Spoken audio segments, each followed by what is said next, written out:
Oh my god. Extraction ready. Oh my god. I don't believe what I just saw. Whatever, game. Whatever. I don't know why you can't see the vision jet in the buy aircraft screen. Did you click buy new?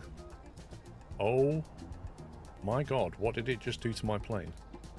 That better not have damaged my plane. We all stood far enough away. Okay. This is what $6,800 gets you.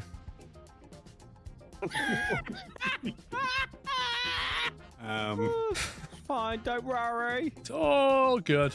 I mean, it's only 30 meters. Not that far. Well, at least we know how far down the coal goes now. Yeah, that's true. Suddenly feels manic miner. Yep. We're going to find this iron ore. Let's try this one. Oh, come on, Chinook. Excited. Excited. Meh. Oh, wow. Those 4K mountains look good. Oh, really? We've got to do it in a 125 again? Why can't we do it in a Chinook? This is going to be absolutely horrible. Is that normal? What the heck was that coming out of the bottom of the heli?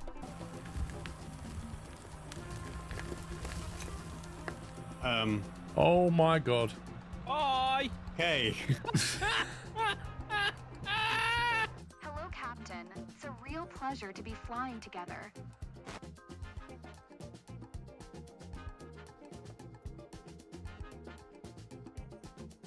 Does that voice line up? I don't think it does. Caravan is horrid. Am I missing something? Caravan flies absolutely fine. Are you doing the right stuff with the prop and...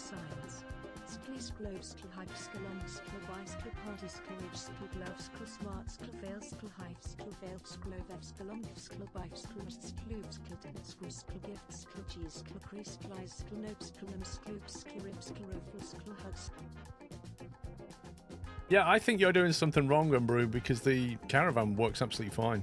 The Mines of Moria. Right, stick another one in. Let's go. Small question, how do we get out of here, by the way? I'm going to stand on top of it. Bye, everybody. The cyan. A bit warm in here. That's quite... Wow, that's a lot of coal. One more, we're going deeper. I think I'm further down than you. How far down do we look from up there now? I can't see you. Okay. Come and give it a hug. Now, Sean, don't press that red button next to you. What red button? This one. Oh. Hey, bedrock! That's iron. It's iron! We found iron, boys! I still can't see. Just one small little question. How are you going to get it from down there to up here where I am? Yes. Last time I was in iRacing, Silverstone did not look quite like this, and it certainly didn't have a house right there. But we'll ignore these things. Which is a wash thing for your vehicles. Pressure washer, $48? Equip this to pressure wash vehicles. You what? Why is he shooting a water pistol at the vehicle? Wow. Wait, Hey, that's the pressure washer. Ah, love the way he draws it out and holsters it like it's a gun. That's better than Farm Sim. Look at that. Do you know what? I wish it was this easy to wash the car. Skip to taxi. You see the terrain is broken around here. Oh wow, she's facing backwards. Oh my god, I love it. Hang on, is there a passenger here? Oh, Jensen. Can we just land it here somewhere? Lima Foxtrot Juliet, November traffic Foxtrot. Oh, I'm taxiing to runway 15. Is that what I'm doing? Oh, I see. Now I'm taking off. I see. Yeah, this makes sense. So I can't skip it, and the only way to finish this mission now is somehow to just take off and go somewhere else. And just land on somebody's house. Give me a break. I think that says everything you need to know. Not here, here. All the way there, it's like, We need to find this person. The weather's going. We all know people get hypothermia up in these mountains. you rescue them, you come back, you land, and they're not like running over going, Let's get this guy into medical. they're like, you can't park there. I just need you over there. Yeah, I can just move it there. I'm not going to tell you where I want it, but not there. Unbelievable. Good mission though, I enjoyed it. It's just funny.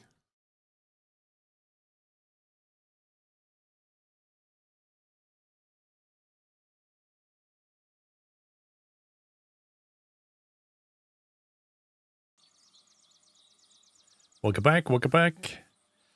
Welcome to part 2. And yeah, we've recovered a bunch of stuff. In case you wasn't here for part 1, we have recovered the DE2, the SO60, the DM3, and S286. So we've got a lot of stuff to do here. I think what I'm going to do is get them all in the bay. Maybe stick them all onto the service thing so it generates the bill for them. And then, well actually we can only collect 2 parts at a time anyway. Maybe I'll just stick 2 in there for now.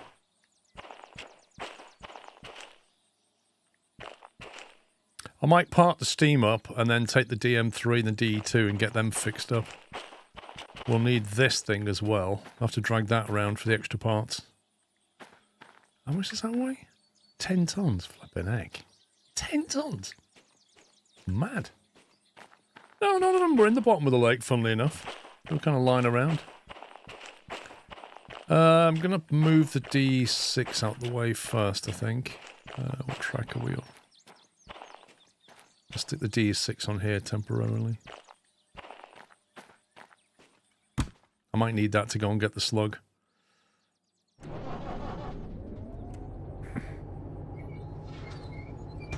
DRV keys, bar bobs. Right, if I grab that.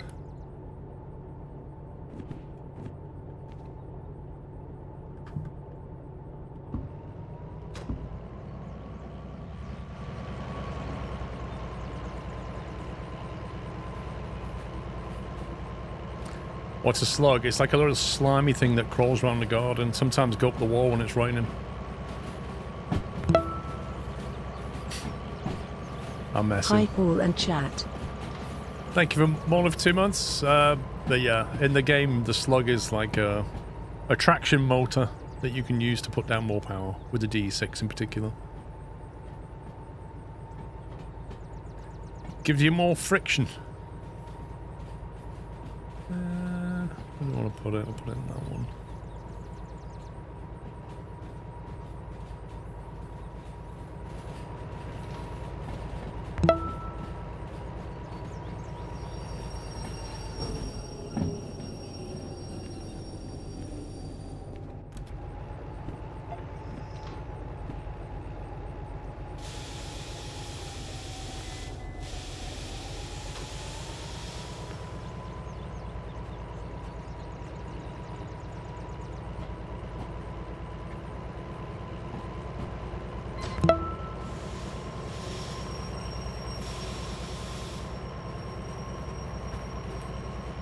That's weird.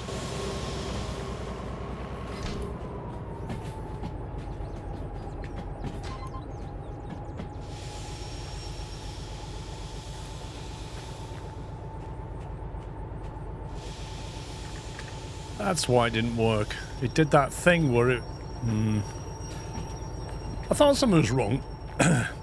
Sometimes when you press the shift key and the alt key and weird combinations thereof, you end up with a situation where it doesn't hold a button down. And so when I then applied the train brake, it immediately wipes it back off again. I was like really confused as to what was going on. D Jones, thank you for 32 months.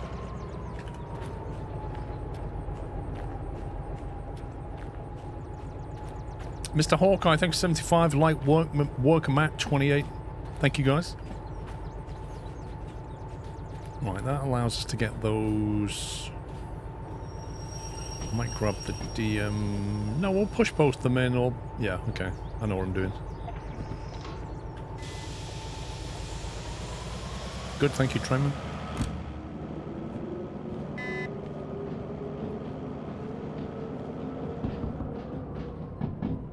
We'll grab both of them, park the 60 in the bay, and then put the DM3 into the service bay. No, I don't think it will be legal. Because here's the thing, right? I'm going to do these up, but I'm probably not going to kit them out, like... Because I'm not really going to be driving the DM3 or the DE2 around, am I? So what's the point in putting all the equipment in there?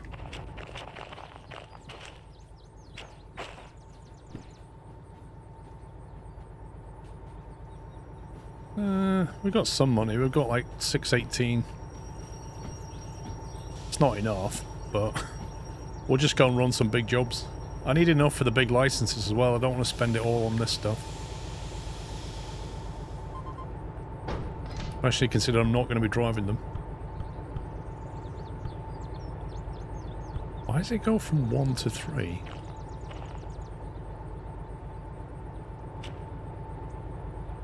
That's interesting. Why does it go from -1, which is here, to -2, which is there but it doesn't show it, to -3, which should be here? What the heck?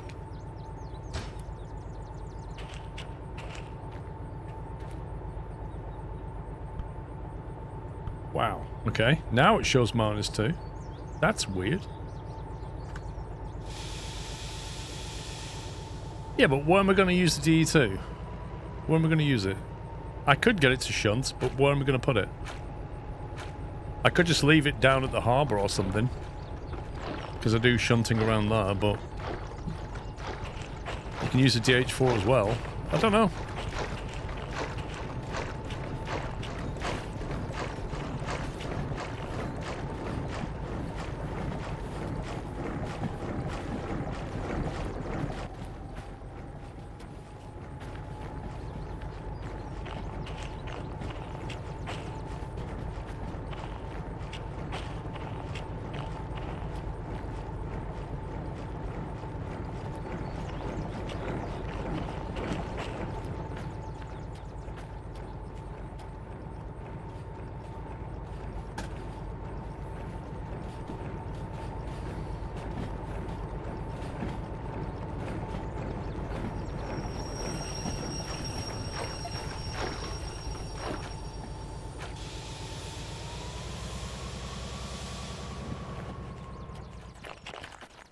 Let's go and see if this is set correctly. Yep.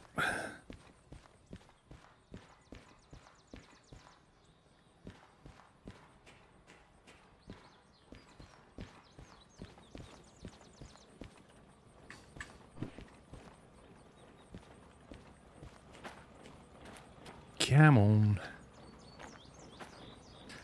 Pity can't teleport the goods. Lol.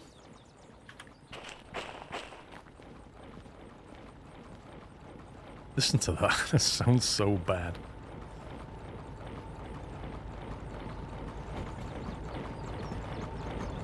I'm hoping they'll all fit on this turntable.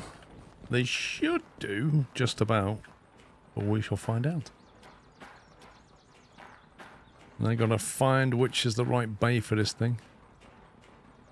Oh, the 6O's right there. Almost straight in.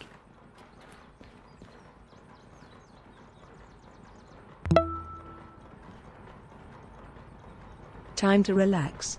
Hope you are all well, Mr. Squirrel. Sklovef. Mad South African. Dude, you're working too much, my man. Thank you for 10 years. That is absolutely insane. Put your feet up.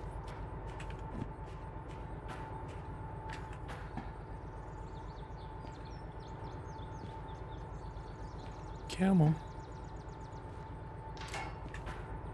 SO60.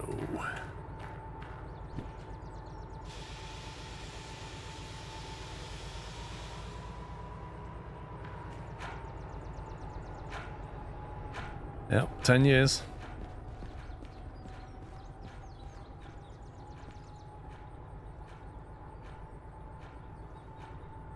Go to the museum's office and fund the missing part. I'm not going to activate that one yet. However, this is a problem actually. Just thought of an issue. If I park this here, when I go to that thing over there, it's going to want me to pay for it. But I don't want to pay for the part for this yet. The only way to stop that is to pull it out of the bay, isn't it?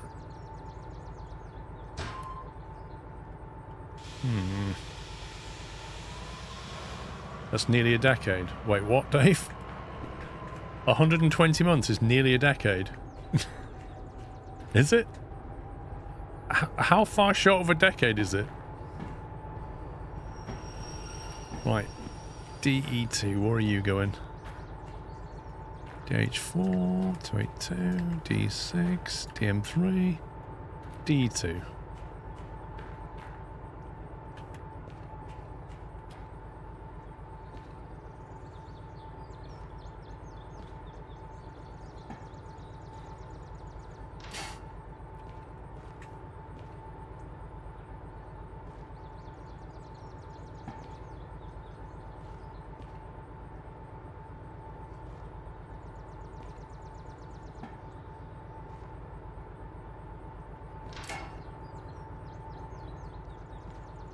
Further around than I thought.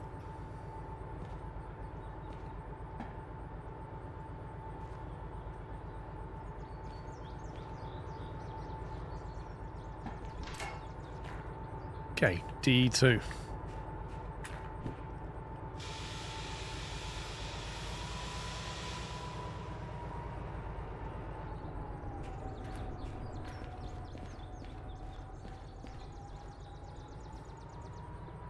You don't think getting them out of the bay works?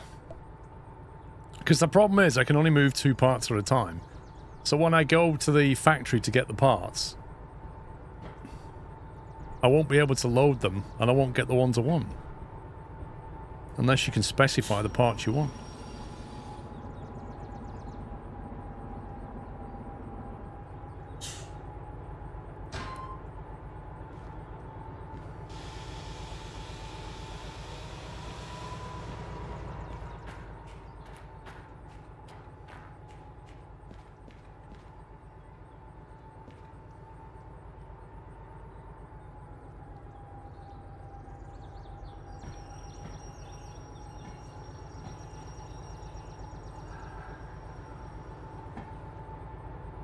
How brave would you have to be to keep that train rolling while doing this and then just go straight off the other end?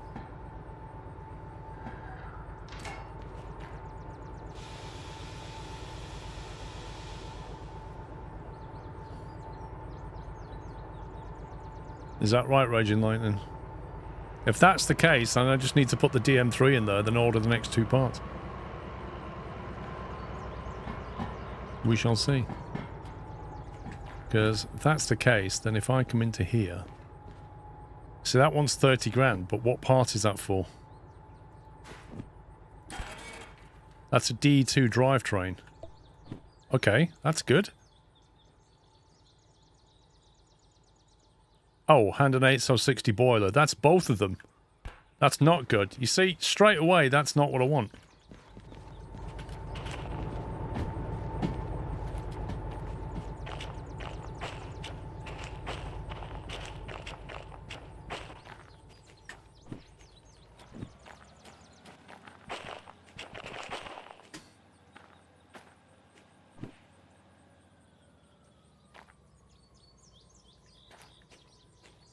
Thunderbird's theme tune need on the turntable wall.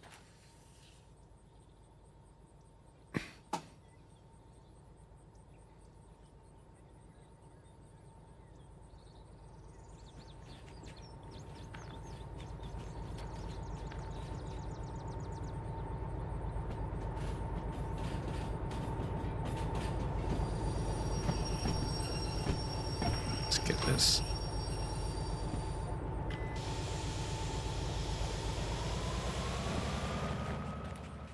The funny thing is, the legal, the chat's selective. When chat's right, they say, oh, you should have listened, we did tell you. When chat's wrong, they're like, well, you shouldn't listen to chat. Huh? That's how it rolls. So they're selective, depending on whether they got it right or wrong. Oh, that's not good. That was a little bit harsh. Also, not only was it a little bit harsh, it was entirely the wrong vehicle.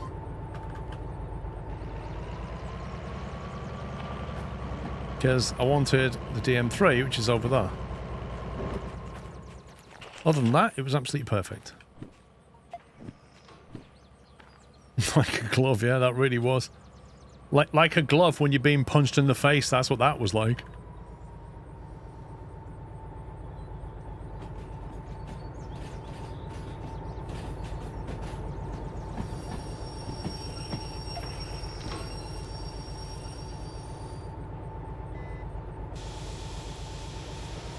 I don't know, Lettuce. I thought the rail bus only took one. Can this take two? If that can take two, then it's possible we could do it.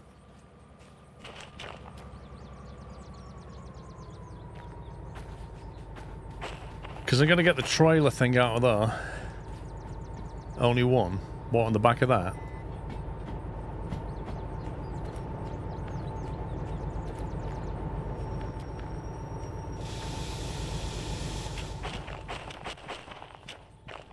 Well, but only takes one. Right, so we can only... This is the problem now, is I'm going to be hauling parts I don't want.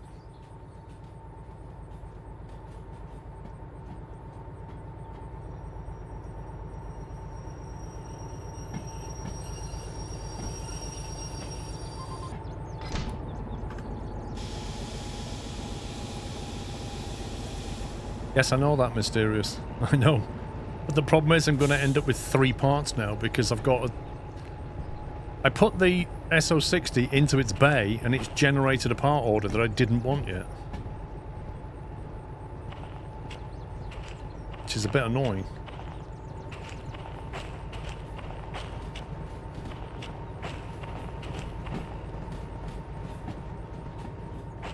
Yes, you can, fellow. That's what I'm going to do.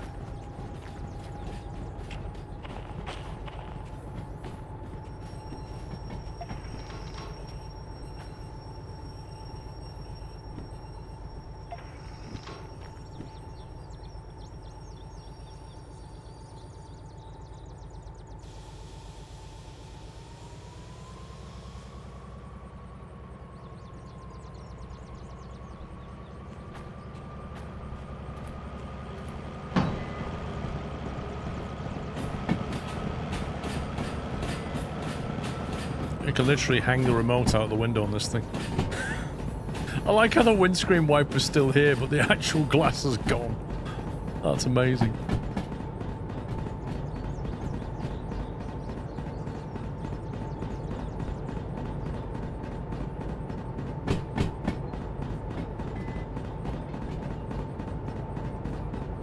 Well, I asked that, Papadopoulos, and the amazing chat said that it won't make any difference.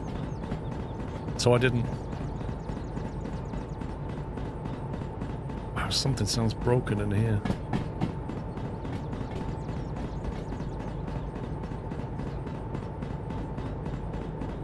I wonder if I'll get a bee to the face and die.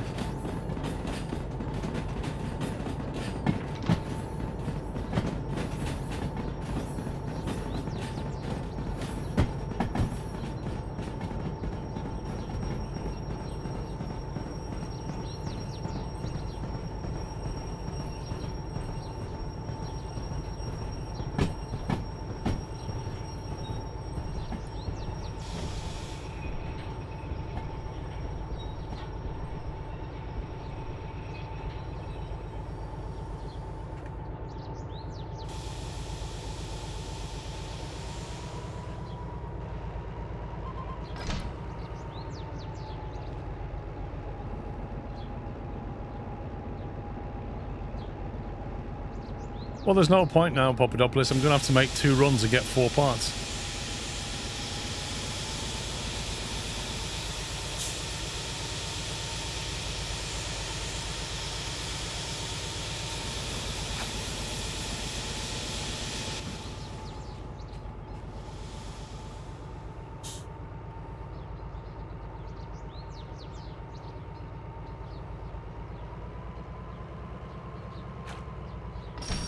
Whoa!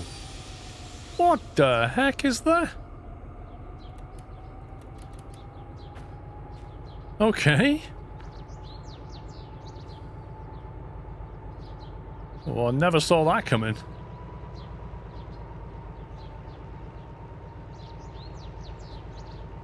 Why do I feel like there's a handbrake on when there's clearly not?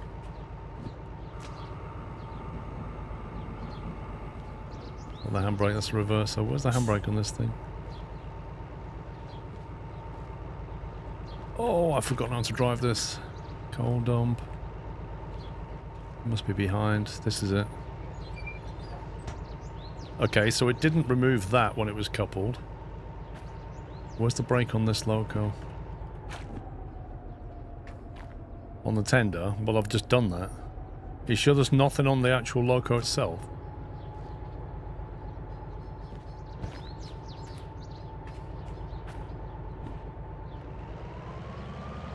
Because it doesn't seem to want to move it.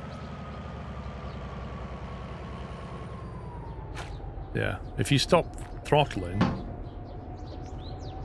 that's off. If you stop throttling, the whole thing grinds to a halt, which usually means there is a handbrake on somewhere. That's definitely off on that. It's definitely off on the tender, so what's stopping it?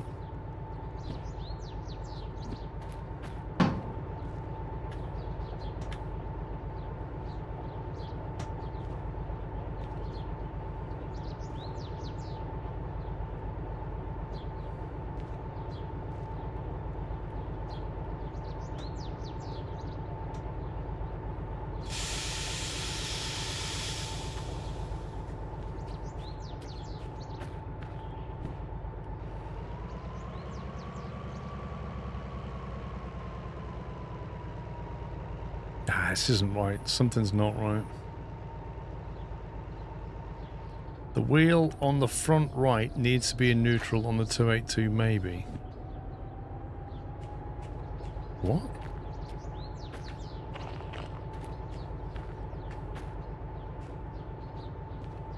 This wheel?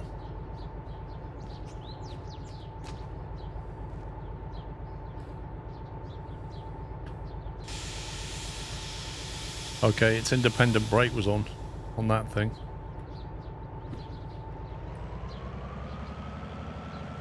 Okay, so it doesn't have a handbrake, so the game put its independent brake on instead. That's what was going on. Useful.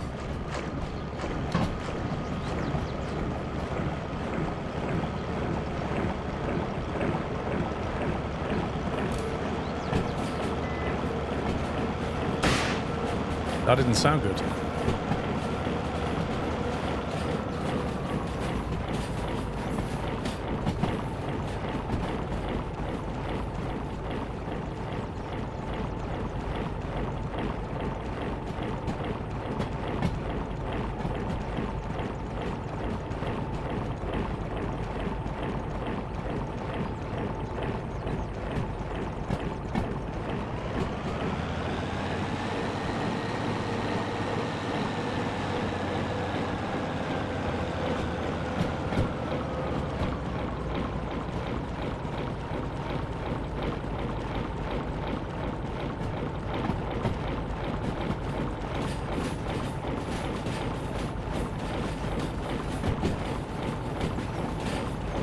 Is there a percentage progression in the game, or is this just sandbox go until you're fed up?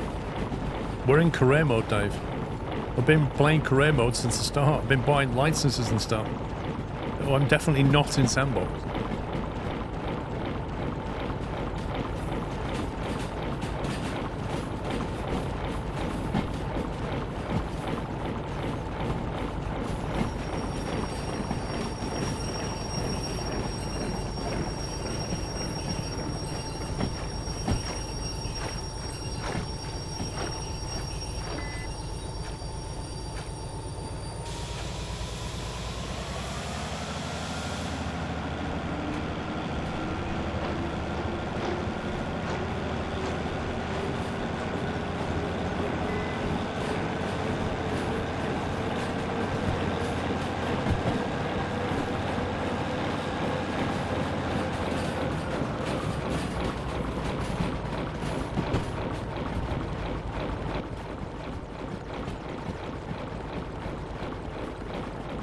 Apparently I can sprint at 23 kilometers per hour.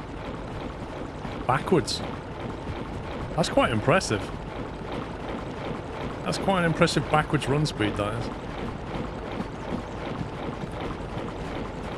And forwards. I can run the same speed forwards as I can backwards. Yeah, even you saying bolt cam on is there.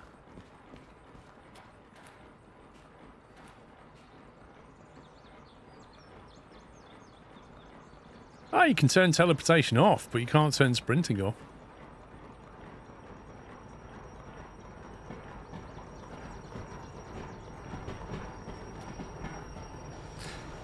Now, are you all going to fit on here? I think it should.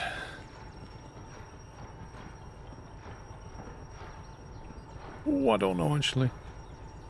No, it's not. That's annoying. That's very annoying.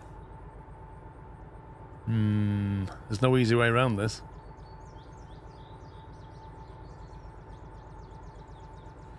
Dang it. That is very, very, very close to being on, but not quite.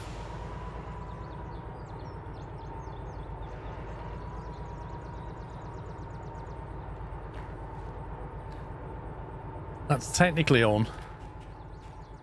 And that's technically definitely not on.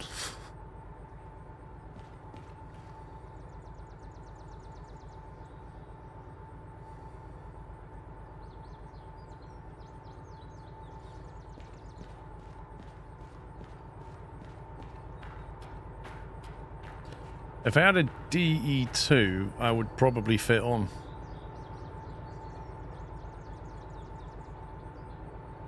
Oh man, that is just a whole world of tedious.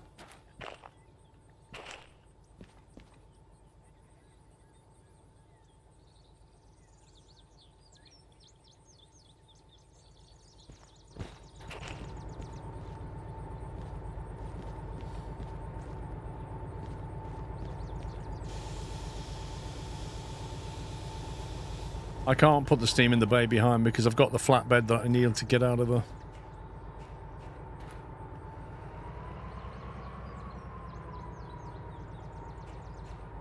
I don't think that's going to fit. It might do. If the steam will fit there, I can just leave it there, then push the DE into place and then move this.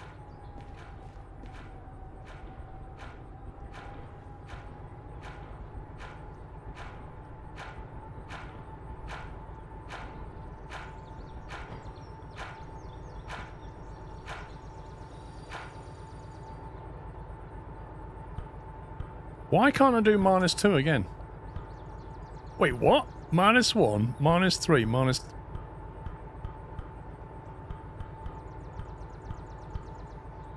Okay. Whatever game. I don't even get that, but okay.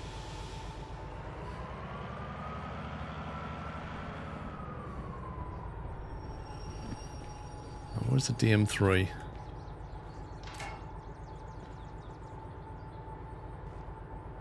No, I don't have enough paint for all the locos, not at all. But we have to go up to the machine factory to get the parts. And I think that's where I get the demo paint from, I can't remember.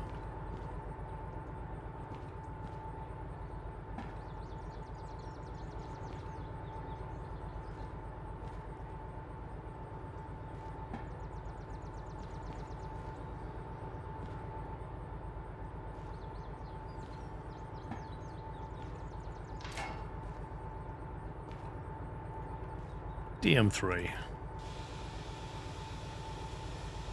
Yeah, you're not wrong. Paint is not cheap.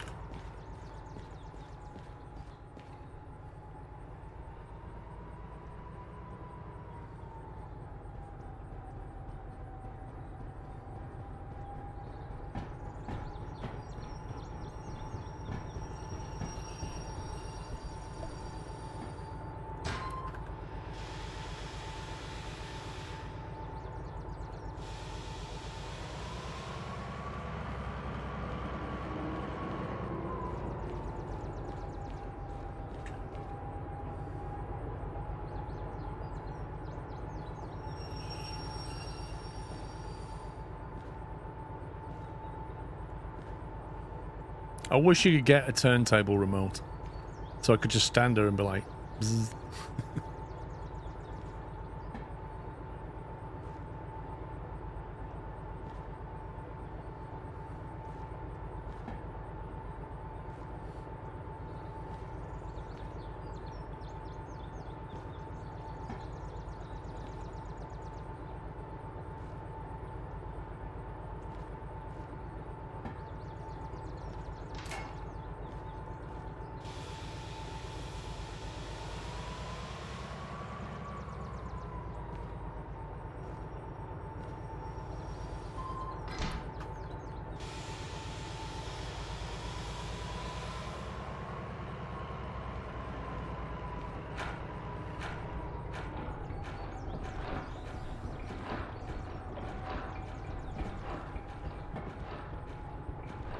And this only just fits.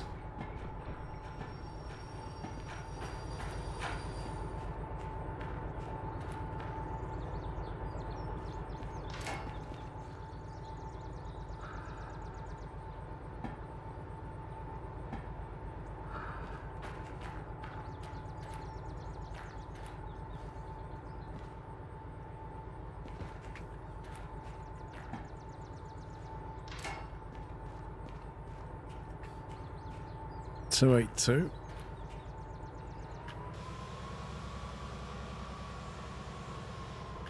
Yeah, the turntable keys are page up, page down, but you have to stand near the thing to do it, and then you can't see the tracks.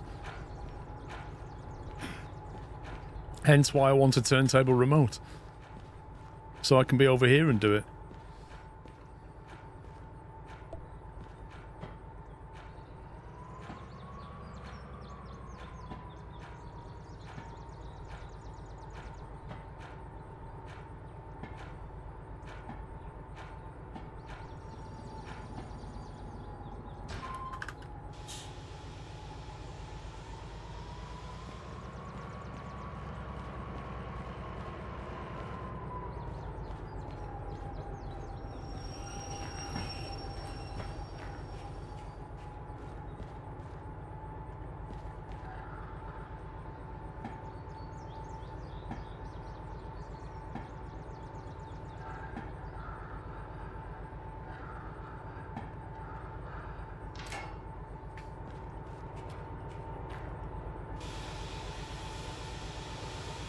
You don't need Scott, it's already done it.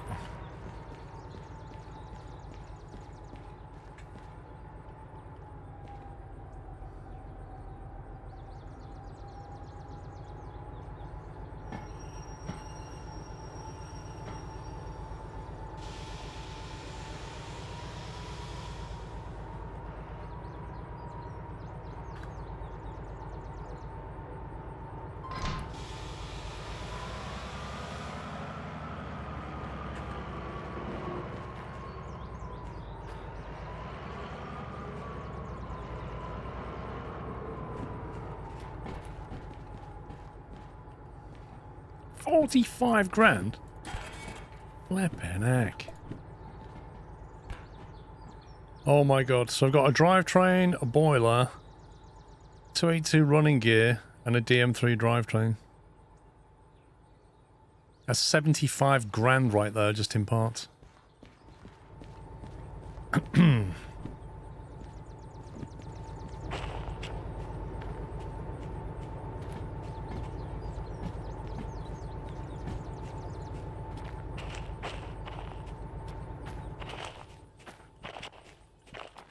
So, 2 trips.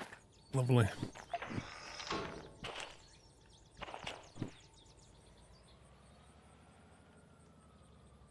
I'm actually facing backwards as well. This is not ideal.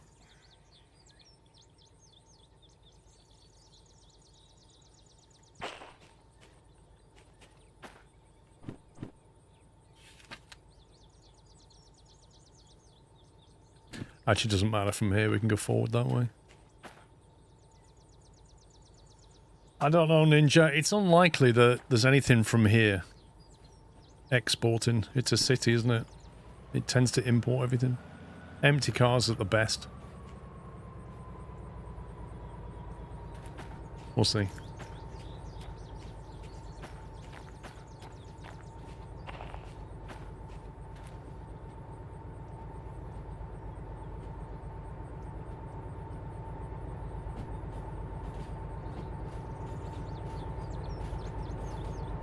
Does it cost now? Fish. Where does it export them to? Like other cities?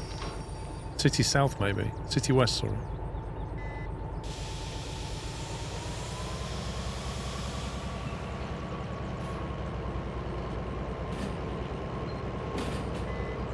It's very annoying, Grease Monkey. There's so many flat cars on this game, but it has to be a particular flat car to carry the part. It's actually annoying.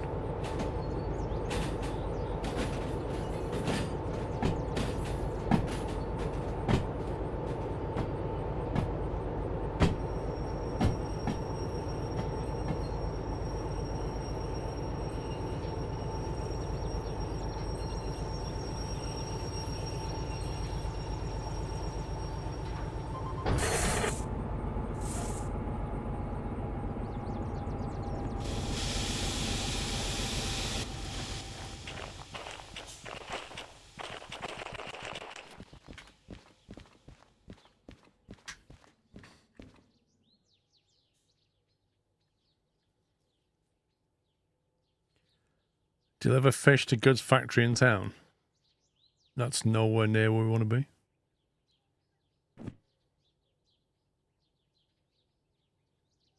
Yeah, none of them go where we want.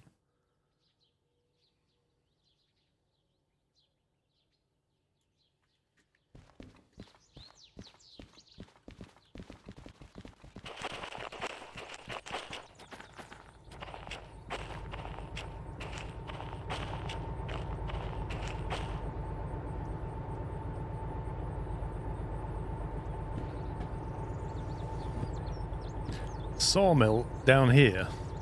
I mean, it's kind of on the way, but it didn't pay very much, did it?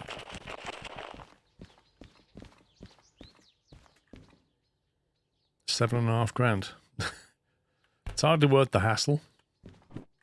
Because nothing comes out of sawmill that's going to be needed at the machine factory, I don't think.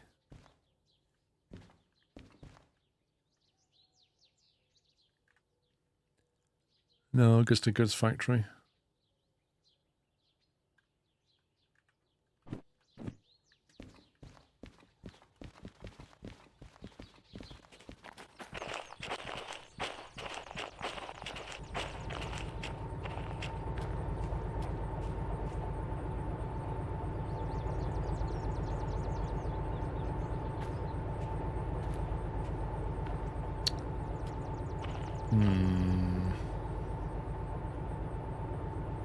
I could go down to the harbour, bring that.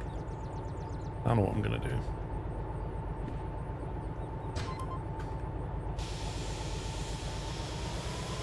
Yeah, I'm gonna go to the. I'm gonna take that down to the harbour, and then see if I can find a big job up to the machine factory or somewhere in that direction, which will pay the bills.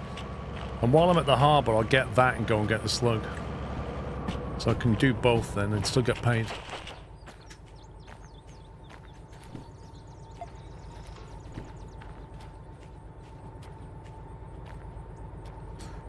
You have to go up to the machine factory to get the parts, but you can only carry 2 at a time, which is just amazing.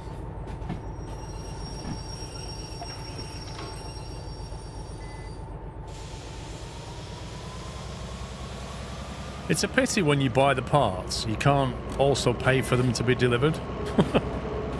So you go, right, here's 15 grand for the parts, I'll pay another 50% if you deliver it. I'd happily do that. Another 7 grand and just drop it off here, thanks very much.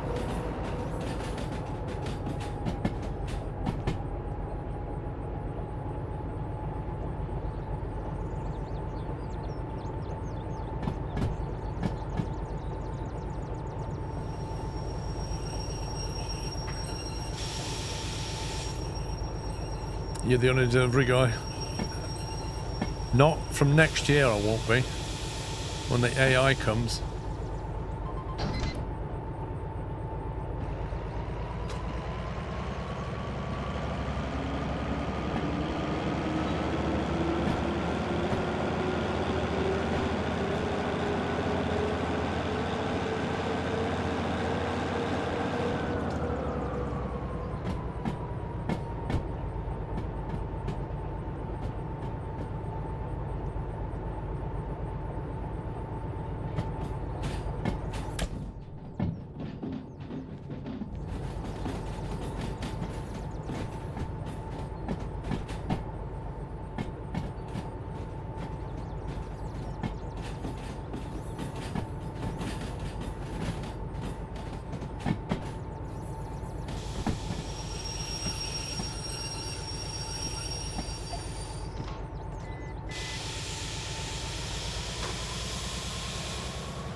I don't know if how the AI is going to behave. I'll be honest with you, like,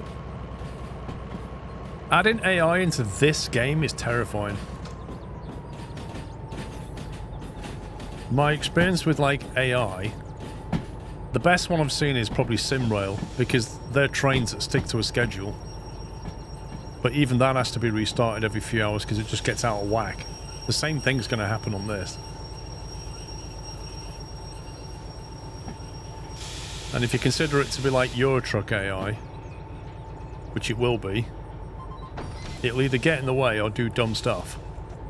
And when it does dumb stuff, it'll be you that's picking up the tab for that. Yeah, that's what I mean. That's why it has to restart for 4 hours. Why are you still rolling, bro?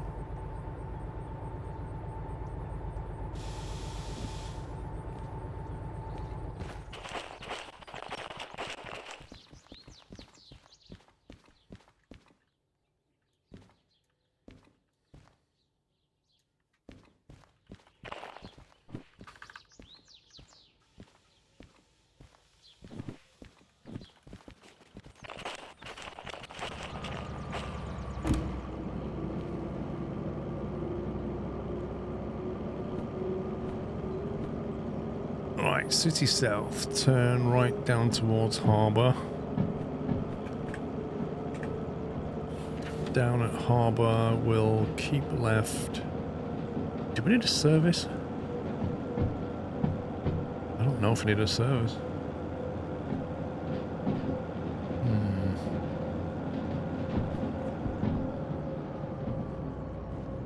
Oh, yes. Yes, I need a service. Look at my fuel level. Okay. Right, in that case then, what I'm going to do is I'll pull down into here. Am I allowed in there yet? I don't think I am. Maybe I won't pull into there. Maybe I'll detach from my cars and go into the service bay.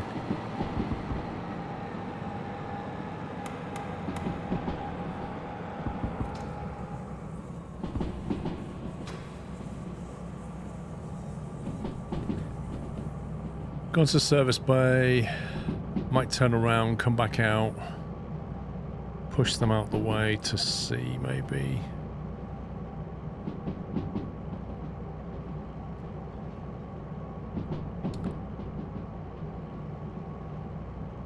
Yeah, push them out the way to C.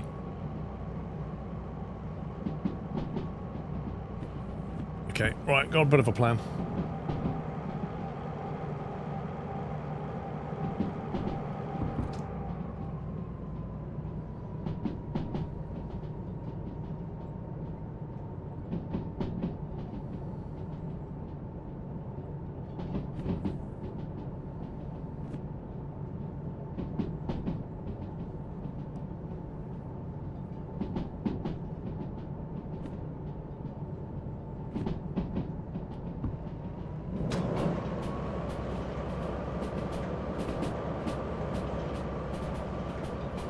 Is similar again with the multiplayer? Yes.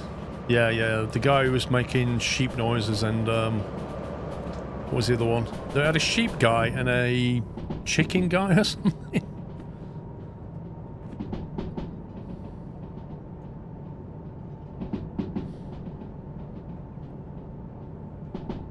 Is it neutral, Athron? I have no idea, mate. I mean, we seem to be freewheeling, so probably.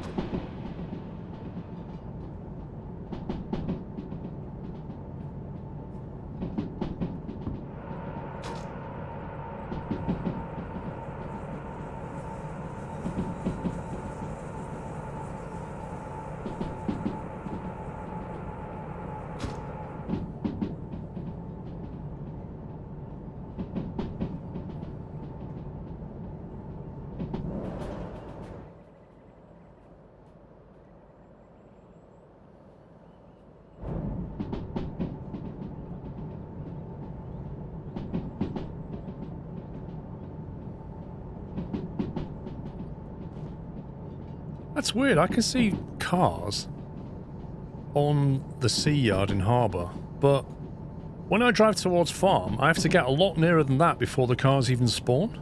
And I can even see them over there in the harbour.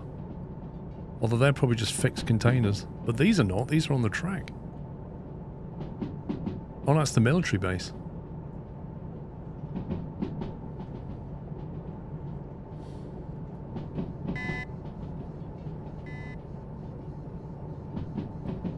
It would be nice to see container ships coming in now and again. That would be kind of fun.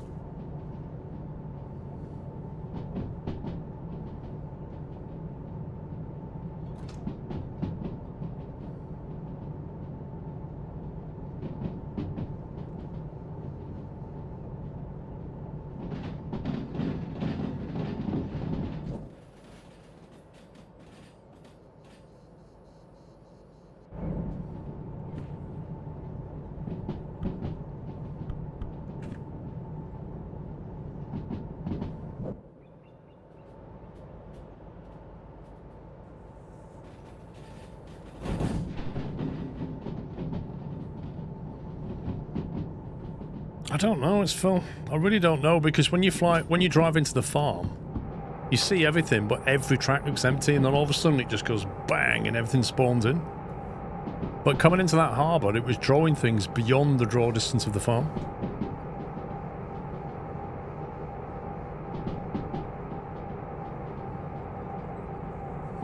What does the gauge on the right tell you? That's the local time.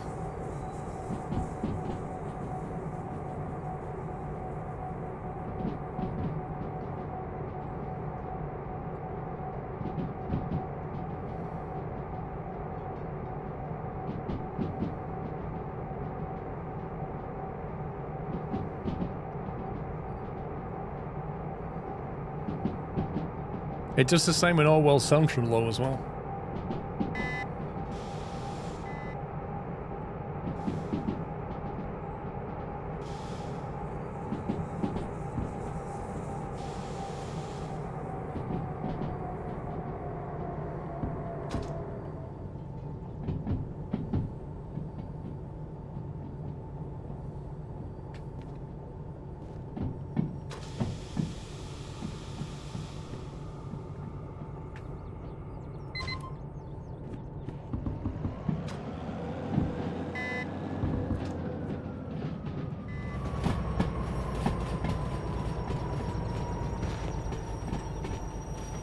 Why are the brakes on? I don't believe it.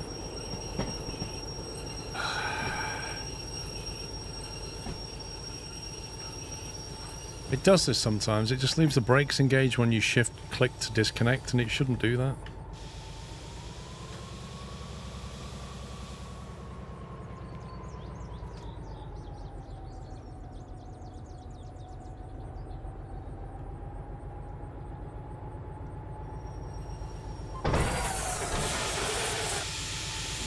Heck?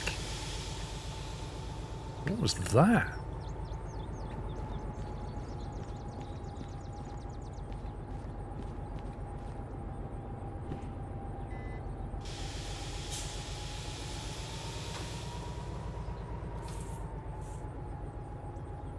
I feel like this car's behaving very strangely.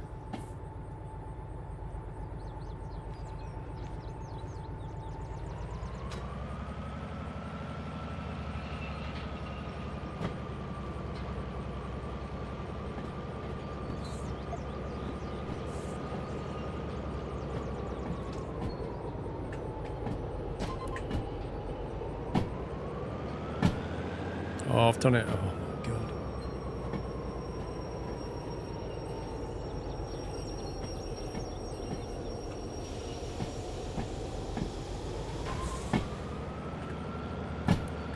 This is not going to plan at all.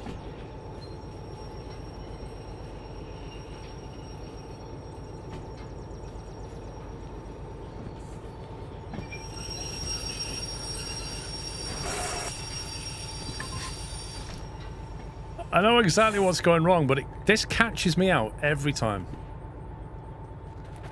You disconnect something, you've set your number on your disconnect car, which in my case was -2 because I want it to brake here. I separated, it didn't go well, I reconnect, and that number goes back to -1, and I always forget to reset it back again, which is what just happened.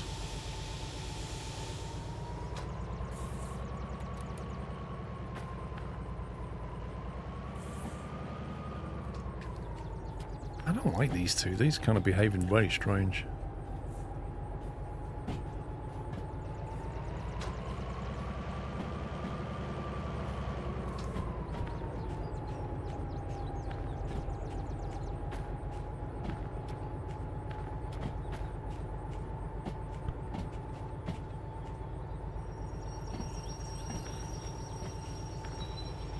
Right, third time lucky. Here we go.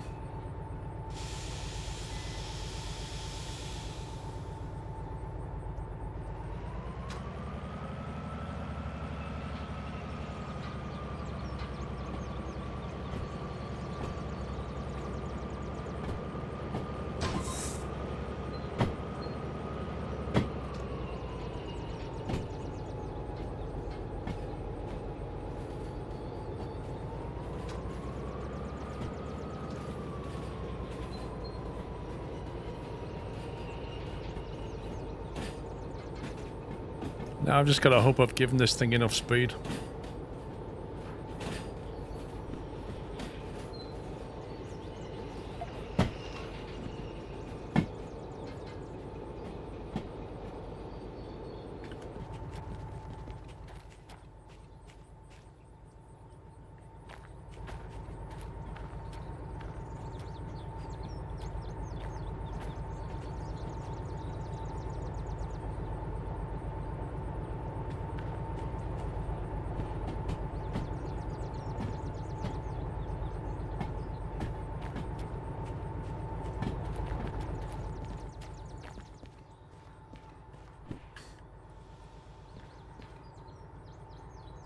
Cool. That's still rolling.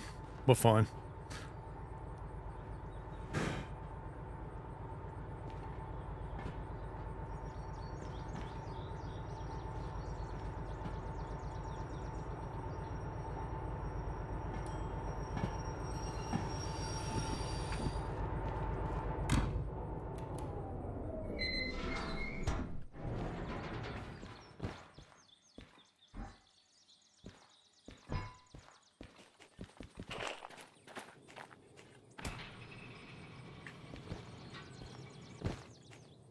Where's the brake on this thing?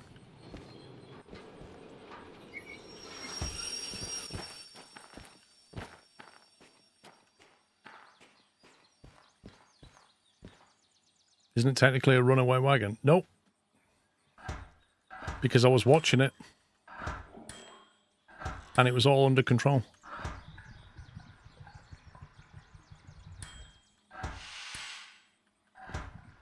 Diesel. Quite a lot of diesel. Oof.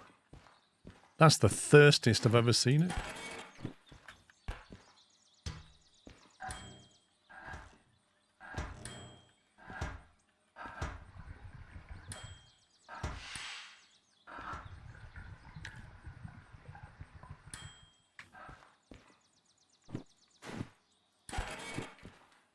Right, what's all that come to? 32 grand. Oh my word. And the money goes down. Let's remove this.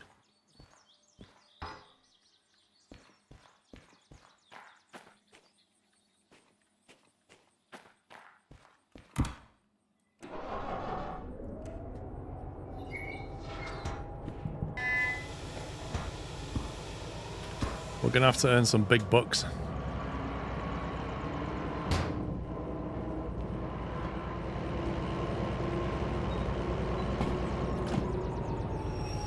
Now the question is, will all this fit on here?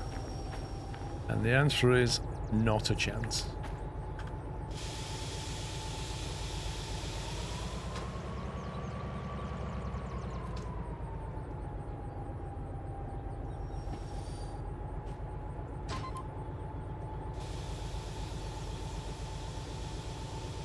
Actually, I could just turn them around at the triangle. I might just do that. I'll do that, it's easier.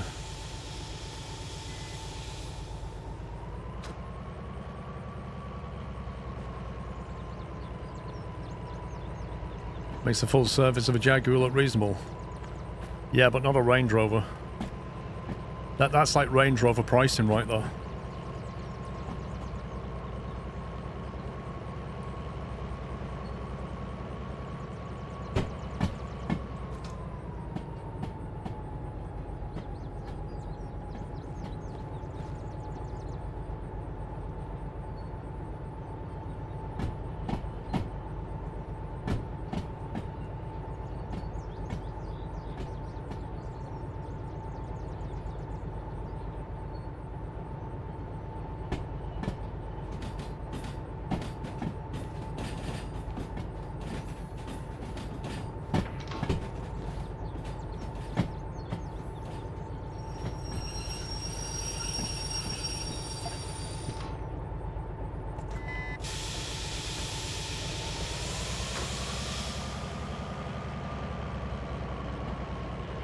There's a way to know which utility vehicles need for a given part.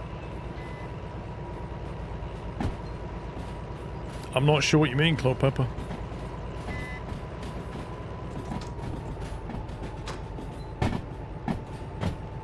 Like either of those vehicles there will take a part, any part, to repair the loco, if that's what you mean.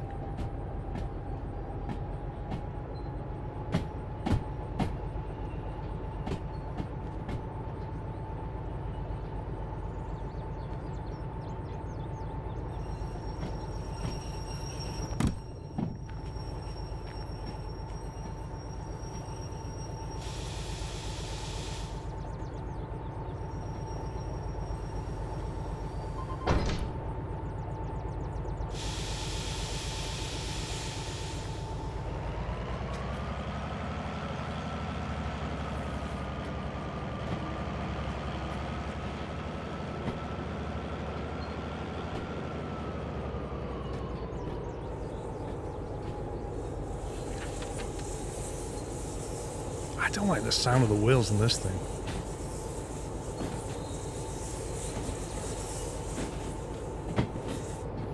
It sounds like something's wrong with it.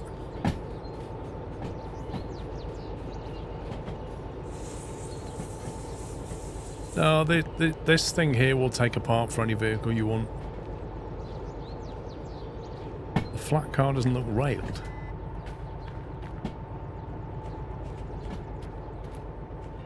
Looks railed to me.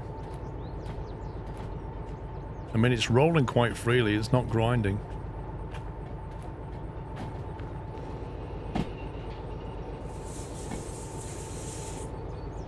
It just makes really high-pitched noises sometimes.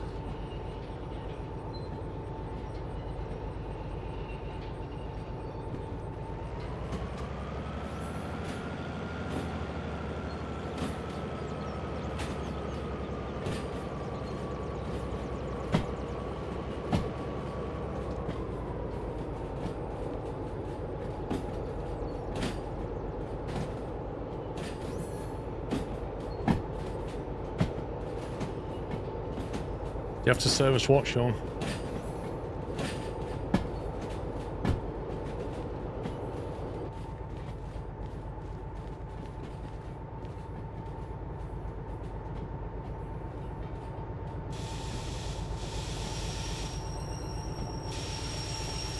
The flat car, yeah, because these are owned by the railroad company, so as soon as we're moving them around, we're causing wear and tear to them, so yes, we'll have to get them serviced at the terminal.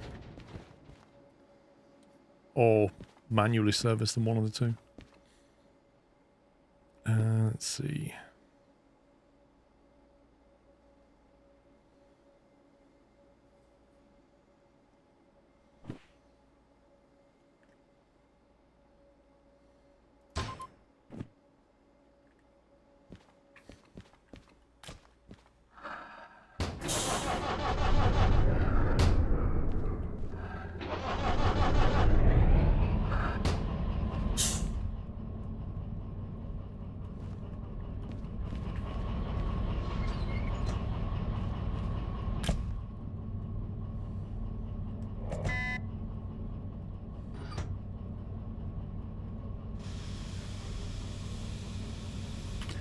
Right, let's go and get that slug.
DM1U and flat car should be on by the players that will be spawnable via the remote switch.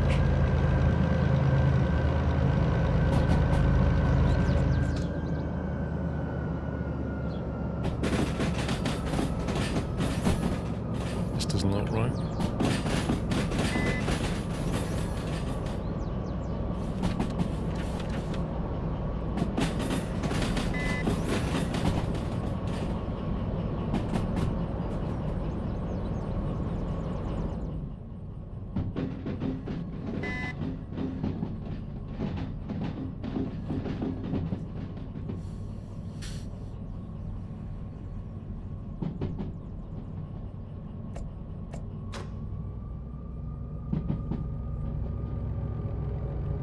Yeah, it's that thing that beeps every time you get in range of a signal.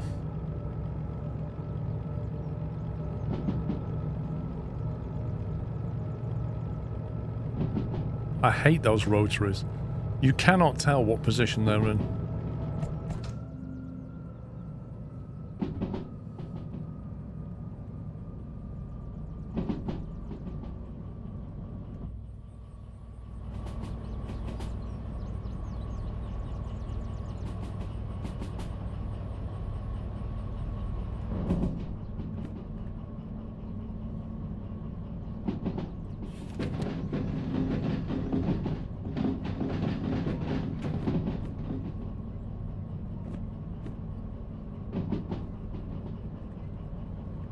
Right, we need to get there.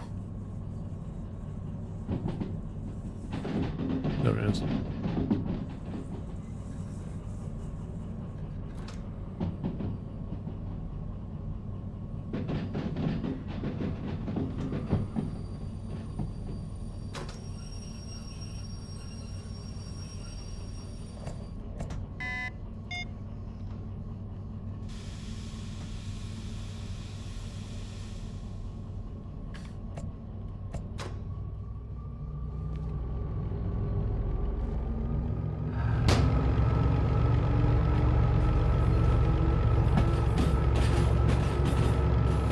Supposed to be quite steep.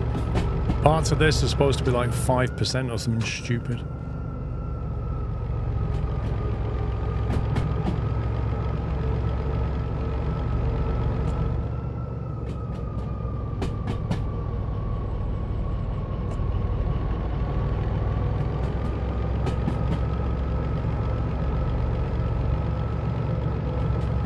Look at that. It's maxed out. It's like over 5%. Crazy gradient.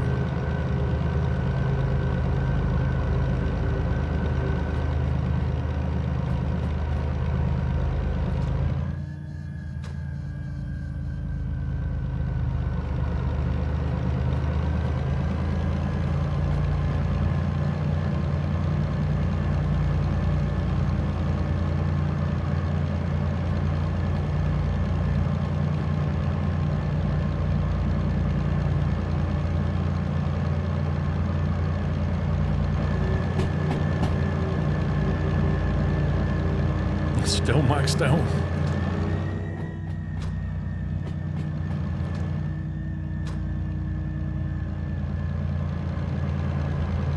$20K limit coming up.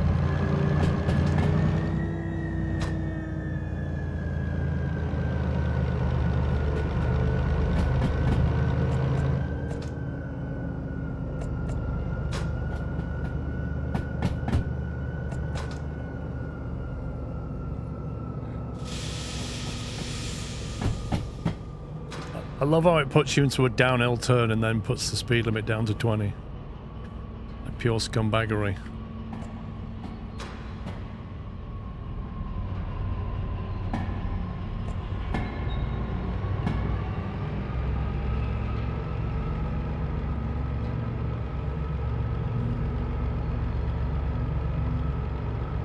What's the purpose of Lonely Drive? This is where you go to Steve's garage, which is where the slug is.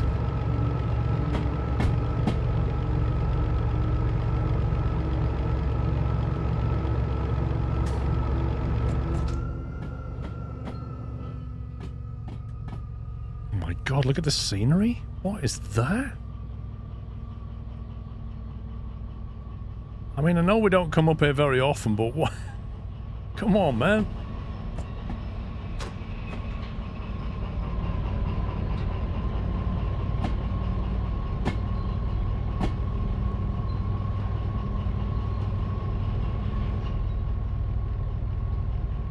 Yep, steepest gradient, sharpest turns, it's got it all.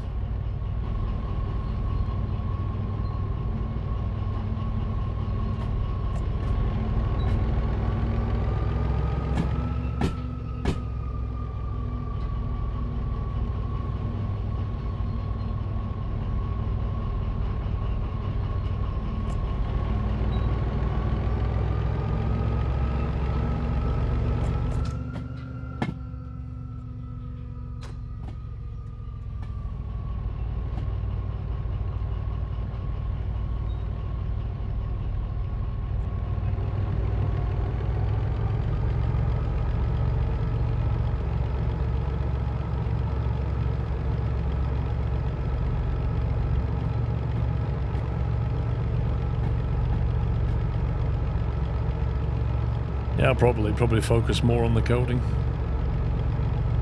If you can code that tree away, that'd be nice.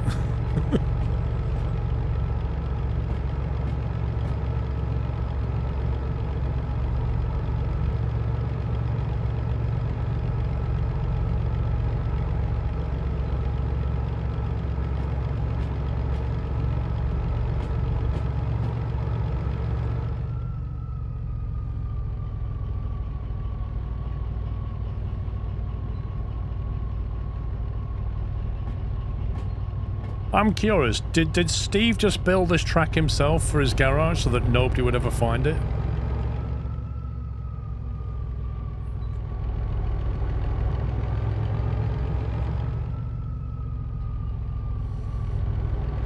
Or did he just like a really challenging drive from his garage every morning?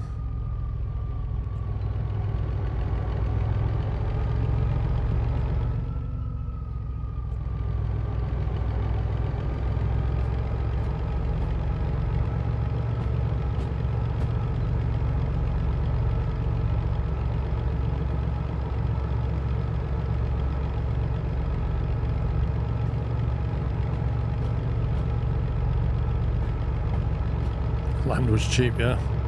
I can see why.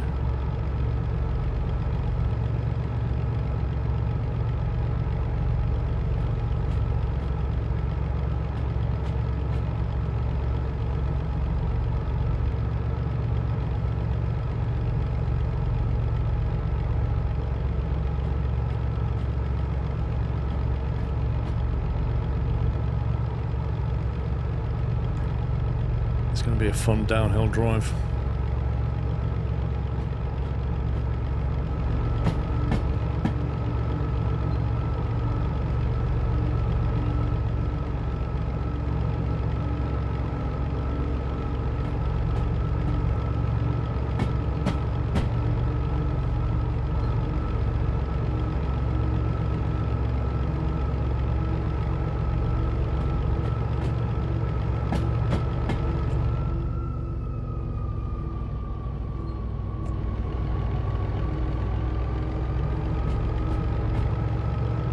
I bet Steve is not on the Deliveroo app. I bet you can't get takeaways delivered here. Everybody's like, nope, we're not delivering to you, Steve.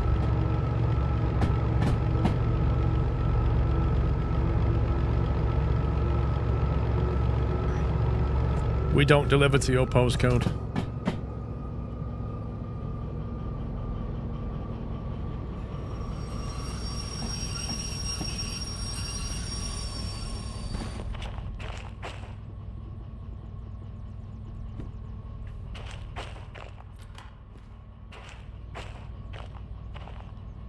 They should do some like dramatic music and go, oh, and like just have a bright light shining on you, see like, ah, and the light dims and it's like, lo and behold, there's your slug.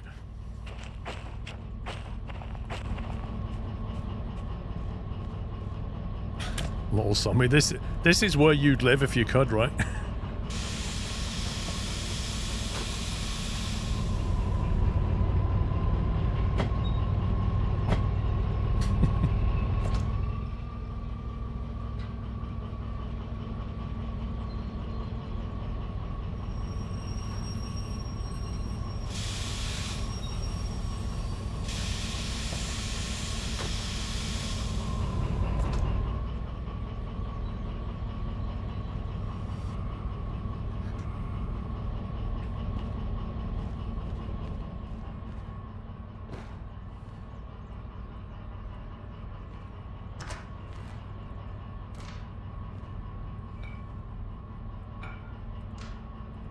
Thanks for the hitbox game.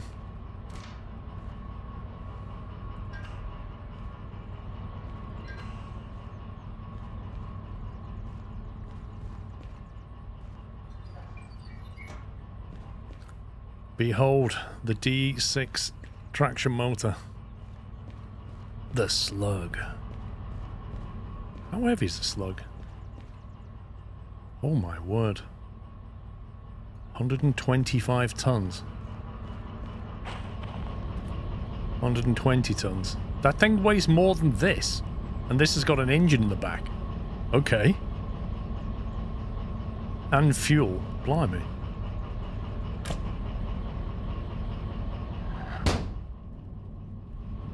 Well, thanks, Steve.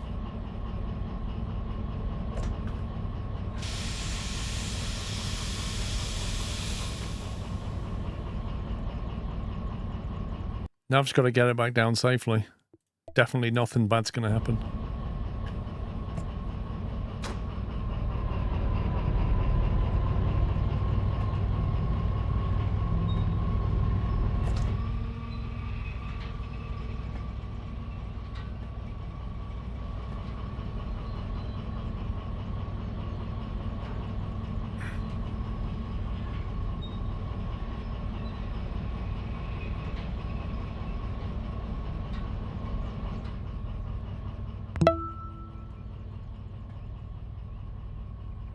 See, what I need now is another D6.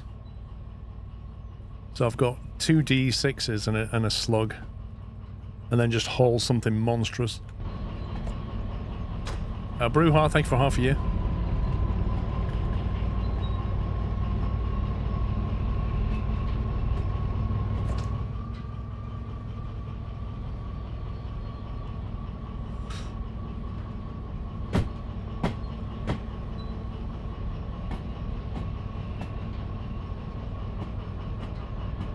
I dared to fetch that thing, the DM3, and somehow missed one of the brake pipe cocks. That was quite an adventure, to say the least. It's all part of the fun.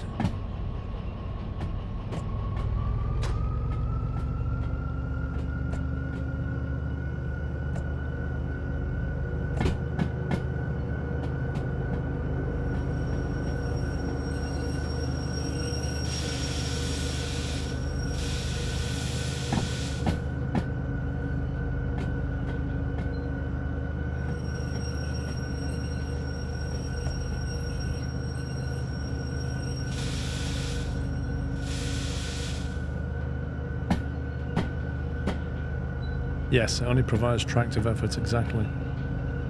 But when you say only, tractive effort is actually a useful thing.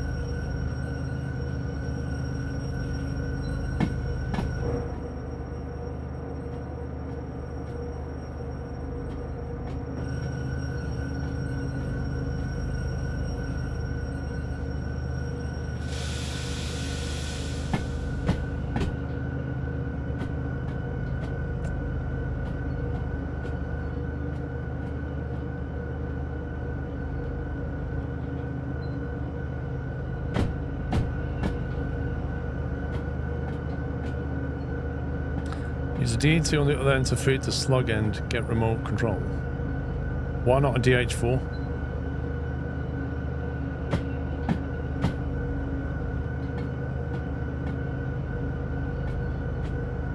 Well, the thing about the slug, Aaron, is you don't own it, so yes, you could put light bars on it, probably. But if you don't use it for a couple of hours, then it'll despawn it, and the items will go back to your shed.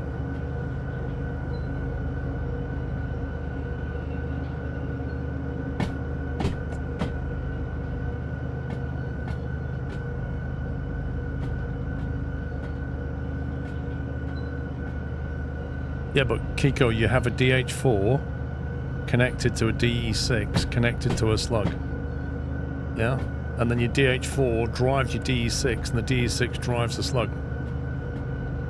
Surely that works, right?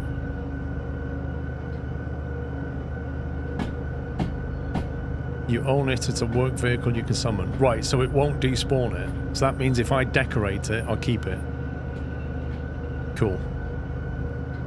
So we can put LED bars underneath. Is that what we're saying? Green LEDs. Yeah? Sorted.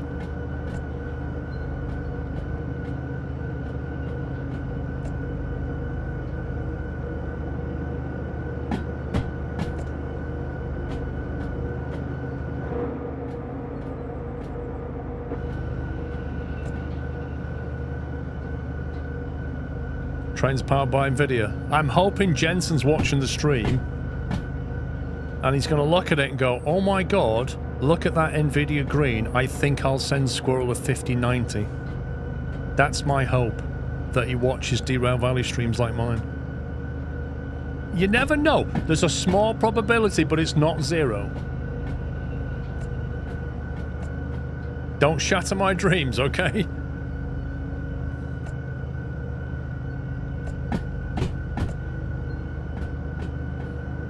Somebody just needs to tweet NVIDIA and say, oi Jensen, go and watch this stream. Look at Squirrel's awesome green underlit NVIDIA trains. I think you should send him a 5090.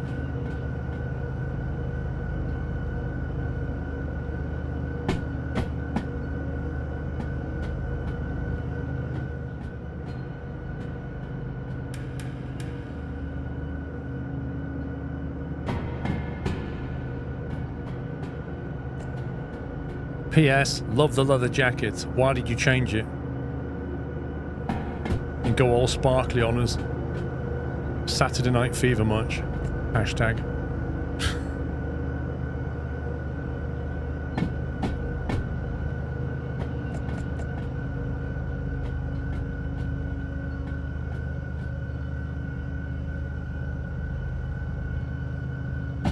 My first night flight will be tonight. Any tips?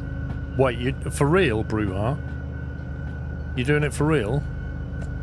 Dude, you're gonna love it. You're gonna absolutely... I remember my first night flight. It was absolutely brilliant. You get in the plane, you just behave exactly as you normally do. You've got a little red light on your head. The only difference is, when you take off, you'll find navigation is actually easier. Because instead of looking like a hazy mess, you can quite clearly follow lit roads. Yeah, you're like, okay, that's the A12. That's a city over there. Like, honestly, nighttime driving's brilliant. You'll love it. Flying, sorry.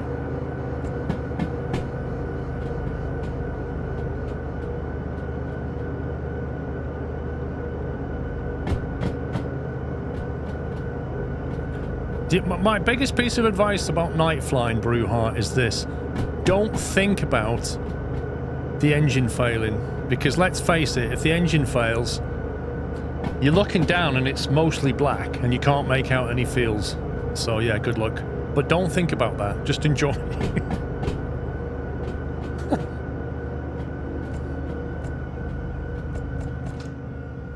If you have to land at night, it's a bit of a lottery, let me put it that way. But don't think about it. Enjoy the flight.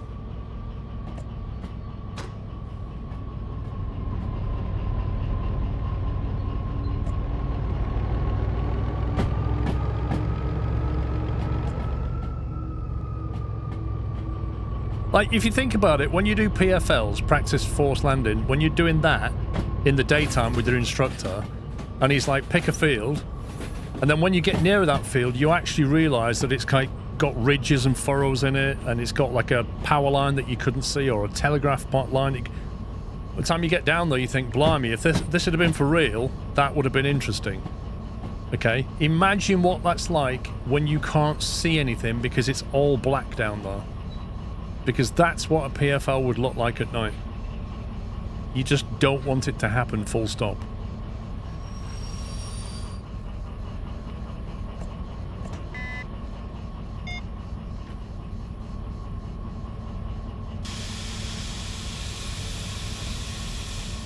Yeah, so this is it, Bruhar. Like, you can follow the highways at night so easily. That's the beautiful thing. And you can see the airport from miles away. It's just brilliant.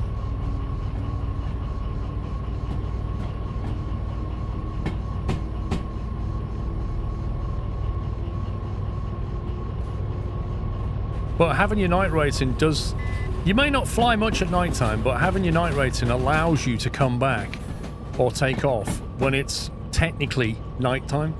So it gives you some more flexibility towards the start or the end of a day.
All the roads in Alaska is classed as runways.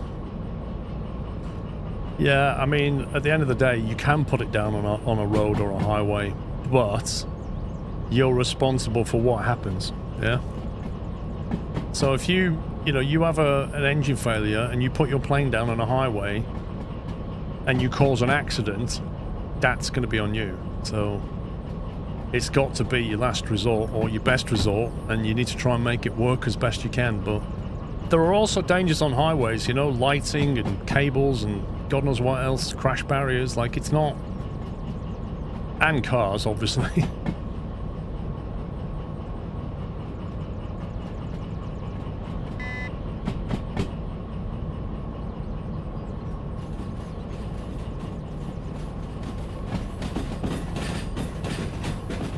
Not so much in Alaska. Yeah, that's fair enough. Yeah, like the density of traffic is a lot less in Alaska, right?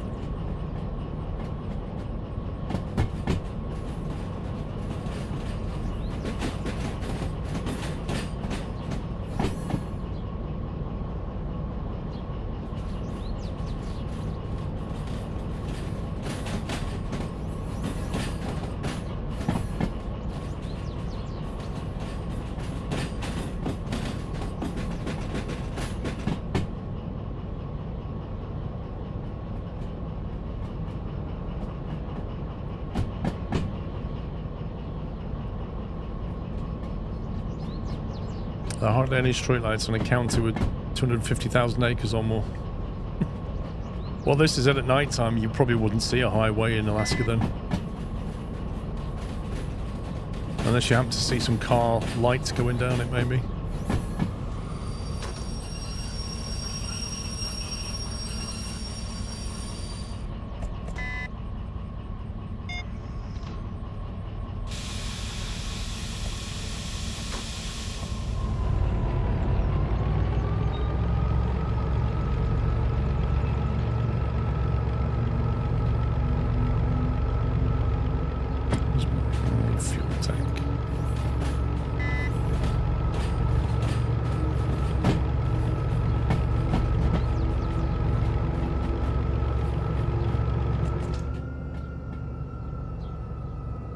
You've done trucking at winter over the ice there.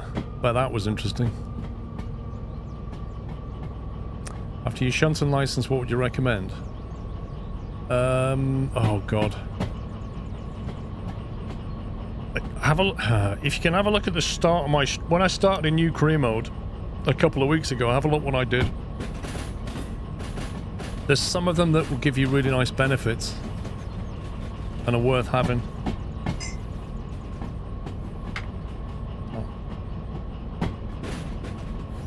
But I can't remember exactly.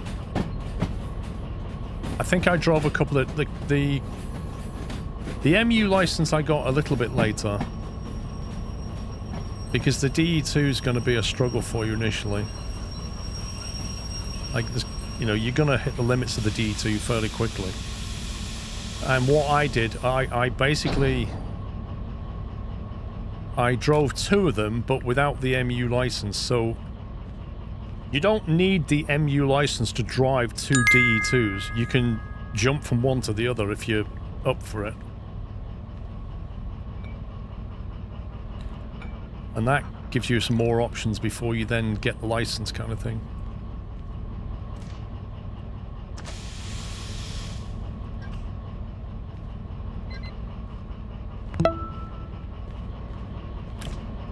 Watching the stream before work. Fingerprint, thank you for 200 bits. And Condiment Services, thank you for 92 months.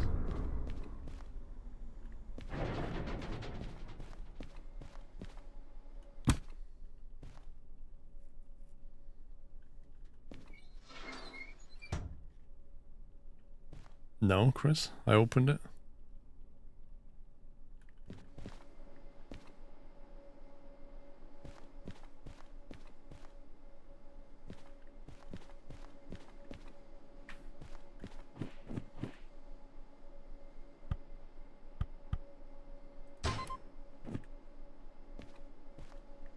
Right, so what we can now do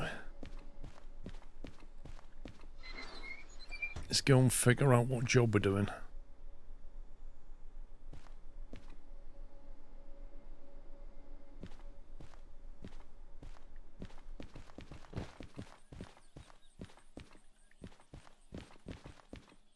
Also, it feels like it's getting a bit late.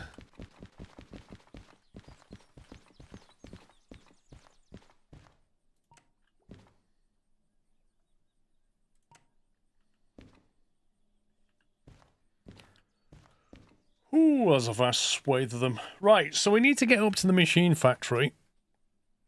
There's a machine factory job right there. Acetylene. We have another one right there.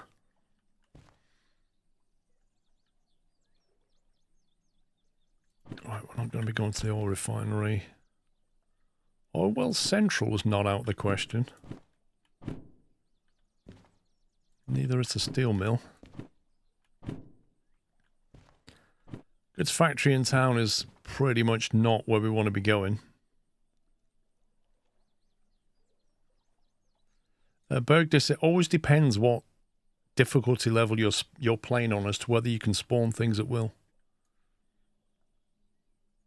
To the farm, that's on the way. Food factory in town. I tell you what. 54 grand, that's pretty nice. And it requires Hazmat 2. I can't remember if I got 2 or just 1. I got Hazmat 2. Nice. That's a tidy little earner, but it's up here. But yeah, if I wasn't doing what I'm doing, I would completely have that one there and that one there. That's 100 grand between those two jobs. Which, with a bonus, is 150. That's some big smackaroonies right there. For delivering diesel and gasoline. Don't need that. City West, technically a cheeky drop.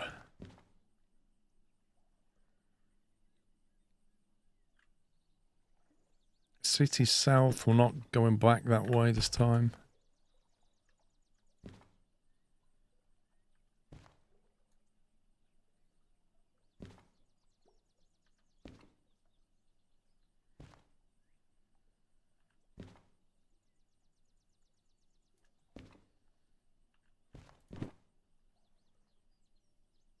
Food factory in town.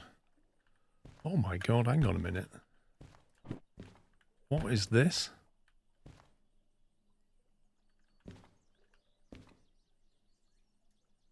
Oh, that's that job that was there. Fine. That's that one.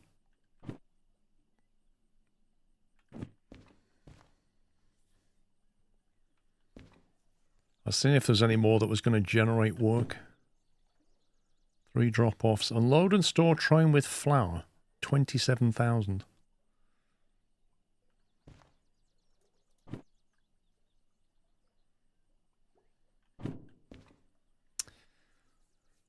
Right. Okay, so these are the options. Have the DH4 facing forward, slug and D6 facing back, so you can have a cab on both sides of your locomotives. Yeah, but that means that when I'm hauling uphill, my D6 is facing backwards, so it's not being cooled properly. Or is it just the D... hang on. The D2 has a rad on the front. I can't remember about the DH4. The DE6 vents out the top with fans, so maybe it doesn't need to be facing forward. I'm not sure if it tells you that in the info.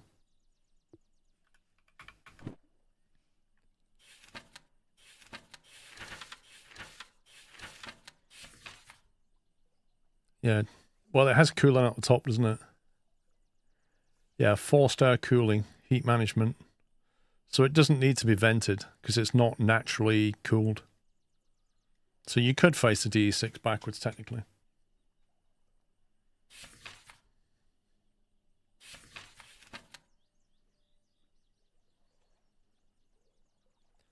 DH4 has active 2-speed forced air cooling. DM3... frontal radiator heat management. So a DM3 needs to face forward when it's doing work.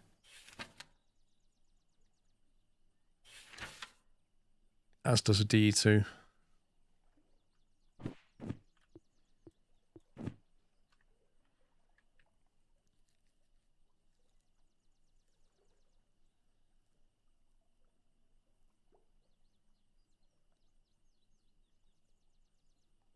D6 can run backwards as you can run a 2 with a slug in between. Do you mean can't or can? Because you can't connect the DH4 to the slug, so you can't put the slug between the DH4 and the DE6, as far as I understand. So you can't do what you're suggesting there.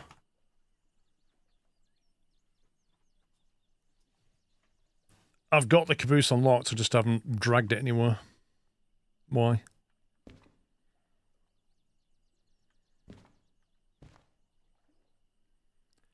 He was saying 2 DE6s.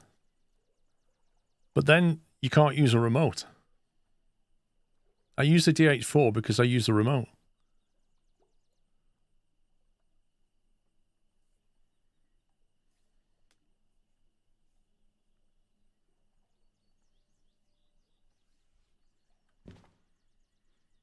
Let's see. Steel mill, that's not worth it. Which means that's probably not worth the aggravation of going into the steel mill. City West's a possibility. It's always a reverse drop. That will be... well, it depends how many cars it is. Since it's that many cars, it can't go into 1S, which means it will have to go into C. Probably 4S, I'd guess. It would probably go in there. So that'd be an easy drop.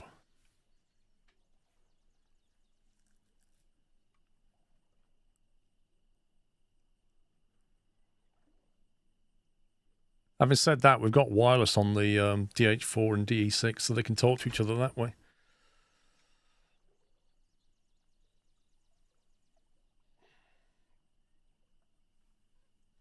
To be honest, Condiment, I've never needed to charge my wireless remote.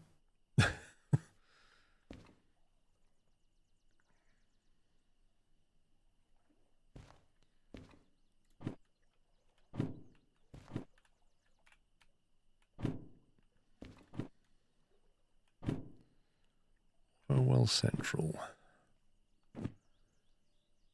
All empty cars.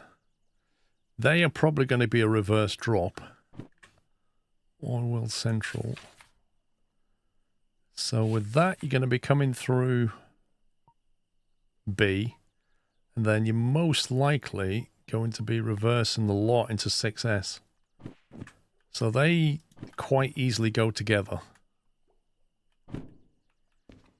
And they would be Orwell Central. Provided we're not going to the farm. Or we might be going to the farm. That might be the first drop at the farm then.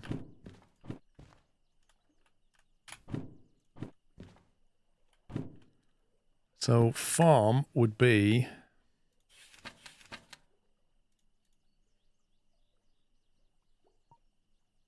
into B, and then an input line is probably going to be 2I. So we drop at 2I, go forward to Argyle Central, reverse those back into 4S or whatever it is. Then we're on our way, and then reverse them into City West. And then you want that to be your next drop because that's got the biggest bonus on it. And then your final drop is that one.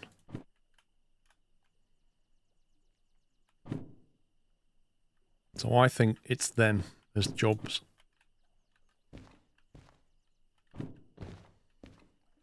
So 6 jobs in total. 1, 2, 3, 4, 5, 6. Perfect.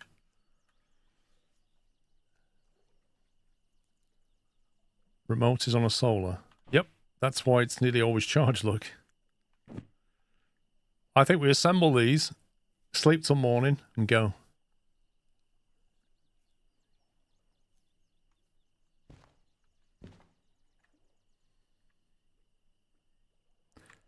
You can consider slug and DE6 at the front, then part of the consist, then DE4 part of the consist.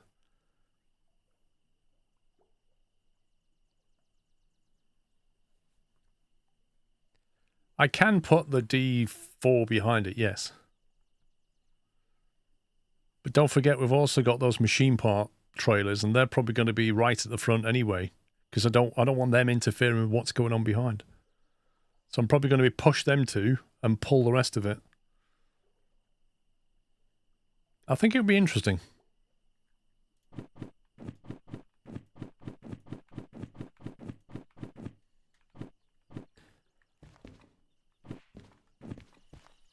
Okay, let's go and find some stuff. Start off over here. Orange containers. Do we have any of them?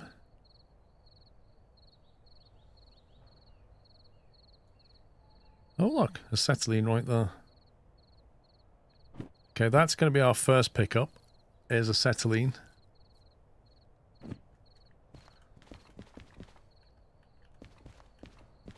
Which is on D30.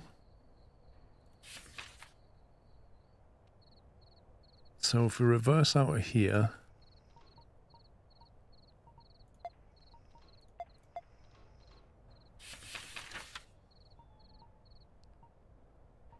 left out of that, right to that.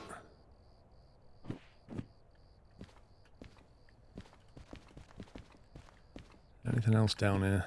Cryo oxygen won't be here. Empty cars might be them. Nope.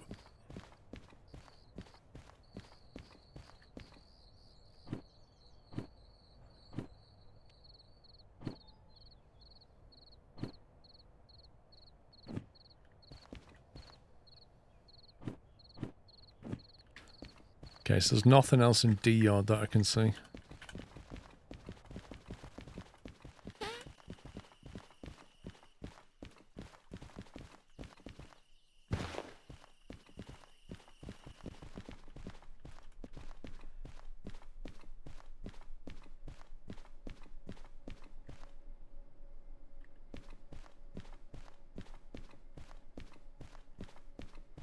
Do you reckon we're okay pushing these, or do you reckon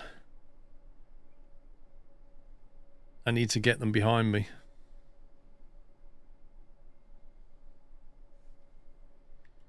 If I'm pushing these, that's going to be the view. It's not... I mean, it's okay to push, it's just the view, I suppose, but... Save time having to faff around.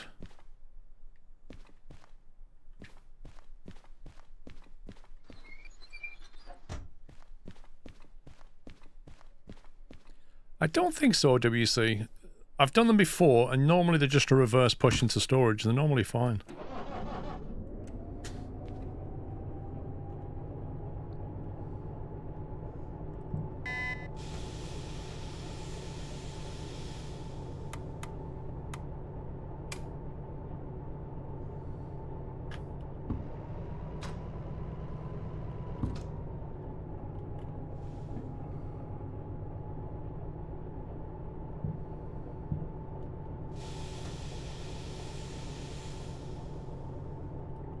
Might as well move these out of here while we're here.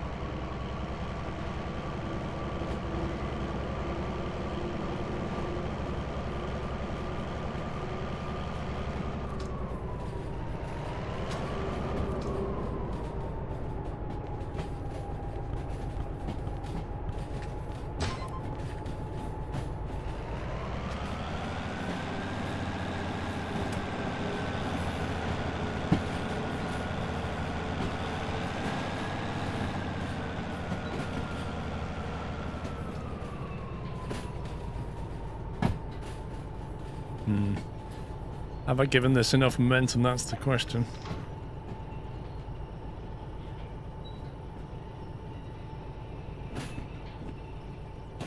The answer is probably not. I was hoping to send this over there, but I don't think it's going to make it.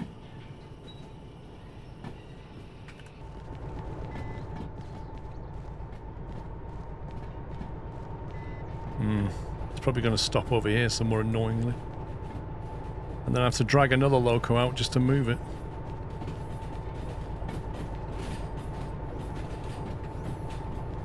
That's true, I can actually drive it, can't I?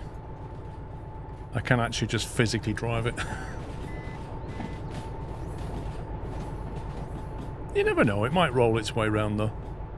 It's still going.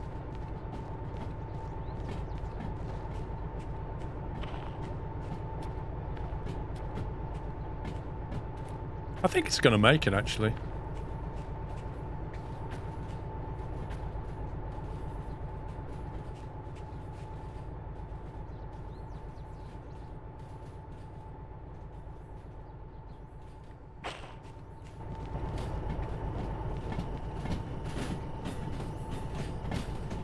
Let's sort this out. Is there a max distance for physics to work? That's a very good question, and one that I do not have the answer to. But, let's hope.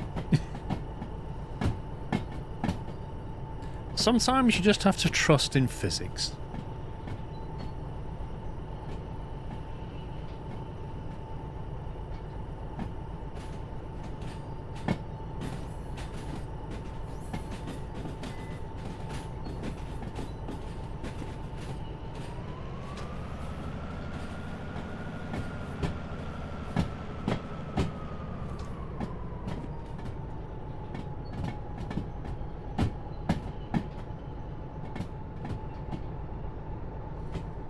Just realised I didn't actually add the weights up of these things. 90, 330. What's that? 420, 420, 500, 560, 760, 1200. 1200 tons, fine. Plus the weight of the locomotive and the slug. Yeah, that's quite a lot. Probably about 1500.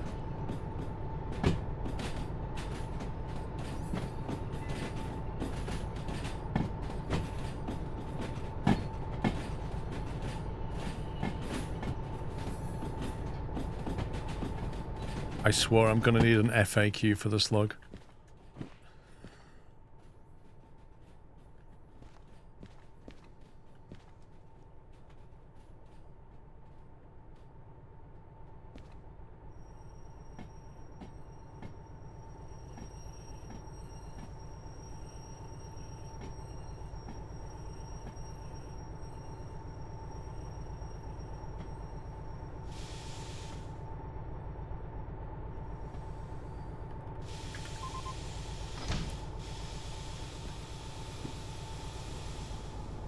FH71.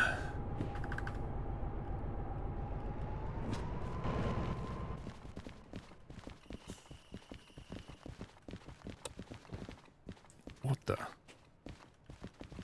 That was weird. Oh, what's here? Beautiful. That actually got a lot further than I thought it would.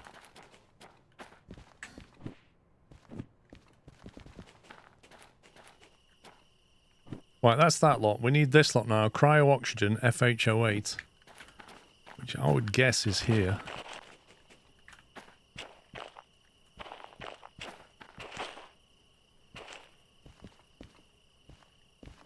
Flax oil, I think. FHO8.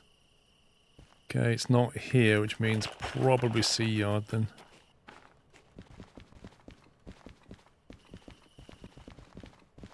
Nope.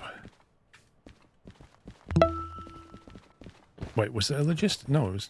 34 months being subbed to amazing community.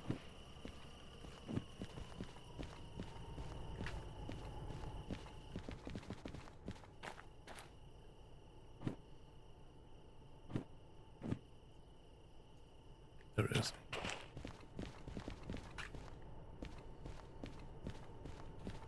It's on 3-0.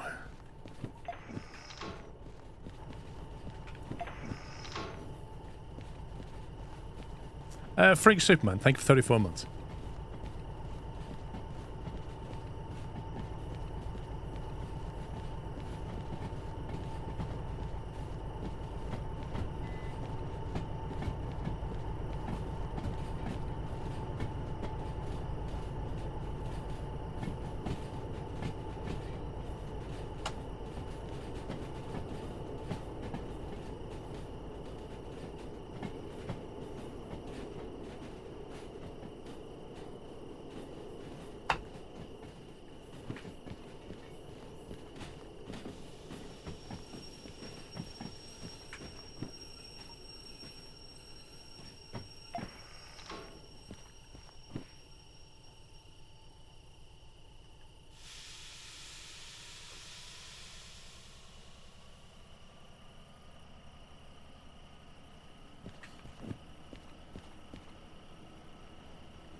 So that's that lot.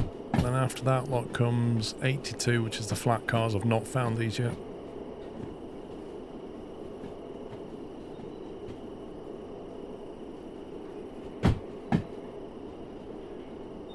If we're really lucky, they're those things though.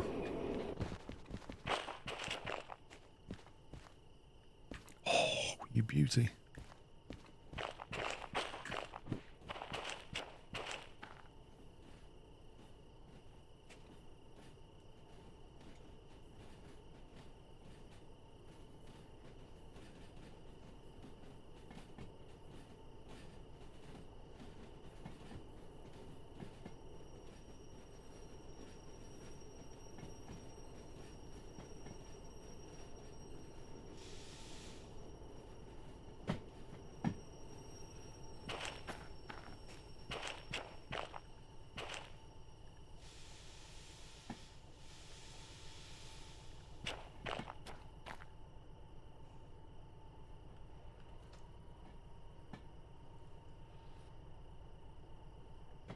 You're thinking of 3D printing a remote control to like the one in the game, only without the lights? For what purpose?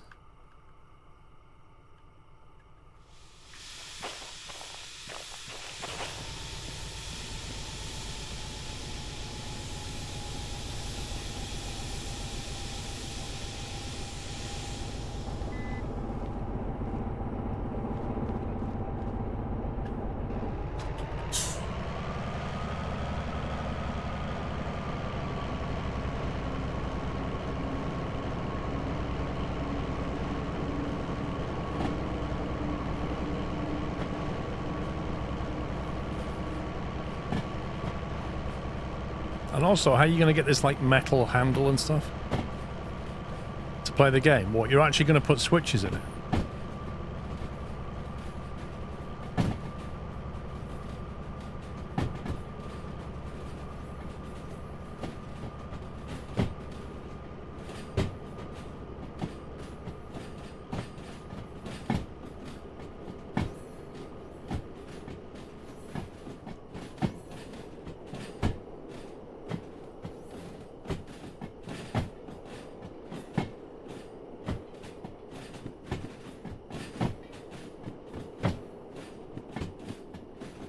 Right, can somebody add these numbers up if I give you the length?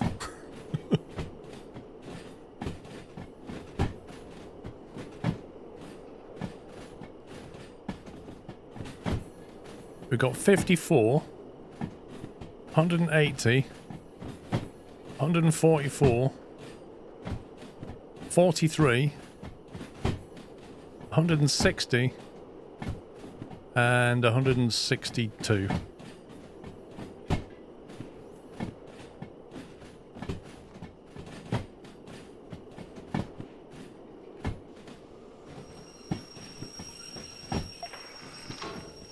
$743. Okay, so I need to add on. Hang on. Need to add on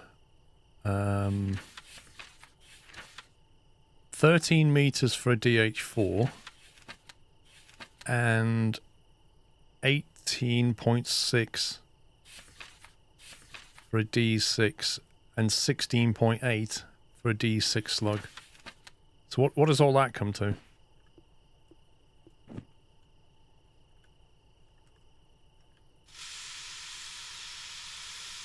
So about 800. Okay, so let's call it 800. Fine. Which is beyond the wireless range of this remote, so that's going to be fun.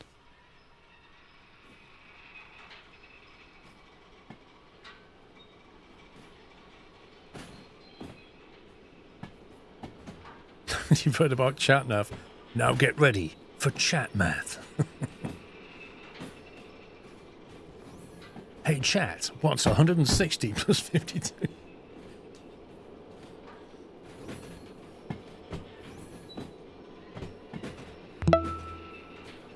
You just put switches and racing boxes. Hope everyone is Arduino having a controller. good Saturday. School of school hype school hug. Well, let us know if you make it. Bye, mate. Thank you for 45 months.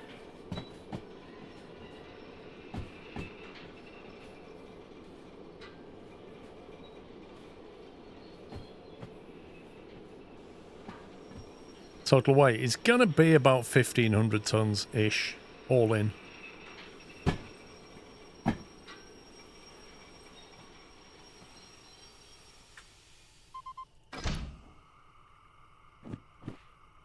Uh, 82, let's double check it's 82 at the back. 82 at the back. Right, next lot. 3 empty cars.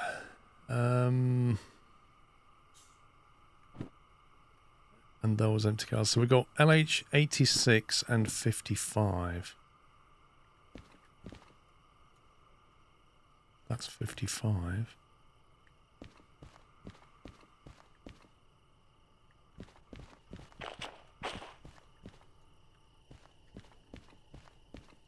Annoyingly, 55's here.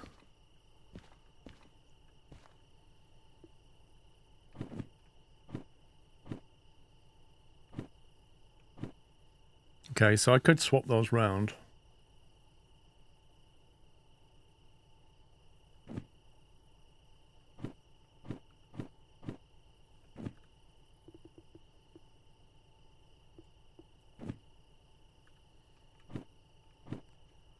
So after the empty cars, we go 55, which is this lot.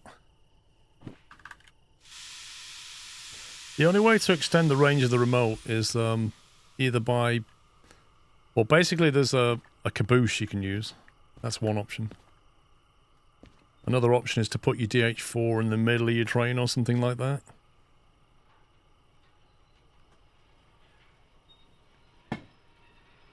Made an IRL mini Garmin pilot a few years back. Tons of work to get it to work on Microsoft Flight Sim. Nice.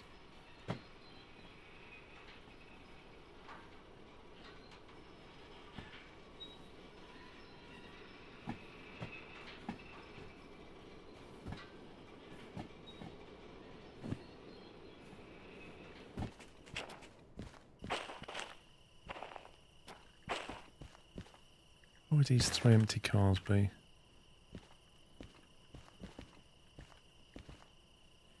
$75. No, what colour are they? 2 yellows and a silver. Normally they could be tucked away in all this lot.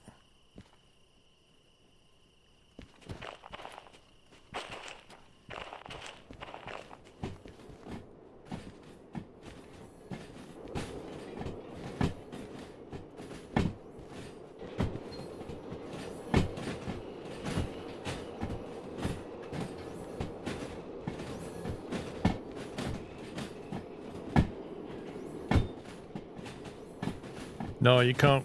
Well, you can't boost the remote.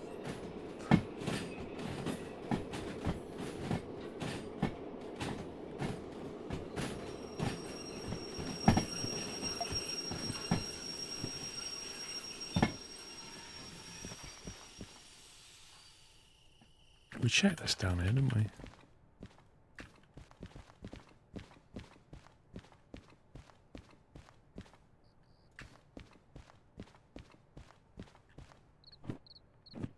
Did I just see something at the back? Oh, you scumbaggeroony. Do you know what? I'm not even going to bother with that. I cannot be bothered to get that out of the back of there. That one there. See ya. So that's 43 meters off, so we'll say... what did we say for the length? Did we say 900? No, we called it 800, so that's going to be 760-ish.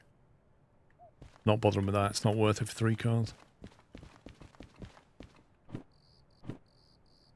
So I just need the tooling, which is a load of orange stuff. Once we've hooked this lot up.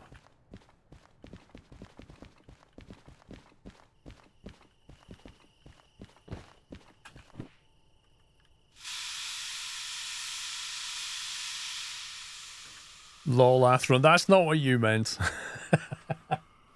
You meant a pain to drop off, not to pick up.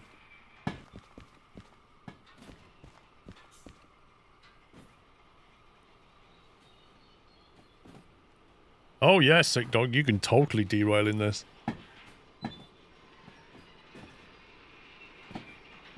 Did anybody keep a clip of, was it Christmas stream where I derailed and just like blow up all that stuff? Did anybody keep a clip of that? If so, 4 months to bullseye. give it to sick dog, please. Club Villain, thank you, 46.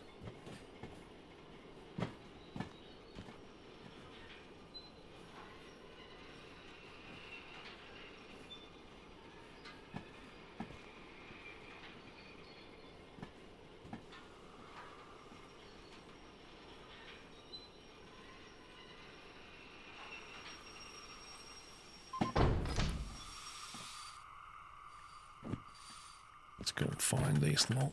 Presume it's over in this yard. It's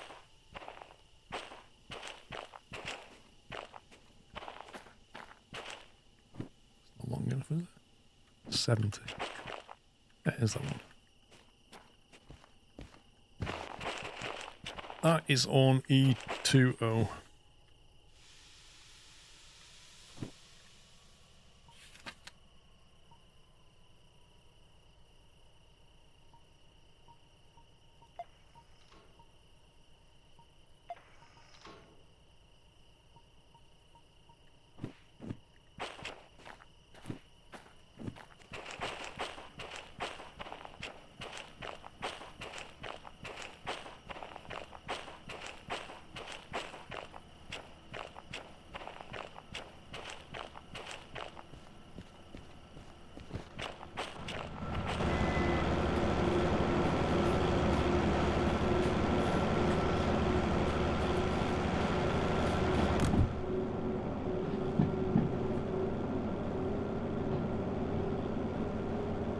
Yeah, I remember the bus.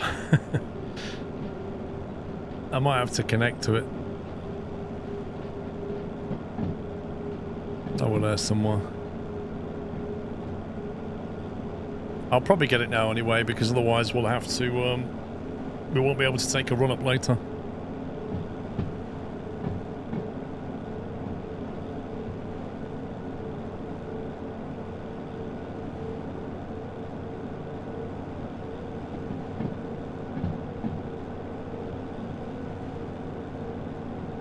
It's struggling on the flat.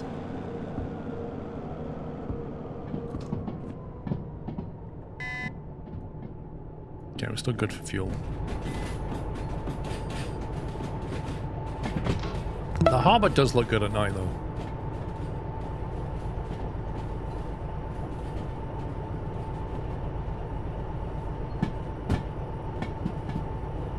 Warp 9, thank you for the gifted sub to Tim Speedle. Welcome, Tim.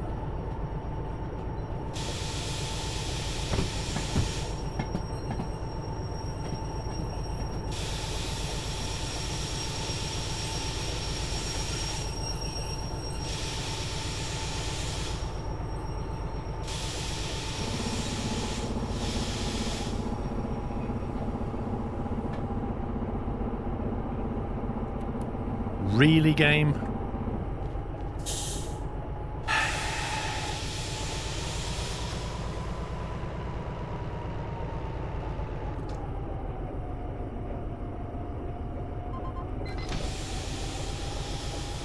Right, where's the back? Yeah, we've got to go quite a bit more forward yet.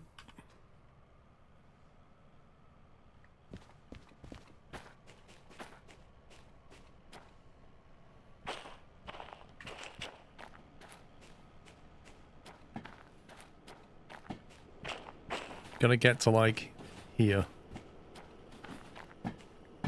Specifically.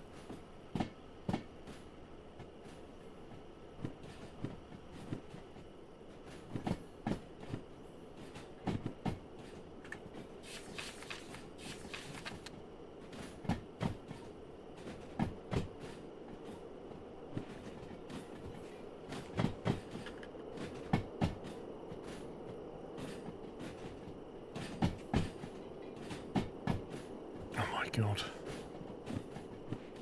Keep going.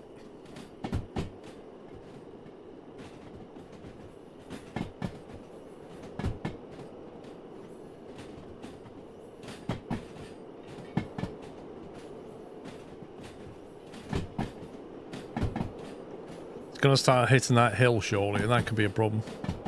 But we're near the back of the train.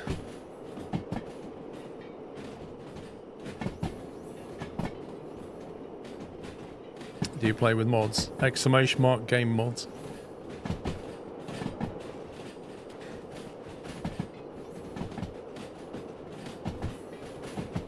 No, I've not put the D6 on yet.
Right, reverse this then we'll sleep.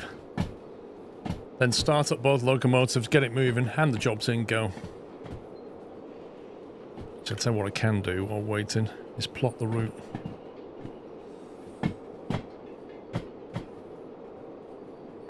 So we're gonna go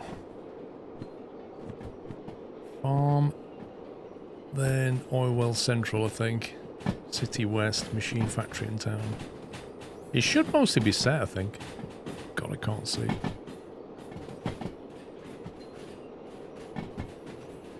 That needs to be left out the harbour. Sorry, right out the harbour. And left. Then keep right. Keep right. Left at the steel mill. Left into farm. That should all be set. Should mostly be correct.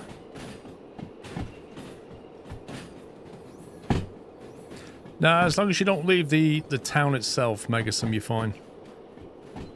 There is a limit. If you go about, I don't know, 150 meters outside of the boundary of the town, it'll reset the jobs.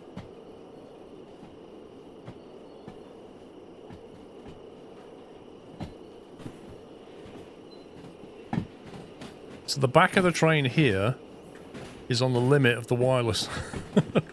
And we're about to add that to it.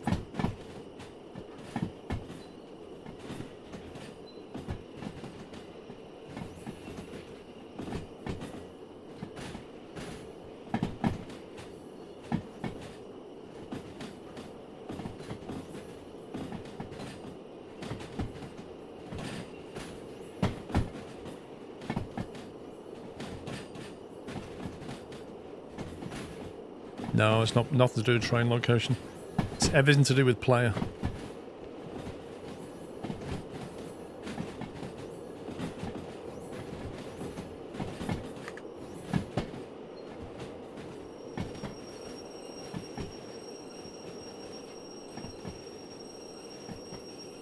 Yeah, the caboose is at City... No, it's... The caboose is just short of the coal mine central, I think. I didn't take it out the garage yet.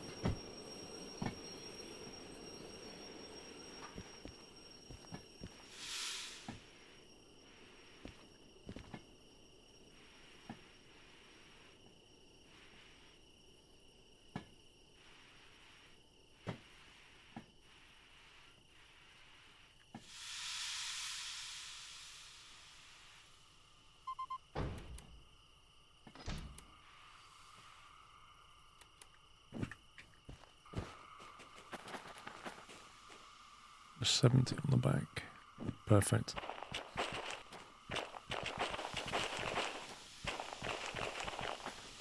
Okay, that is ready to rock and roll. Jeez, that is quite long.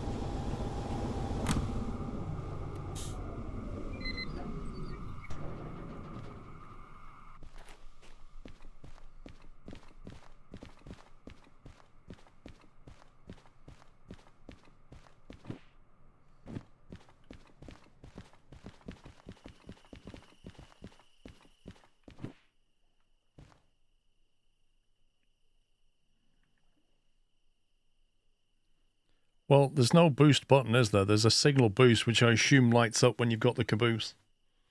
But there's no actual boost button.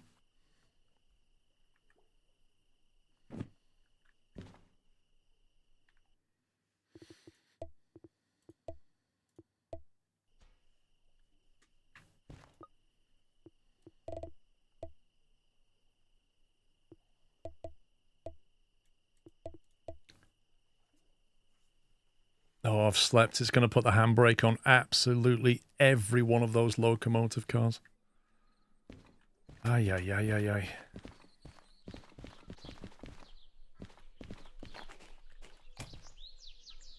Let's check everything now. Oh, it's on that one. It's not on that one.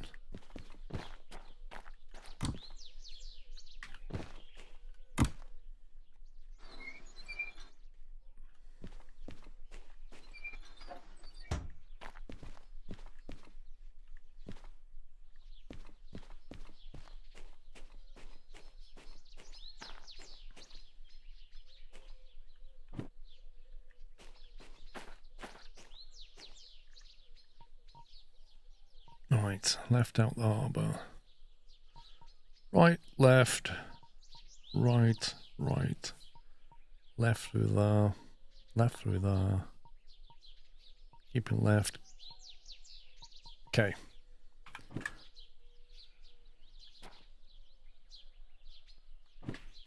I'll have to figure the rest out.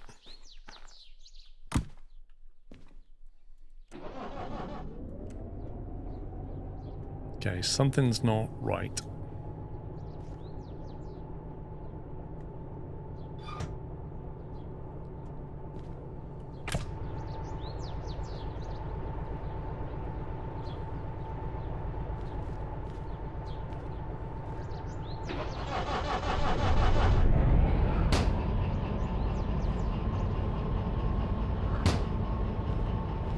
Right, 2 locomotives started.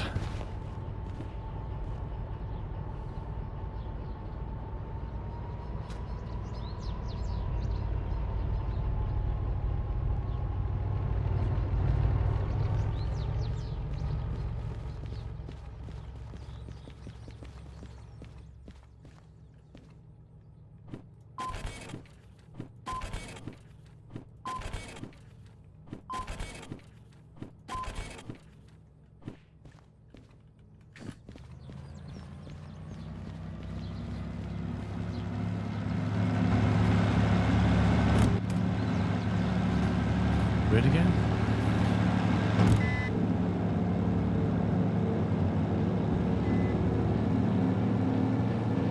Oh, we should have no problem getting the power down.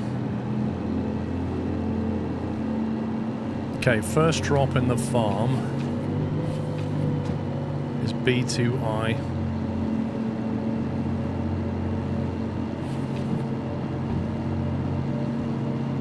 Which I think is what I already predicted. Yep, so that's perfect, easy drop. That's going to be the rear 9 cars.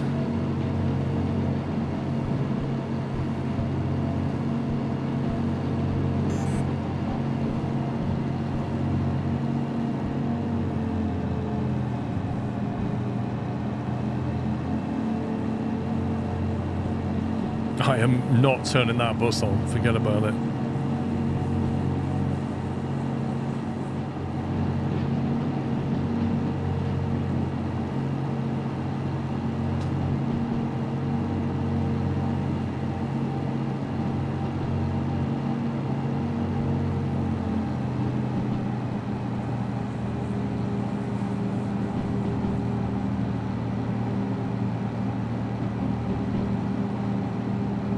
No, the bacon is not on because it clips into the cab and it's annoying.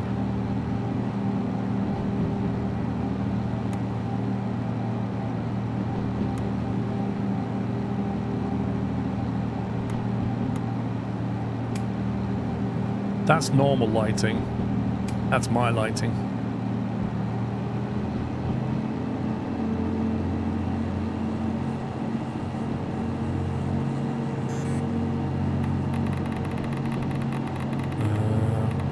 Say about 7, I should do it.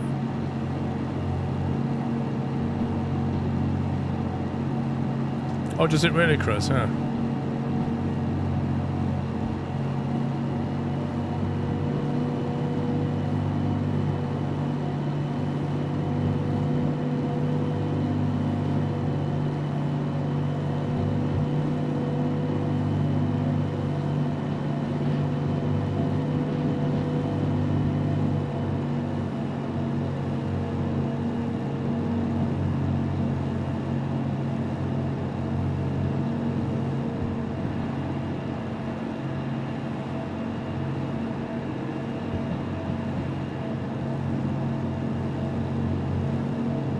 Okay, that's pretty respectable up there.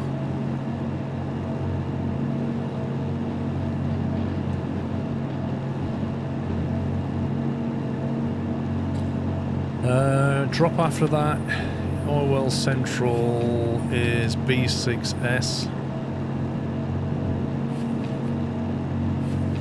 which is exactly where I said it would be, so straight through, reverse into 6S, that's that done.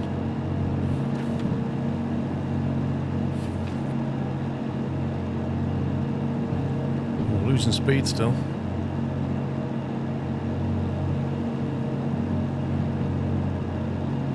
Then we've got a drop in City West into G2S.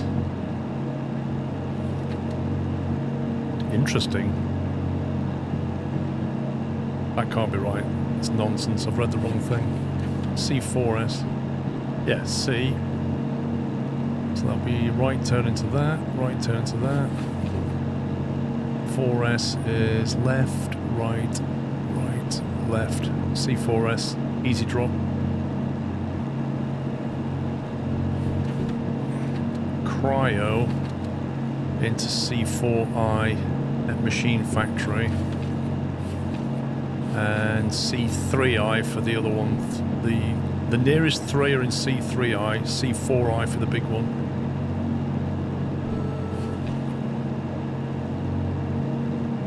It's left into C. Okay, that's fine. Okay, I think we're set up. It won't make any difference, Mustafa. The light just clips through in this game. In the same way that the white light here clips through into the ground there. Yeah, it literally goes through that platform and just lights up under here when it shouldn't. It just doesn't do the light clipping.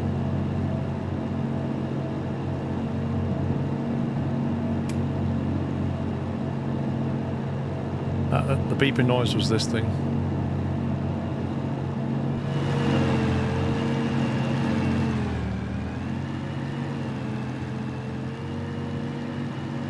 Let's try it.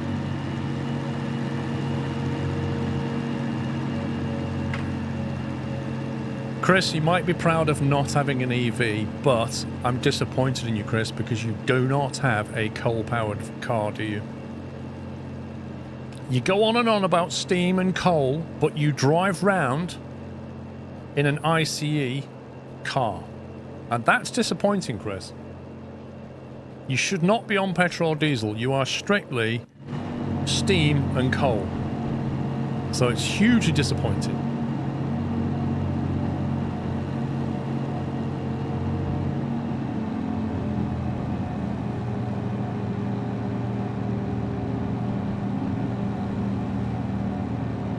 I don't know, Aviator, like plug-in hybrids. I find plug-in hybrids slightly disappointing in that they only do, like even the best ones only do about 40 miles on battery. Which is not like... If they could make them do like 80 or 100, I think there'd be a really good compromise at that point. But 40 is disappointing. And also they take forever to charge up. Like they're only going to do 40 miles, but they take like 4 hours to charge up. It's ridiculous. Well, Battle Cattle, it always depends what you're doing with your car. Like, if your journey is less than 20 miles there and 20 miles back, then, you know, why don't you just get an EV? What do you need the petrol for anyway?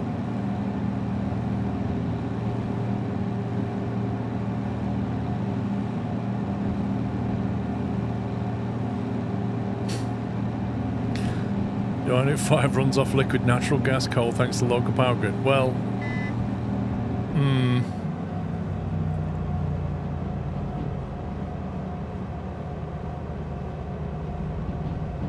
yeah, but 40 miles per gallon is not great.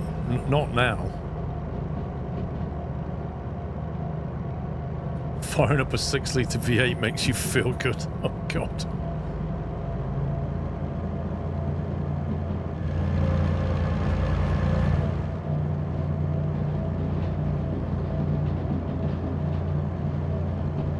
This is why the stream's doubly educational.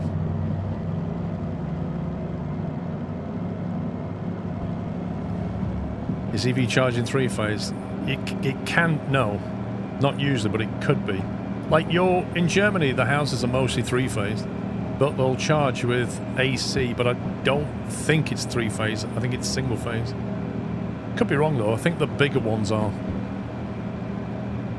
I think for faster charging, you tend to go DC.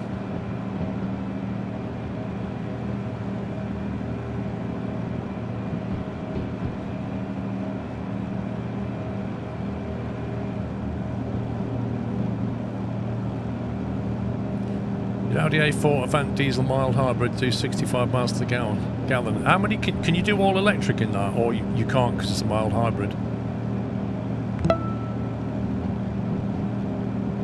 SQRLHNNG. Ruby, thank you for 26 months. And Jack Sims, thank you for 118.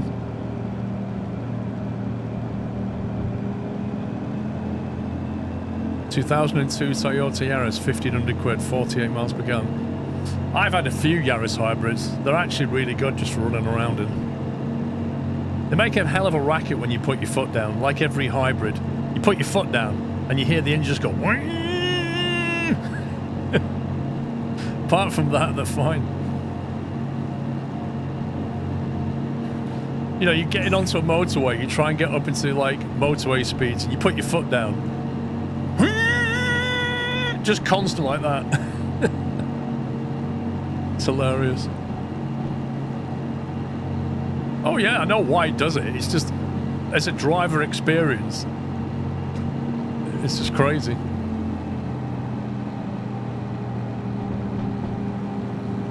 Your 40-euro Toyota gets 11 miles to the gallon. Dude, that must cost quite a lot now.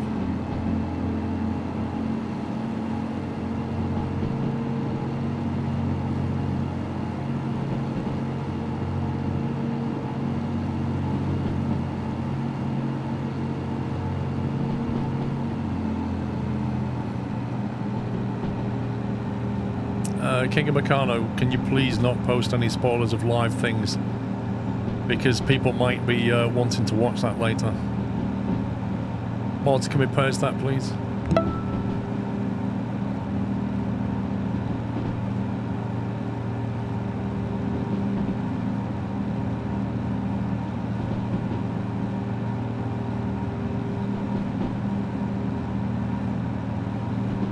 Uh, 3050, I would have thought it'd be fine. Total speed, yeah. Don't really see a problem. I got 24 months, Mutimus. Happy anniversary. Nah, 8 Viking. Nah, they're not. Nah. Hydrogen is not gonna happen in vehicles, I'm telling you. Not gonna happen. You only have to look what is going on in China to realize what the future looks like. They are busy building charging stations all over their country. They are busy smashing out electric cars like there's no tomorrow. They are busy dumping millions of solar panels. Yeah, they've actually massively improved the air quality in Beijing now because of they've reduced all the. They're moving away from coal-powered power stations and going all solar and electric vehicles. They are cleaning up their act. That's where the future is, not hydrogen. Not going to happen. Maybe for trucks. I don't know what the solution is for trucks. We'll have to see how successful like the EV trucks are. But for everybody driving around in cars,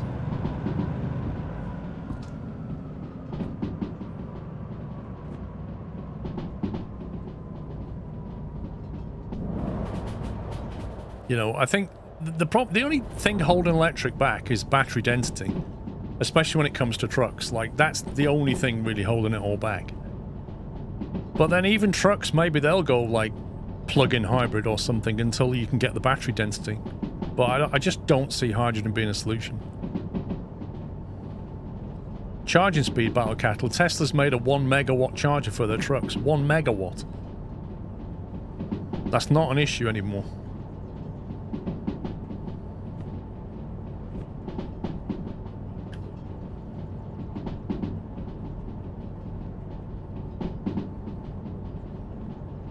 And the other solution is, for trucks, is what they're trialing in Scandinavian countries, where you've got either stuff in the road or overhead lines, you know, like a catenary line, and the truck basically gets into that lane on the highway and just recharges itself while it's on the highway. That's the other solution. Lithium, cobalt are not limitless. They don't have to be. They're getting recycled. You can recycle all the batteries. You break them all down, get all the precious metals back out, recycle it, and make new batteries.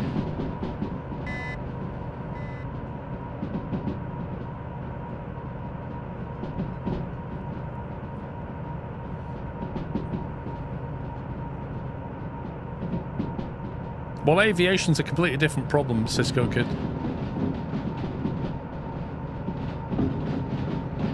But again, that comes back to battery density. You know, again, the best bet you've probably got for them is biofuels until you can do something else. But it's just a technical problem. No, it is, Michael. It's in Sweden that we're doing it.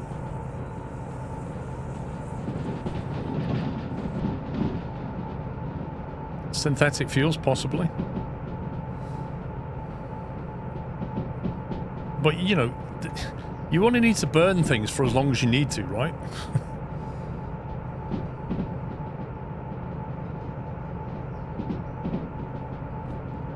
where are we going first? Because I've forgotten. B2I, straight in, drop the last 9 cars. I think we've set that correctly.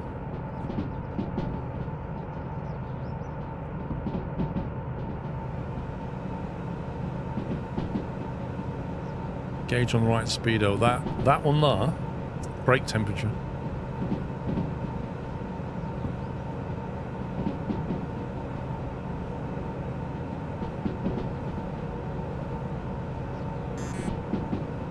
Well, VO, I mean, that's a different problem to solve, isn't it?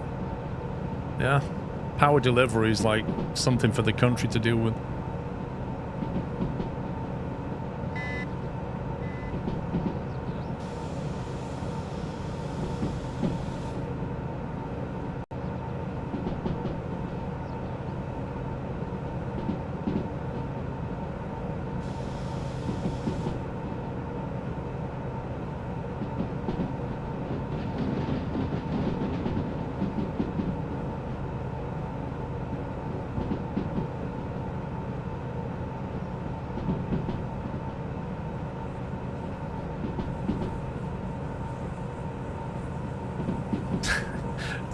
Tariffs everywhere, yeah.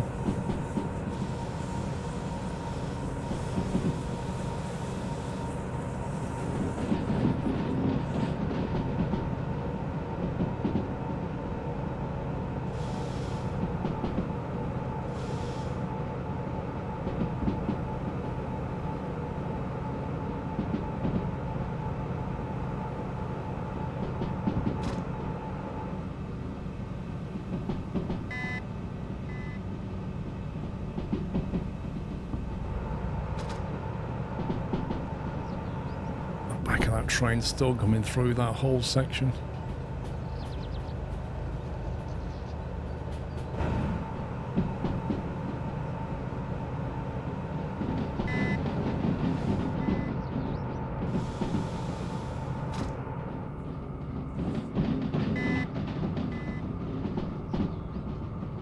Do I prefer flight sim or this? I like both. I like simulators, like I don't prefer one over the other necessarily.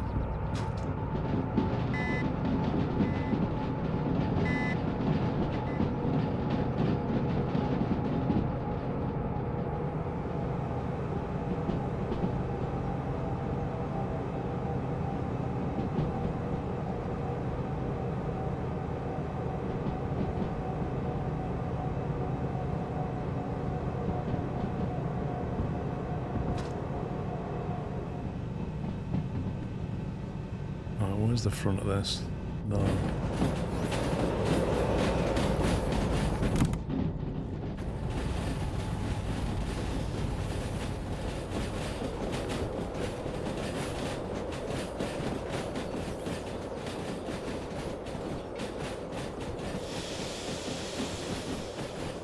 We're looking for the tool ones, the orange ones.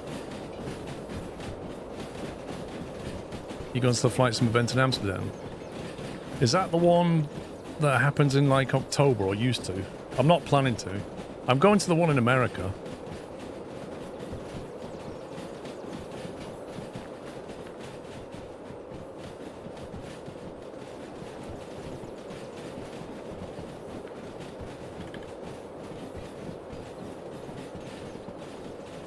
Oh, that's happened a bit too quick. I have to reverse. 70, yeah, too late on that one.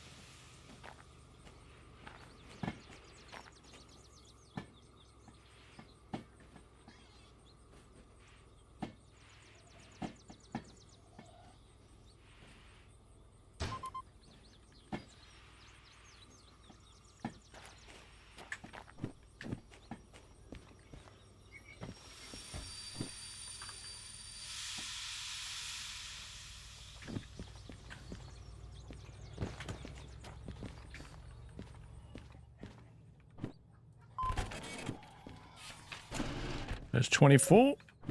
Thank you very much.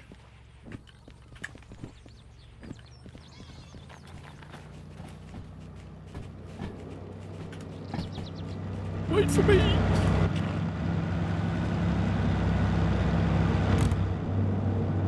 Right, next drop is B6S. So we've got to go straight through and reverse this in. This is 11 cars.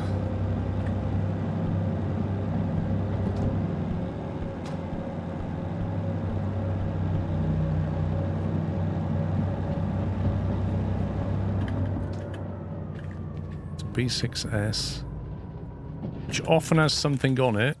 Today has nothing on it. How distinctly annoying is that? And it's too late to flip the switch. Dang it. It's almost always got something on it, and today it doesn't. Could have driven right through that.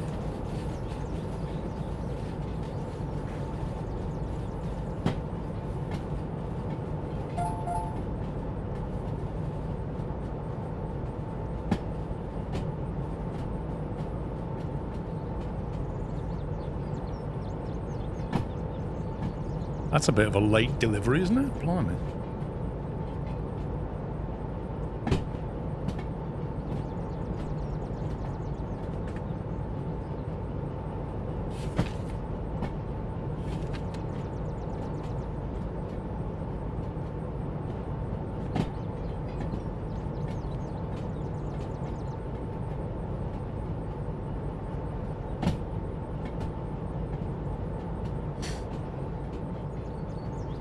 There's 6S.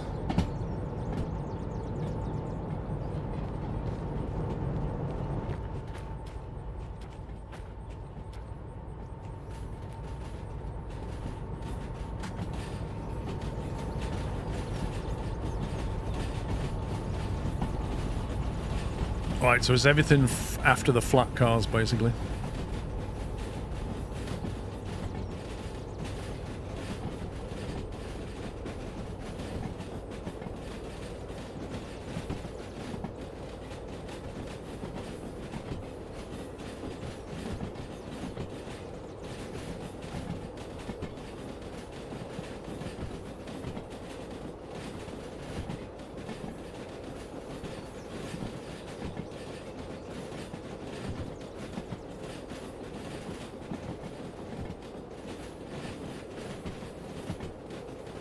There's the flat cars.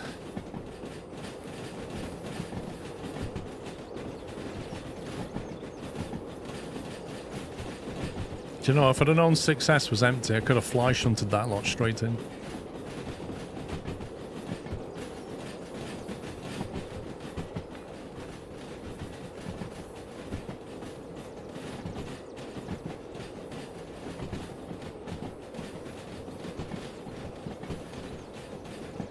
Thing is, Harold, like, people very rarely buy cars that they need. They buy cars that they want, and that's the problem.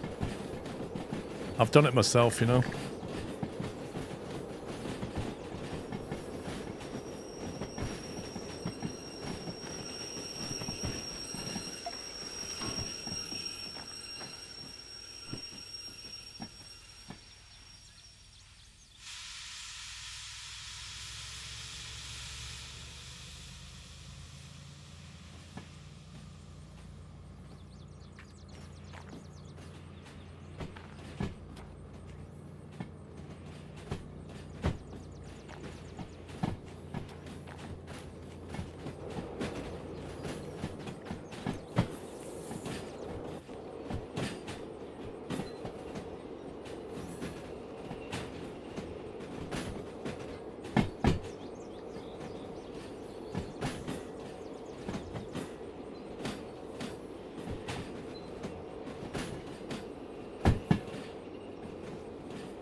This is why I really hope I got that right.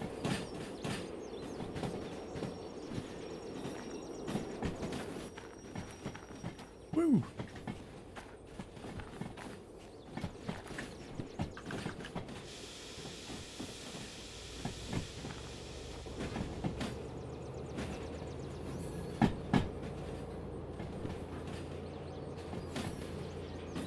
Fly shunting hype.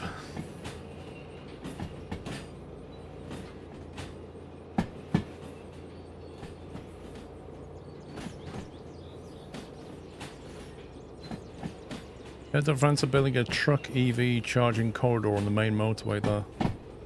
Yeah, that's the solution.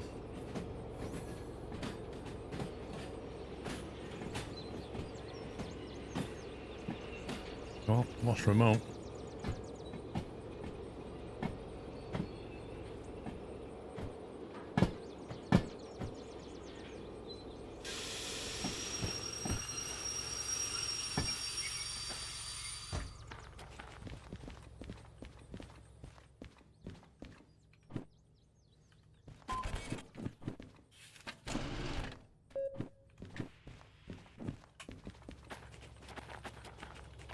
Run!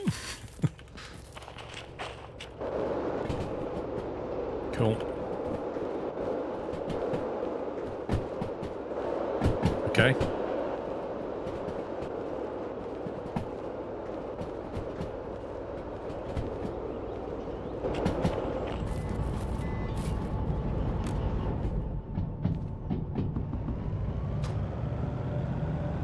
My next drop is C4S, which I've already set up.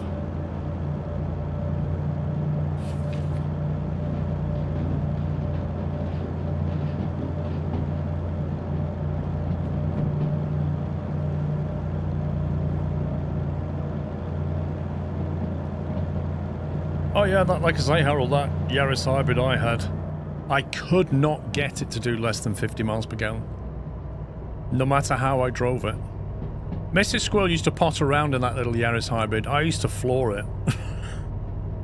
I mean, you know, it's all relative. When you floor a Yaris hybrid, not insane things don't happen. But I still couldn't get it less than 50 miles per gallon. It was crazy.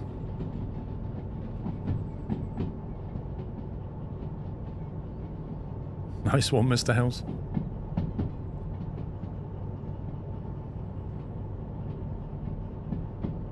We are pushing the... basically going to load those front two with machine parts to fix up 2 locomotives in the museum.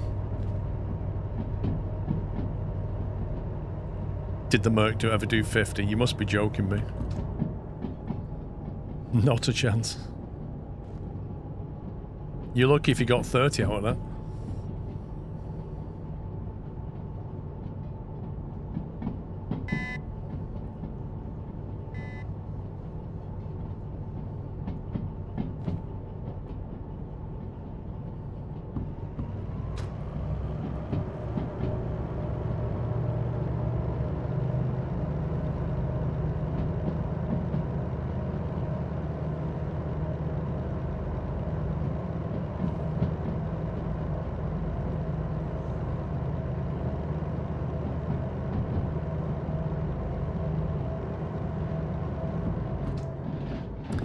How can you have multiple machine part jobs and never got to fetch a single thing? Because if you put multiple locomotives into the museum bay, it generates a job for each one. And I've done that for 4 of them. So I've got 4 locomotives in the museum and it's generated 4 parts. So when I go up here, I'm going to take 2 of them and then I'll have to come back and get the other 2.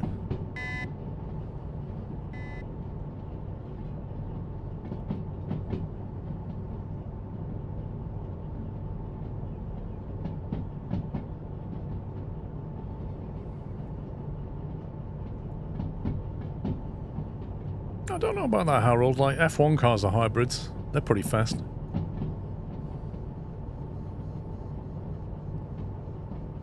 The best you got from was 45 miles per hour. Do you mean miles per gallon, bro? I would hope that your Lexus can go quicker than 45 miles per hour.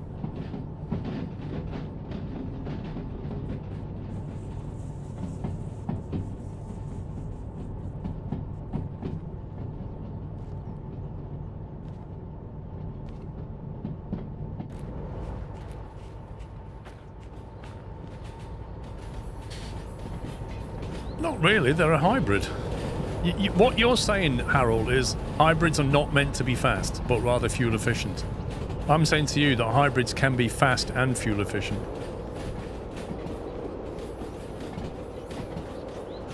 It's not true to say they're not meant to be fast.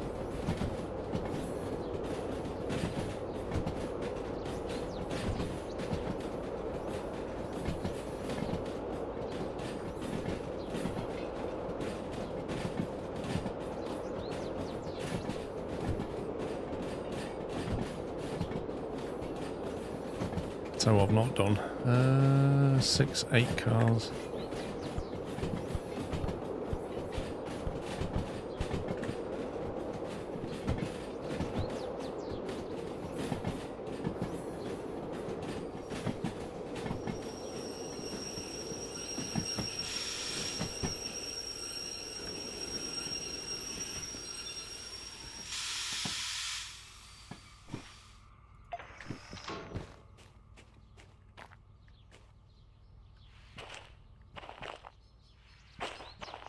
Did I get past the point? Yes. Oh my god.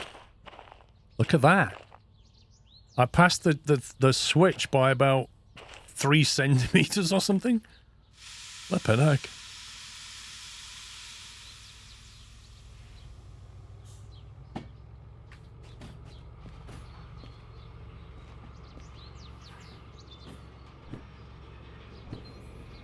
Right, C4S you become.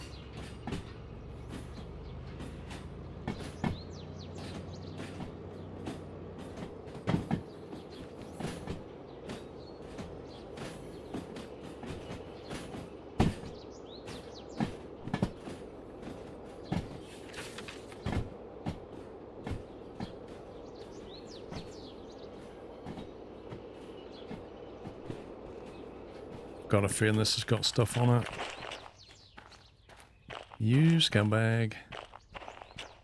I was going to fly shunt it, but now I can't.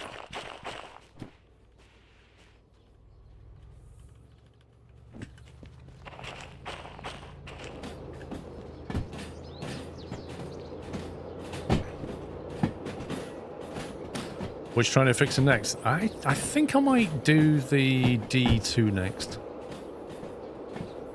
I quite like the D2.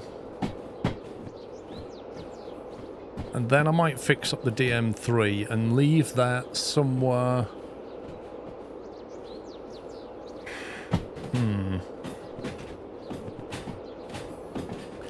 Somewhere where there's a bit of a... Like the food factory, for example, has heavy stuff that has a slope. Possibly the Iron Mine West. Because the D3 is a good shunter. Sorry, DM3 is a good shunter.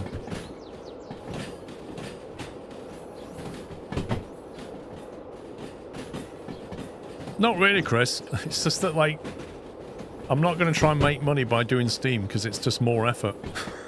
I'll take the lowball effort.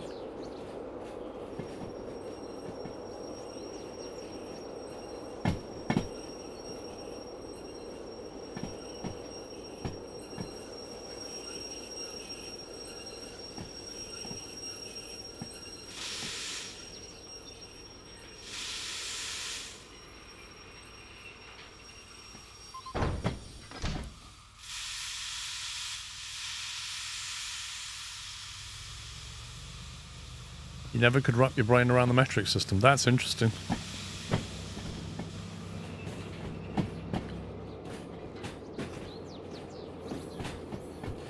Oh, hang on. I've just added 3 cars in the back.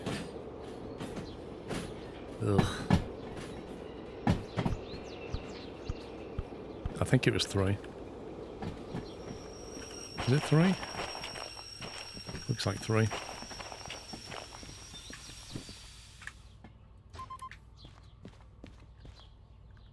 Oh, that's wrong. That's not good.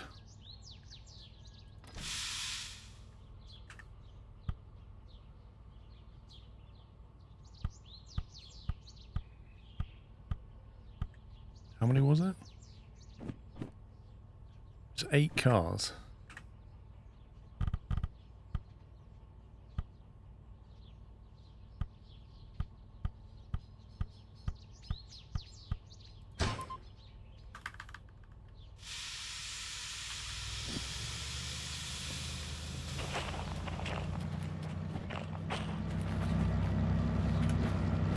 This game makes you do mental maths as well.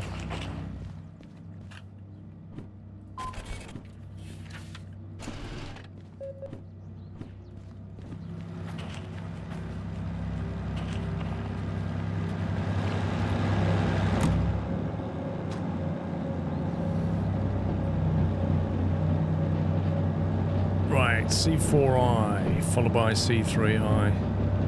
And that is 10 cars this time.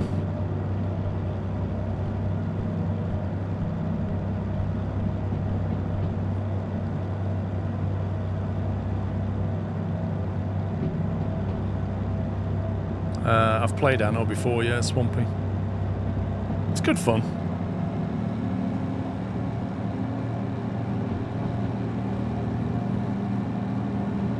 Machine Factory.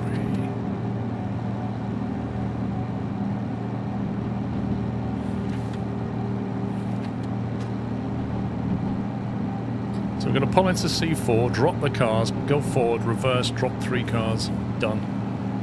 Then we can load up our parts in C1.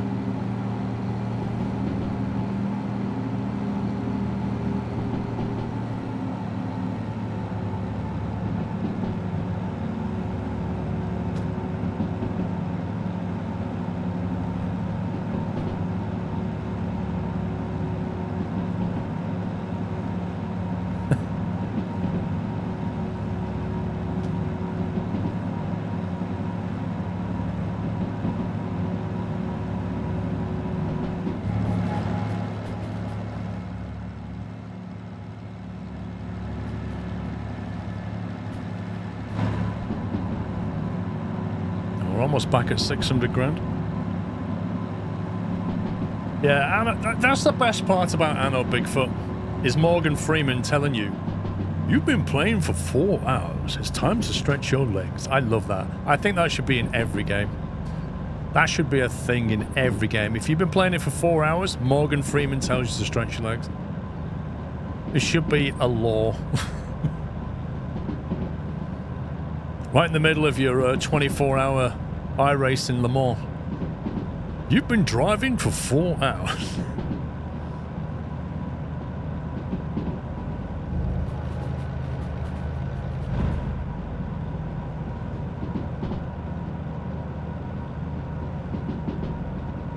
I'd rather have Morgan Freeman than Samuel L. Jackson voice, if I'm honest.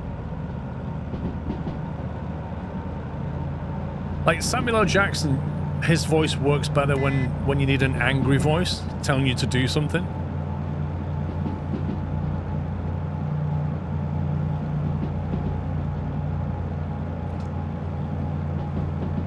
You're amazed that the UK shifted to metric in 1971. Yeah, but in typical UK fashion, Beaker, it did and it didn't.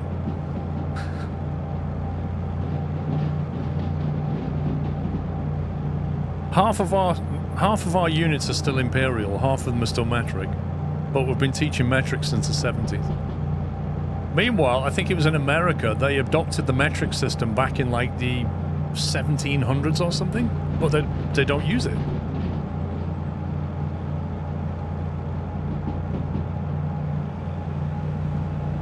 Yeah, all of our signs, all on the roads, are all miles and miles per hour and yards.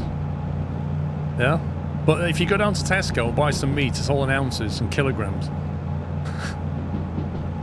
If you go to B&Q to buy some wood, most of the stuff is metric. It's like 3 meter piece of wood, you know, 50 mil wide, 25 mil wide, but you still get these old boys going in saying, yeah, I need a bit of 2x4. And you're like, what do you mean? Well, you know, 2 inch by 4 inch. Well, we don't have that. I think you'll find, sir, that that's 370 mil. It's that kind of thing. It's just dumb. We're neither one nor the other. Yeah, well, we weigh people in stones and pounds, or the younger you are, people will talk about kilograms more now.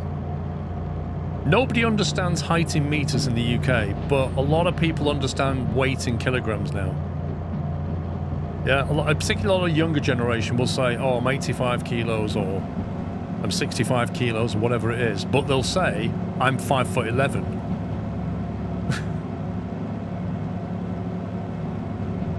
The UK's odd.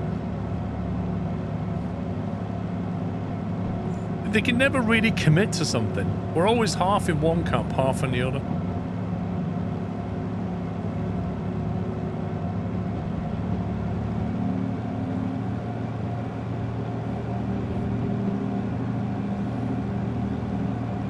I thought Canada was fully metric, Aaron. You use feet and inches for height, pounds for weight, and miles per hour for speed. In Canada, Canada's metric.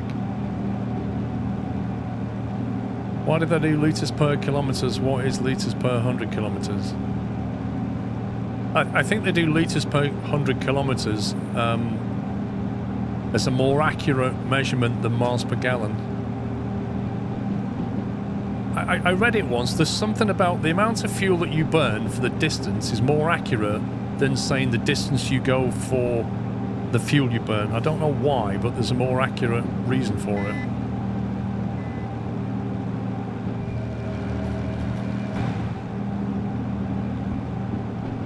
Canada we use pounds for weight and kilometres for distances. You use pounds for weight? I thought you were fully metric.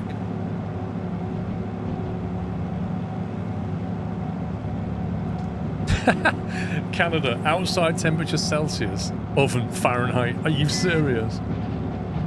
Oh my god.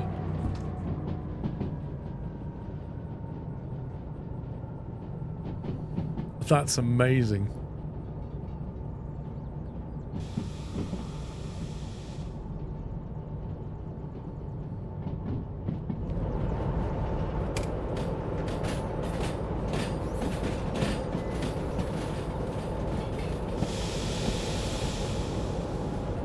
I know you use kilometers and stuff, but I did not know that you used Fahrenheit for your cooking and inches and feet for your height measurement. I never knew that. I thought you'd fully gone metric.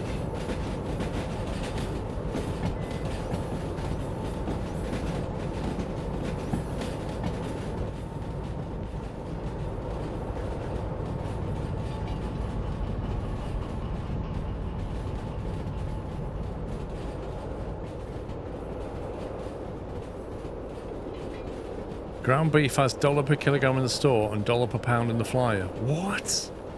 That would just mess with your head, that. That's even worse than the UK.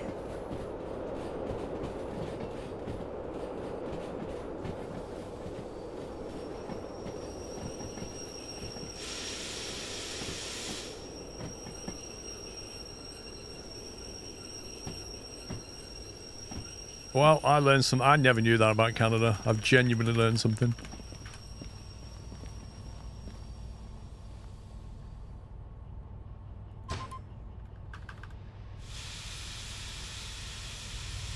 Alright, these are going into the next one.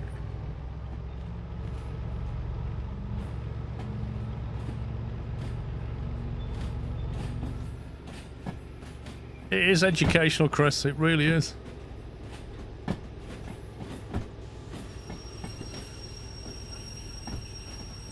Why can't I switch that? The heck? It was broken.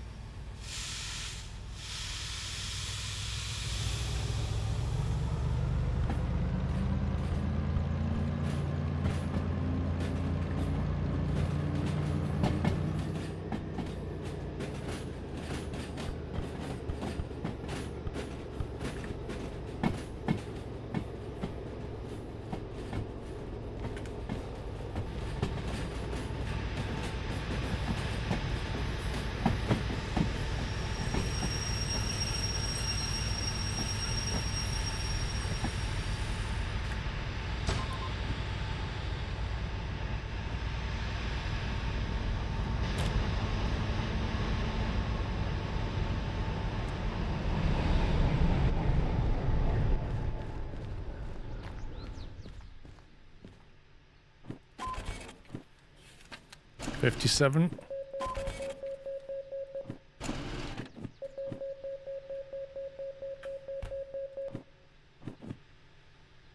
And 23.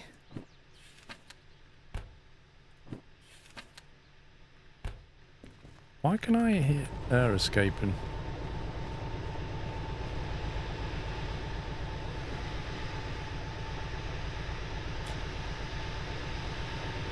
Why is this making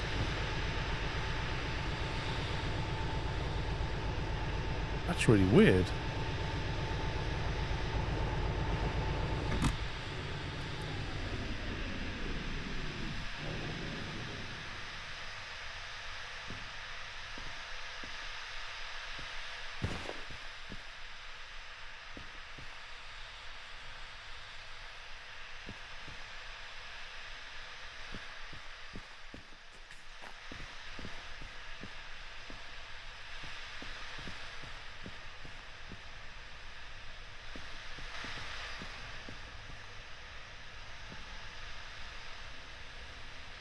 That's bizarre.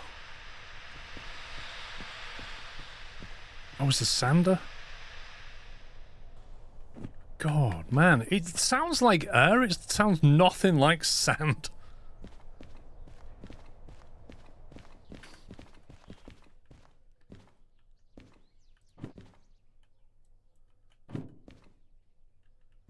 Look at that. If we take that cryo oxygen and unload it, we get paid a load of money.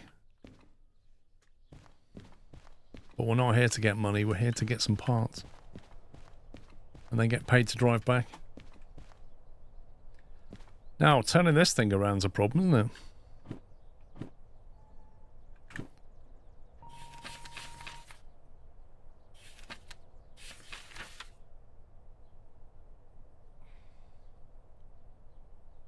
One might argue turning this thing around is very, very difficult. I need to get these in the loading bay, which is here, so we can do that.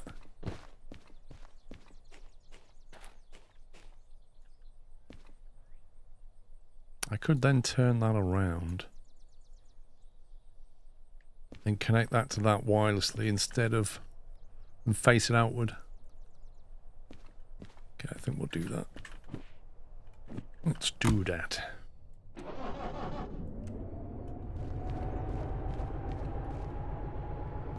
So I'm going to have to get this out of here as well.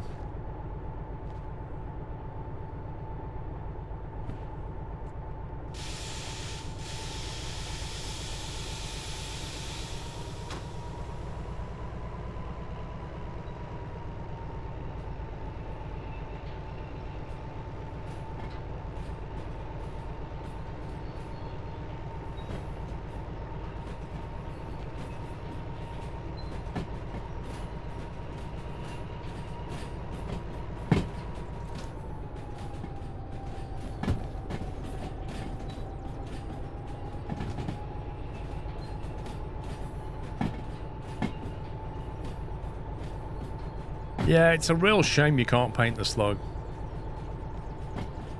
And like you say, the rail car, it would be so nice. The slug in particular.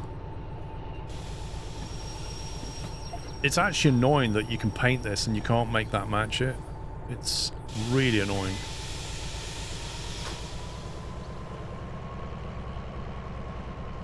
I don't think we can, Atheron. I think it's just going to load 2 of them randomly because we've got 4 parts in the queue.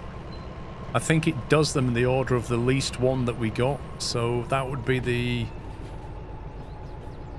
DM4, and then it'll probably give us the DM4 and the 282, and I think we'll then get the SO60 and then the DE2, I think. There's a mod that lets you paint the slug. Why is it not in the game though?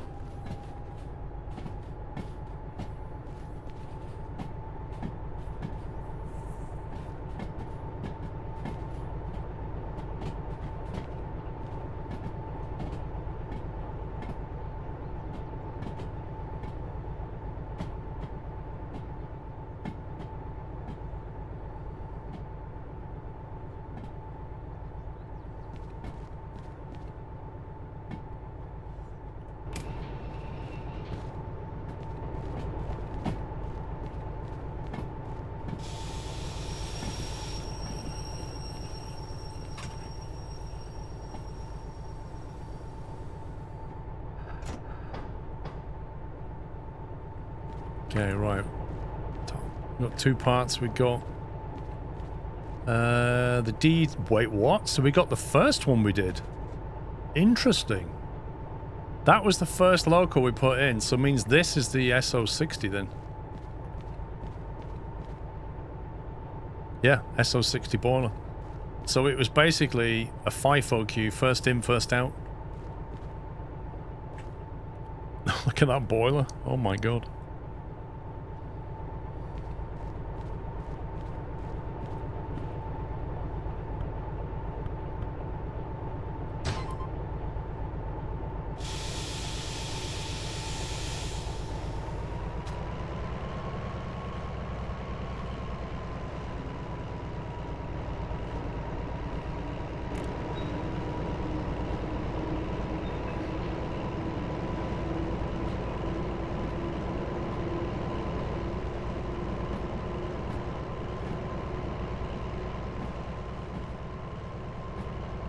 There's just no through track here at all.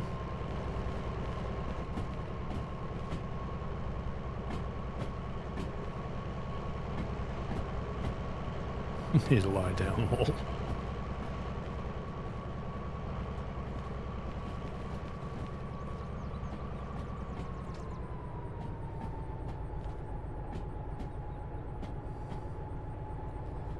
Well, I'm doing 4 technically, bro.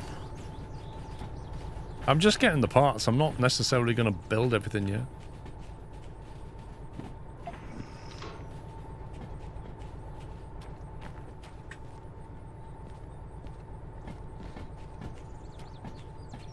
Because basically it just worked out that it was easier to drag all 4 locomotives back to the museum. But what I didn't realize is as soon as you park them at the museum, it instantly generates the job for the part. And at that point I thought, oh, okay. So, you know, I might as well stick all 4 in. And then I'll work on them in the order I want. Because all we've got to do is take them back to the museum, put them on the turntable, and they'll just be absorbed. And then that's that done until we need to use the part.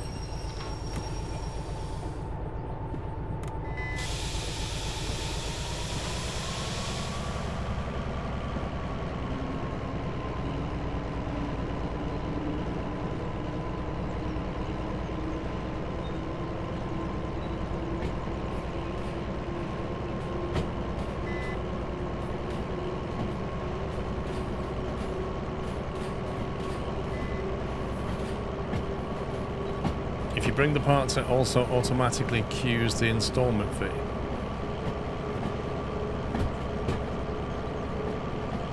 Wait a minute. What do you mean by that? Because until you put the loco into the repair center, you can't install it, right?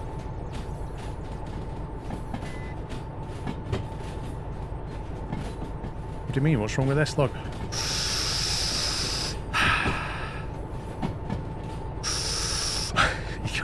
You can't beat a bit of fresh diesel in the morning. What's wrong with you? That's what Chris does on his steam train. Right, Chris?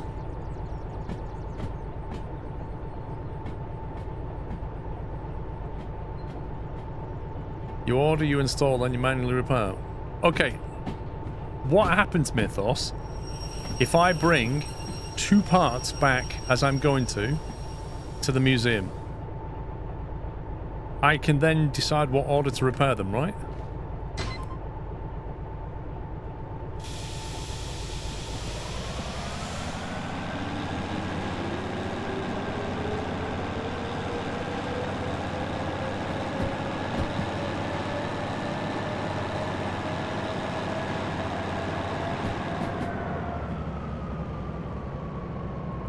Yes, so that's what I'm going to do. I'm going to bring all 4 parts to the museum and then decide the order that I want to repair the trains. That's my plan. Were steam trains used for freight hauling? Absolutely.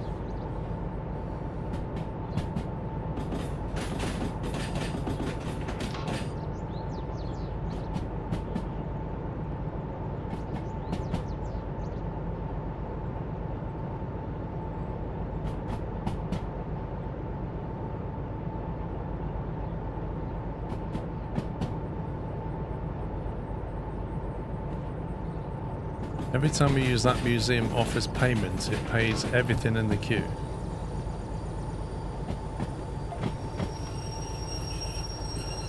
genuinely don't understand anymore.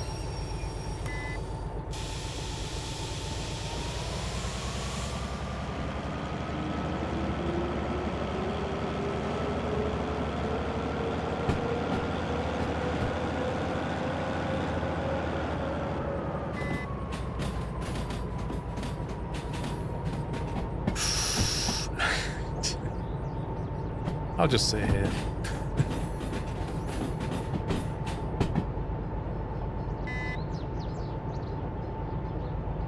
That switch thing's nice, but that buzzing can be annoying. I think it should only make the buzzing sound if you're actually in the cab. Otherwise, it doesn't make much sense.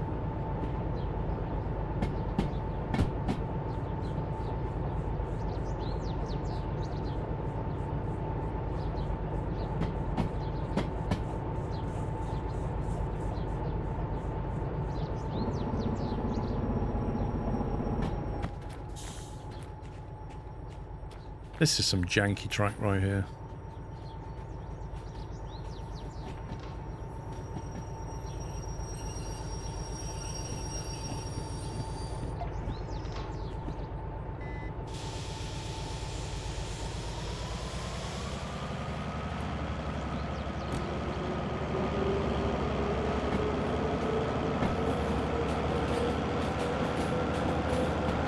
Well, that track used to be lovely, and then military came along and went, we want a base here. We're just going to cut right across your track. And it just looks rubbish.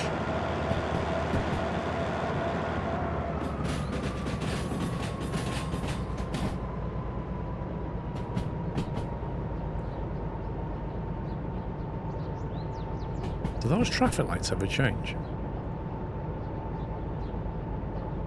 Or are they permanently on red?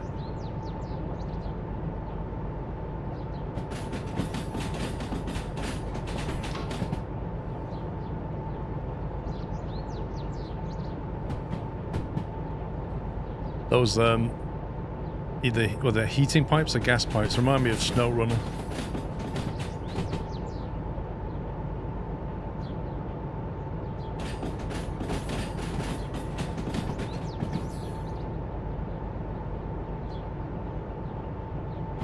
The final point an obstacle, though, is an invisible wall for ages until you get the military license. I don't think that the military license scales properly. I've said this before, it's an all or nothing thing. Like, you get military 1 and your copay jumps up 300,000. There's no... See, at that point you may as well get all the licenses, because your copay is already through the moon at that point.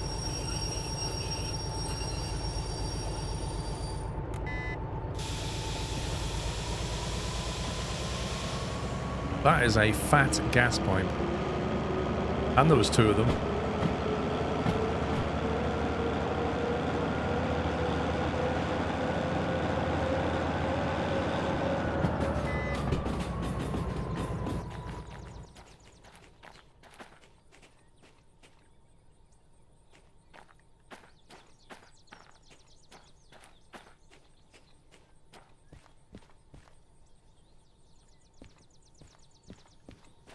Can't call it fat. Sorry, big boned gas pipe. Is that okay, Chris?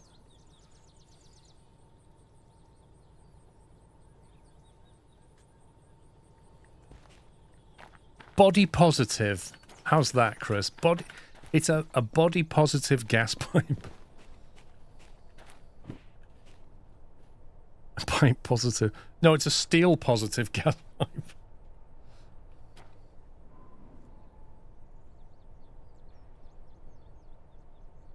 Gas pipe plus plus.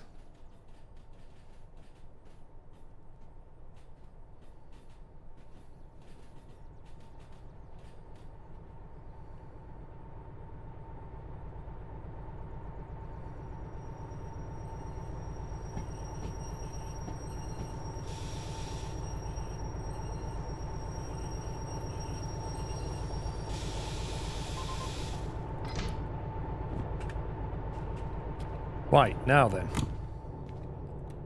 Seeing as we're now not physically connected, And that has a DE cable. That has an MU cable. And that has an MU cable. Is that able to talk to that, or do I need to use the wireless to talk to that now?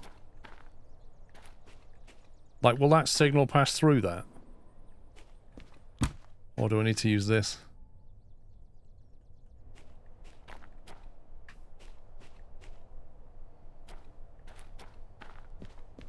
It will talk, okay. So I don't need to set anything though, that'll just work now. Cool. In that case, we can set about picking... We'll load up and then get a job. And then get back.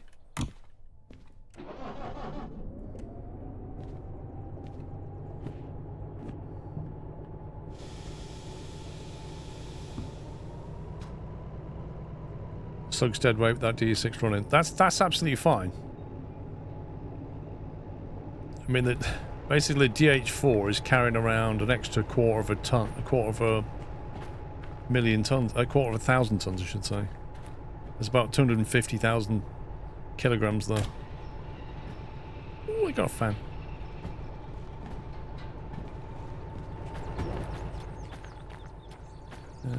Where is it? It's down in that yard.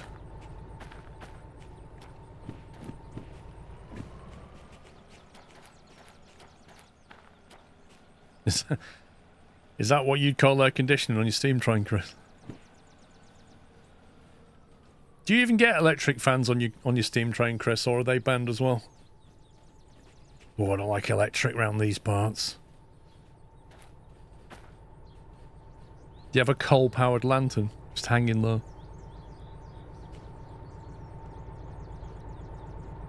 The band.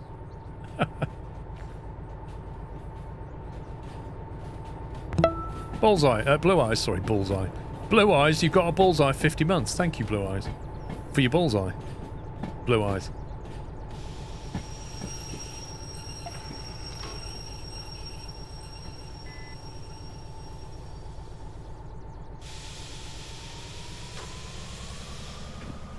Okay, left.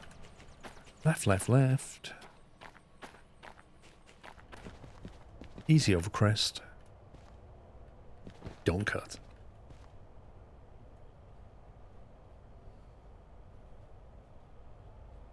It's time for my medication. Lol. What, you mean it's time for my gin and tonic already? Blimey. I didn't realise.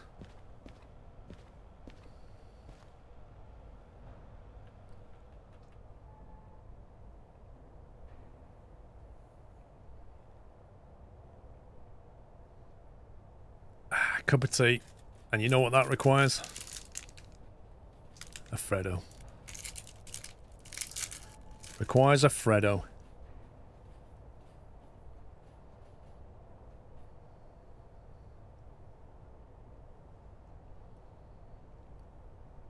That's very true. If I turn on the sun on the back of this thing, I've got some lovely reversing lights.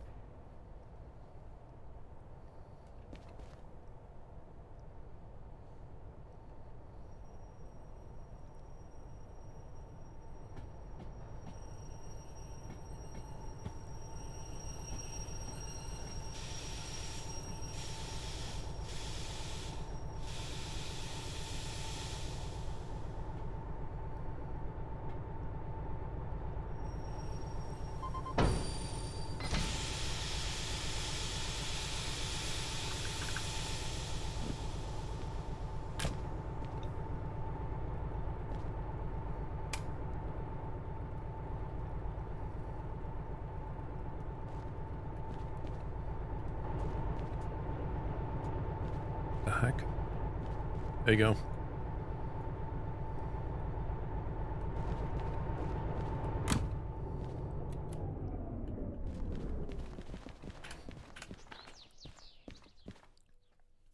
Right then. So, we need to get back to City South, but get paid. We have the steel mill, the 500 tons of scrap metal, and another one there with 448 tons of scrap metal. Oil Well Central is on the way. But that could be reversing 4 cars, a bit of faff, but we get paid for it. We could prepare a train to go down to the harbour, if we want to go all the way to the harbour. In fact, there's multiple jobs for the harbour that we could prepare. Actually, no, they're inbound unloads, aren't they? The ones that we just did.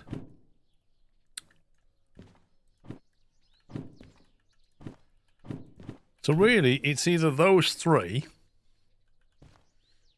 with optionally that one. That would be the first drop. And then we'd probably want to drop that one next. Followed by that one. And then this would go last, potentially, if we went all the way to the harbour instead of up to here. I suppose it depends how much that gets paid, but it's like 3 drop-offs, so it's a bit faff. Got to find the cars. It's going to be 3 sets of cars. Put them in the loading bay. If the shunting job's paying 21, I wonder what the delivery's paying. The alternative, it's probably a better bet actually, is drop that at the Oil Well Central, run into the thing, grab a job that's going from Oil Well Central to Harbour, which there's bound to be one, and then just take that. There's bound to be something to the harbour.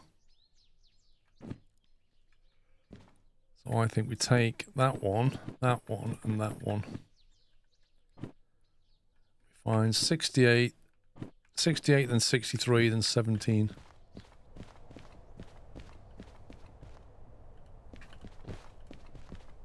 '68's there. 63's there. And 17 was... Oh, it's gonna be that. It's gonna be that. Yep. And suddenly that looks like something I don't want to do. Although in theory, all I've got to do is move that to here.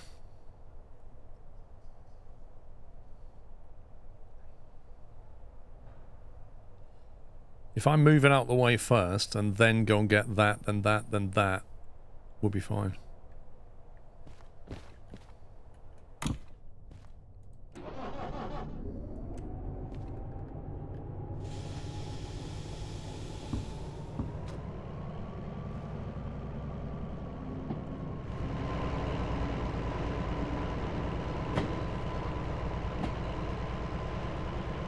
Typical.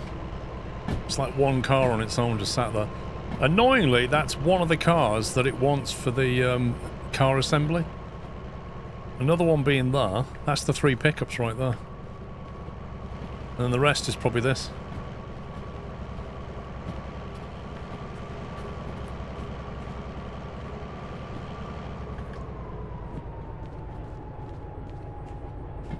Could clear it. I could. See, I reckon it's that one, and those 3. And they would go to the harbour. It's almost worth assembling now, isn't it? It's not actually a lot of faff.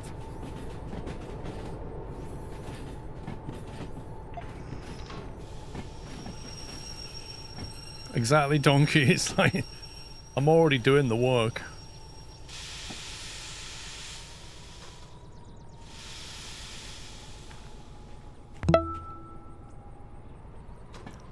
Daldron, thank you for 82.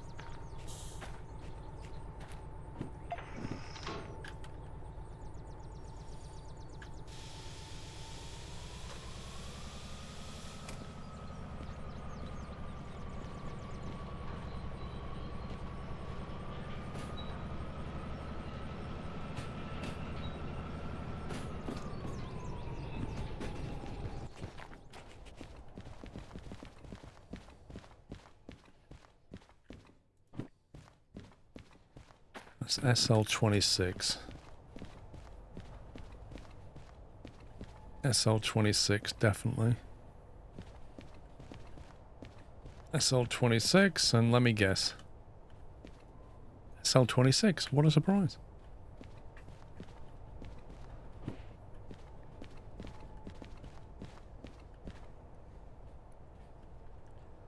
Do you like it, Chris? Do you want a poster?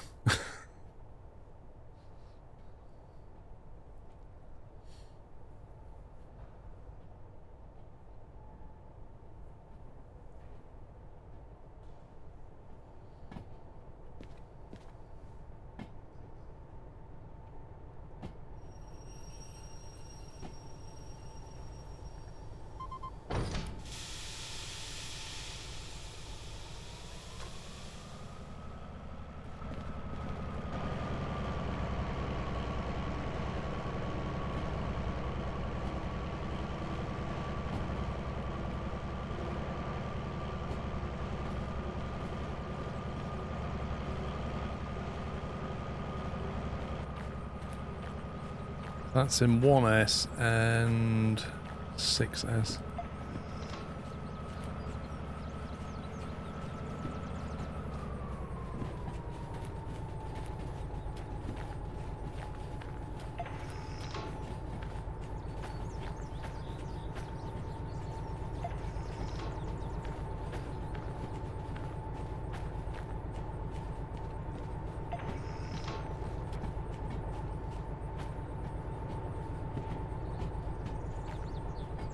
Not yet, John Boy. I don't have Hazmat 3 or Military 1, 2, and 3.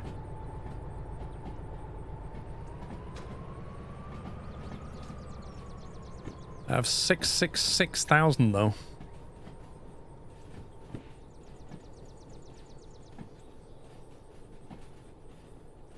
I don't think you can, Donkey. You might be able to with a mod, but if you don't have a mod, then you're getting what you're given. You have two choices, DVR paint and demo paint, and that's it.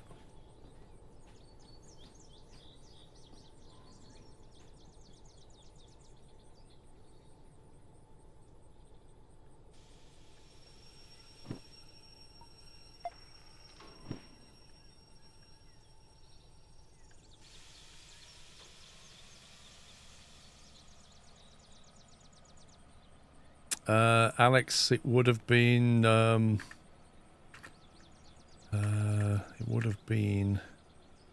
Tony Wallow, I think.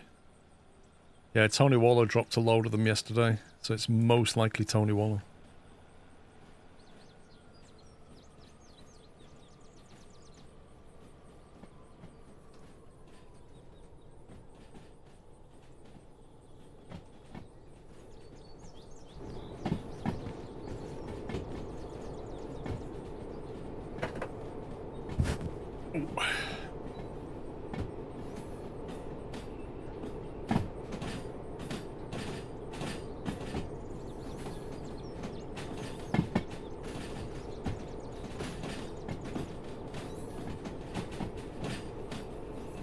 Oh yeah, Detobita, totally. You damage the cars, you're paying for them.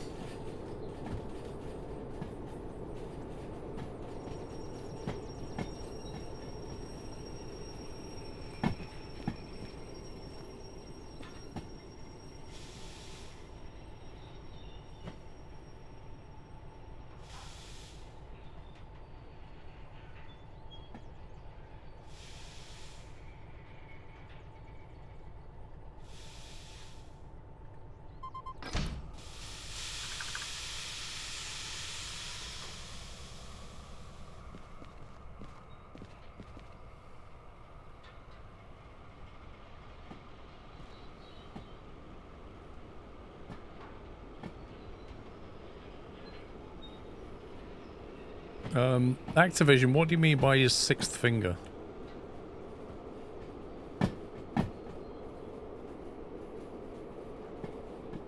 Because I've only got 4 on each hand.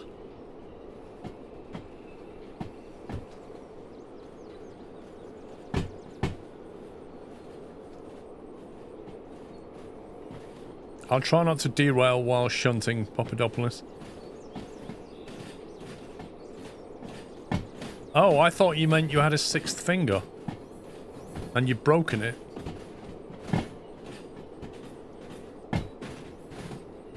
I mean, if you keep breaking fingers playing football, maybe you definitely need to think about life choices. Chernobyl resident, yeah? I don't know, you might have 6 fingers.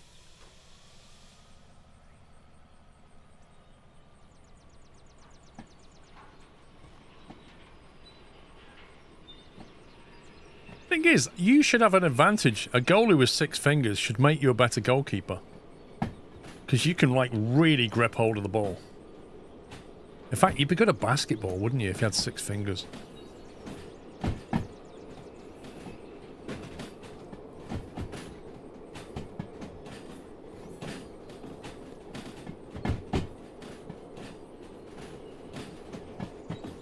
You got 10 fingers? I've only got 8. How many thumbs have you got?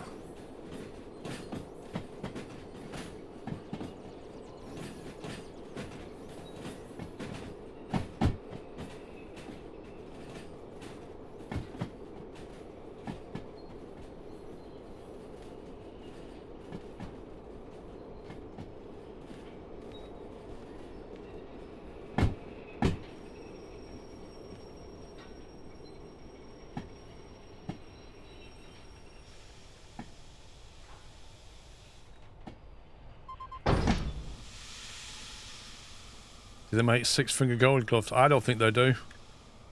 I think they're a bit specialist. What you'd have to do is buy a normal glove and then, like, cut an extra hole in the back there just for your 6th finger to go through. But then you'd need one for your 5th as well. You have 10 toes, Double though. nickels. Metric. Biff, thank you for 55 months double nickels.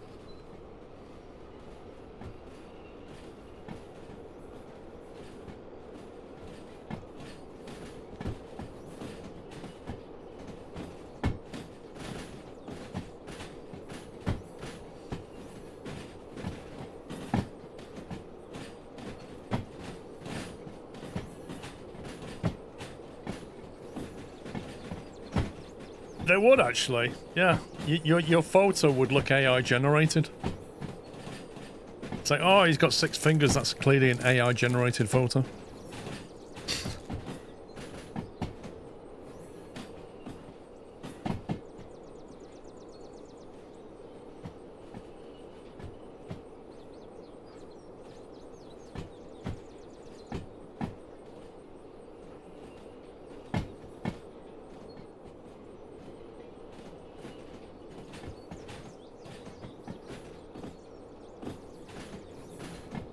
I need to go to loading bay. You knew a girl that had a super long thumb.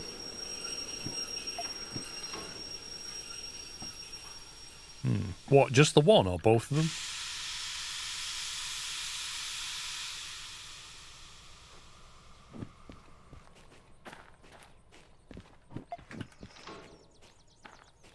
Back to loading bay.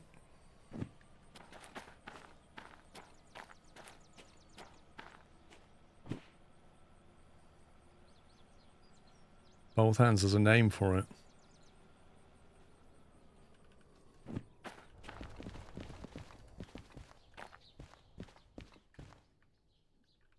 That one.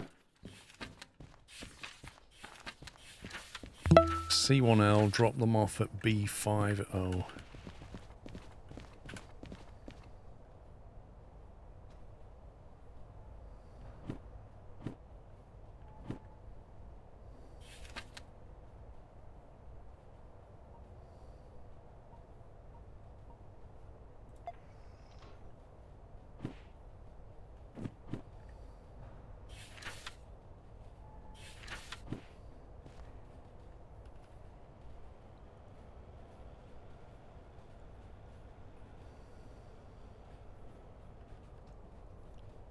I don't think a thumb is a finger, no. A thumb's a digit, and a finger's a digit. They're both digits, but I don't think a thumb is a finger.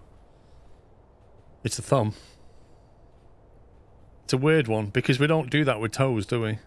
But then, on your foot, all 5 digits are, like, in roughly the same place, whereas on your hand, the thumb is an opposable thumb, so it's like a specifically different thing. But I'm no biologist, I don't know.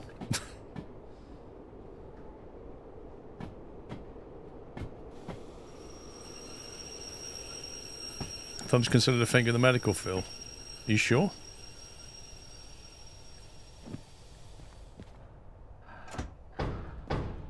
Whoa, teleporting cars.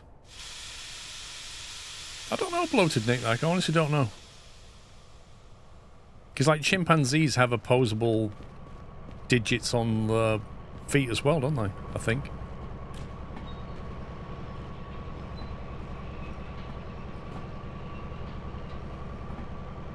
Ah, yeah, but look, Vrome, while the thumb is anatomically different from the other 4 fingers in bone structure, it's considered one of the 5 digits. See? It's a digit. It's not a finger. So in a way, the thumb is technically a finger, but with some unique characteristics. I think a thumb is a thumb, a finger is a finger, and both of them are digits.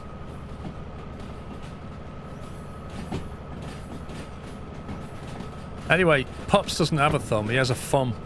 So he's got something completely different to all of us.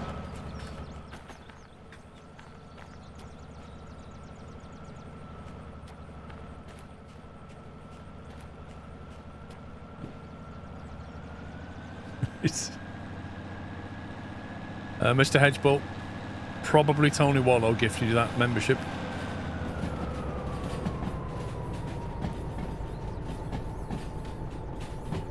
No, I'll be watching the rugby, Chris. No dedication, mate. I've told you how it works, Chris. He'll pop in. Oh, he's not even popping in for the last 30 minutes. I was going to say, pop in for the last 15 minutes. Absolutely no dedication. As soon as the rugby's on, he's gone.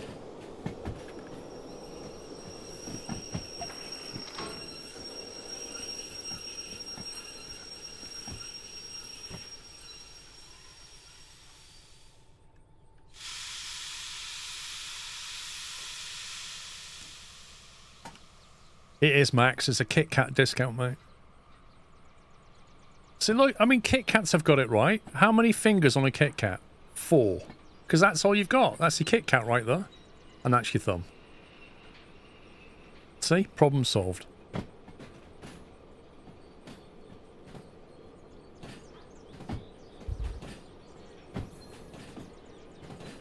Lol, Chris. He likes to live in hope. Kit Kat Chunky's the thumb, right? That's true, Papadopoulos. There's no excuses. He's probably farming with Tom now, talking about the rugby. Oh, yeah, we was robbed.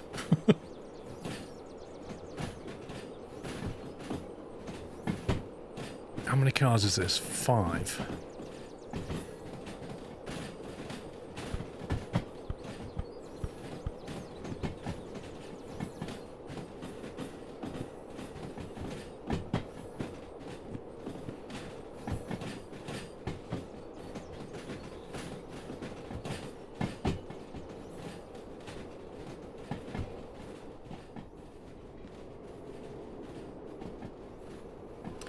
Any thoughts on how to fix my DRV situation? I've hauled 8 wagons to the wrong station. Do I have to take them back? Will the game generate it? You don't need to take them back, no. They'll just despawn. If you disconnect, as soon as you leave that city and come back, they'll be gone. Because the game will look at it and go, they don't belong here. I don't have a job card for them. Gone. Right, I'm going to disconnect that, hand that job in, then reconnect it. Yeah, it's a cheeky 30 grand. And then we'll pick up the job. Hang on a minute. Need to put that there, and that there. So now we've got cars, then that scrap metal, and that scrap metal, then that logistic haul. Cool. So I recouple that.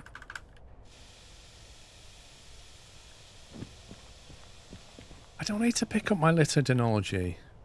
We employ people at the station to do that. If I picked up my litter, they'd be out of a job. How heartless can you be? I'm not going to do that and get people sacked.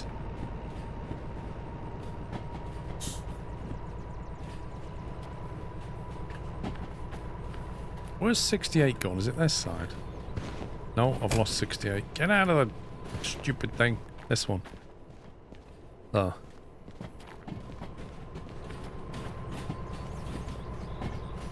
I'm having a few beers tonight. I don't usually have a few. If anything, I might have one. It just depends what mood I'm in, really.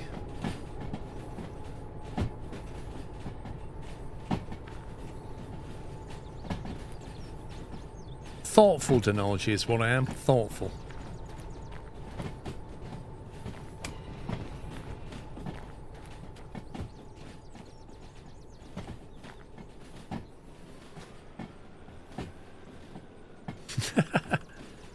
Well, I don't know about that, Beaker. Because we don't need to F and Jeff to communicate, do we? So we don't need to. No, I'm not having a takeaway. I honestly hardly ever have a Saturday night takeaway.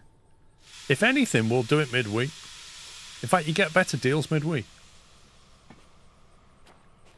Like, I get messages from Deliveroo almost every single Thursday with, like, a discount if I order food on a Thursday, because clearly nobody orders takeaway on a Thursday.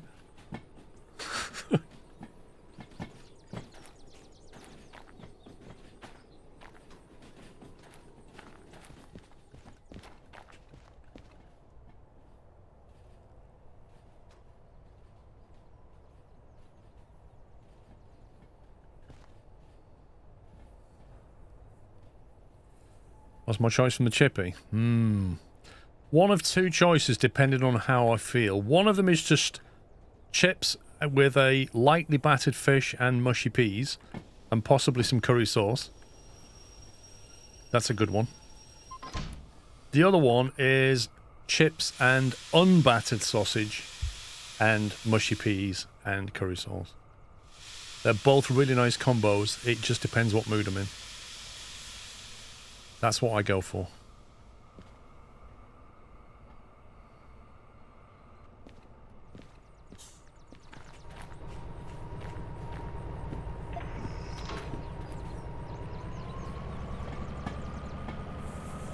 Oh, it's got to be the chip shop curry sauce. They definitely do it better. Chips and unbattered sausage meat. Yeah, that's what I like, but I like having peas in the curry sauce as well.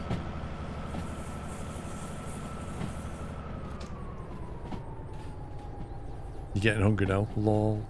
Don't blame me. I didn't bring it up. I got asked the question. Don't blame me.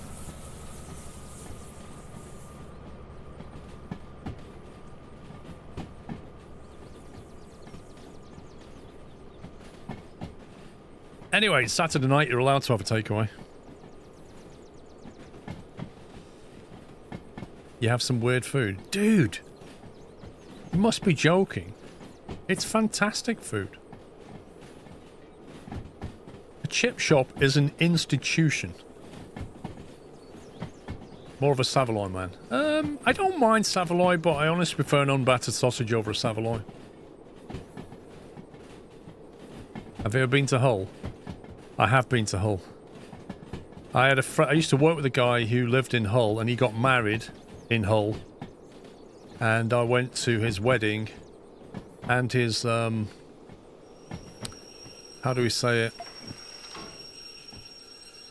Stag do.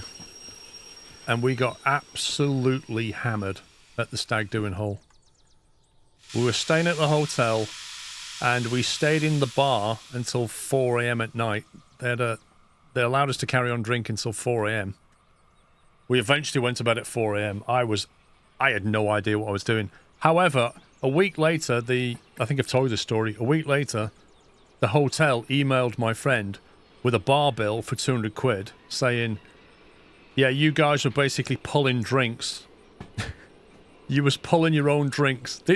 It's all on video, apparently. I vaguely remember doing it. I vaguely remember being so drunk and saying, the guy's in the back there, let's just get some drinks. I vaguely remember saying that. And apparently we did. And he had video evidence of it, of us basically just pulling pints and whiskies and God knows what while he was in the back. And they watched it all back on video, worked it all out and sent us a bill for 200 quid. Which we were like, yeah, fair play. It was like 30 quid each or something. We were so out of it. And that is my recollection of Hull, basically.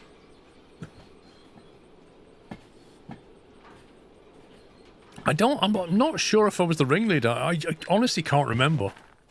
I don't know. I really don't know. I was completely off it. It was a good night, though. Man, we had a laugh. Woke up with a heck of a headache and then went to the wedding. Having your stag do the night before the wedding isn't a great idea. Right, cars, scrap, scrap. And then the empty cars over here. All seems a welcoming place. Yeah. People are friendly enough.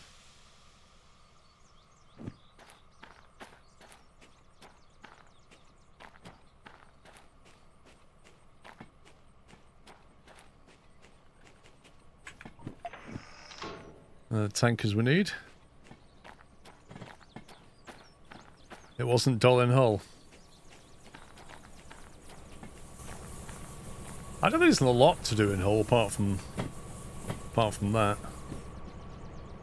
I think I might have to start up the D6 for this lot. It's getting quite heavy. Best night out in Hull was a ferry to Amsterdam. Lol.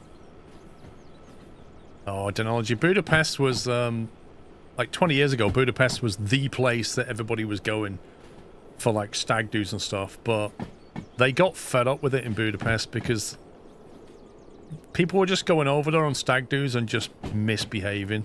They got really fed up with it. I don't know what it's like now, but it used to be the place to go.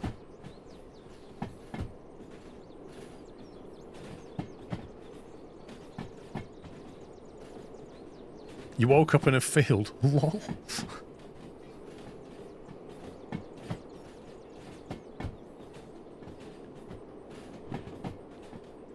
You worked out in Budapest for 2 months, all expenses paid. Nice.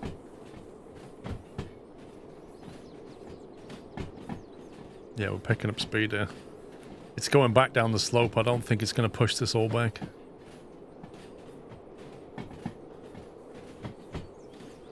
Sadly, you can't have 2 D6s unless you get a mod. You can't own them unless you get a mod to do it.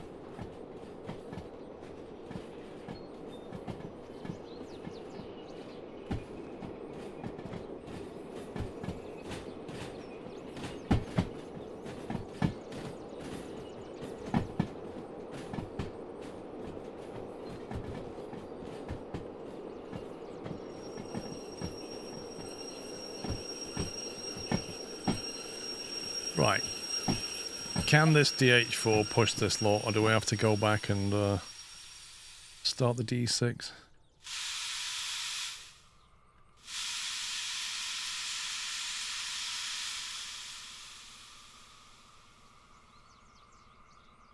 Oh, I've had that before, Jimbo. I think that was in Cosford that happened. Somebody remembers that. Staying at the Premier Inn, and we all had a few beers, and then the fire alarm went off at like 3 AM. That was a mess, that was. And to this day, I'm fairly sure who did it. It was a deliberate thing, and I'm fairly sure one guy did it, but I couldn't prove it. He was at the same hotel, Jimbo. That was horrible, that was. Like, and the fire alarm was the most horrible fire alarm. It wasn't even like a beep boop or anything like that. It was just a constant tone. Very high pitched, very, very loud. And because it was just one single beep like that, super loud, you're kind of waking up going, what the hell is going on? Because you're drunk still. and there's this constant noise, and you like open the door, what is, and people starting to like come out in the pajamas, putting a coat on, going outside, this constant beep, absolutely horrendous. Remember that bloke who took charge on his own account with a megaphone? Yep, I remember that guy. He had 0 qualifications at all and decided that he was going to start, and he was like walking around with a fire extinguisher on his own, like as if he owned the joint. And when the firefighters turned up, he was like straight up to them and they just went, buzz off. We'll handle this, go away, mate.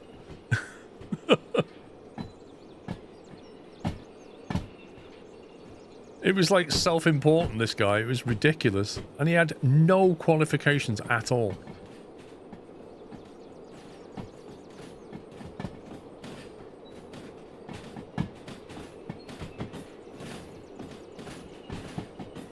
That was not fun, though. I think somebody complained to the Premier Inn and got the money back. Because it wasn't so much the fact that there'd been a fire alarm. Wasn't that. It was the way the staff handled it. It was terrible. Absolute chaos. They had no idea what they was doing. Absolutely none. It's like they'd had no training whatsoever.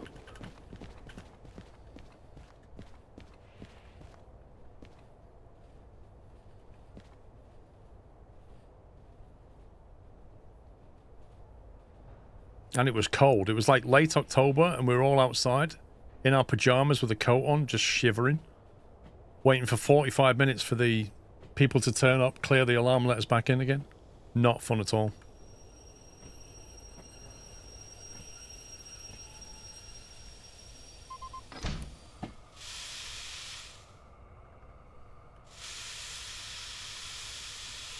You got some of it back on a good night guarantee. Right job, 17. Yep.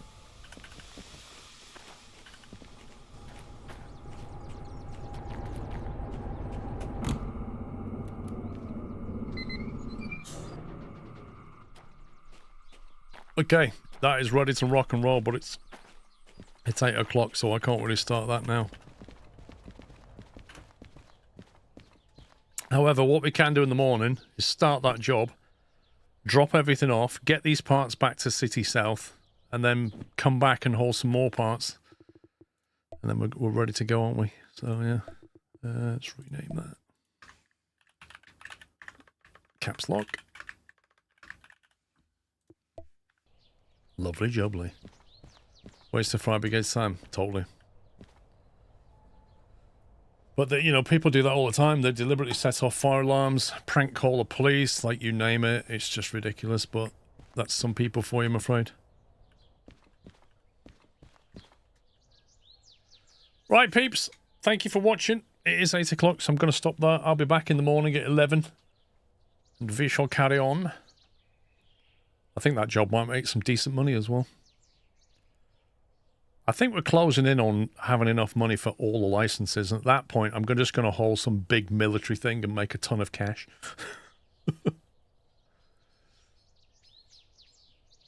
Most enjoyable. Good. Awesome. Right. Enjoy the rest of your Saturday evening. If you're ordering takeaway, enjoy it, because I won't be getting a takeaway. So scumbag you. And yeah, back at 11 in the morning. Thank you for watching. Thanks for your support as ever. Enjoy the rest of your evening. I'll see you in the morning. That's it from me. Take care, guys. Love you all. Good night.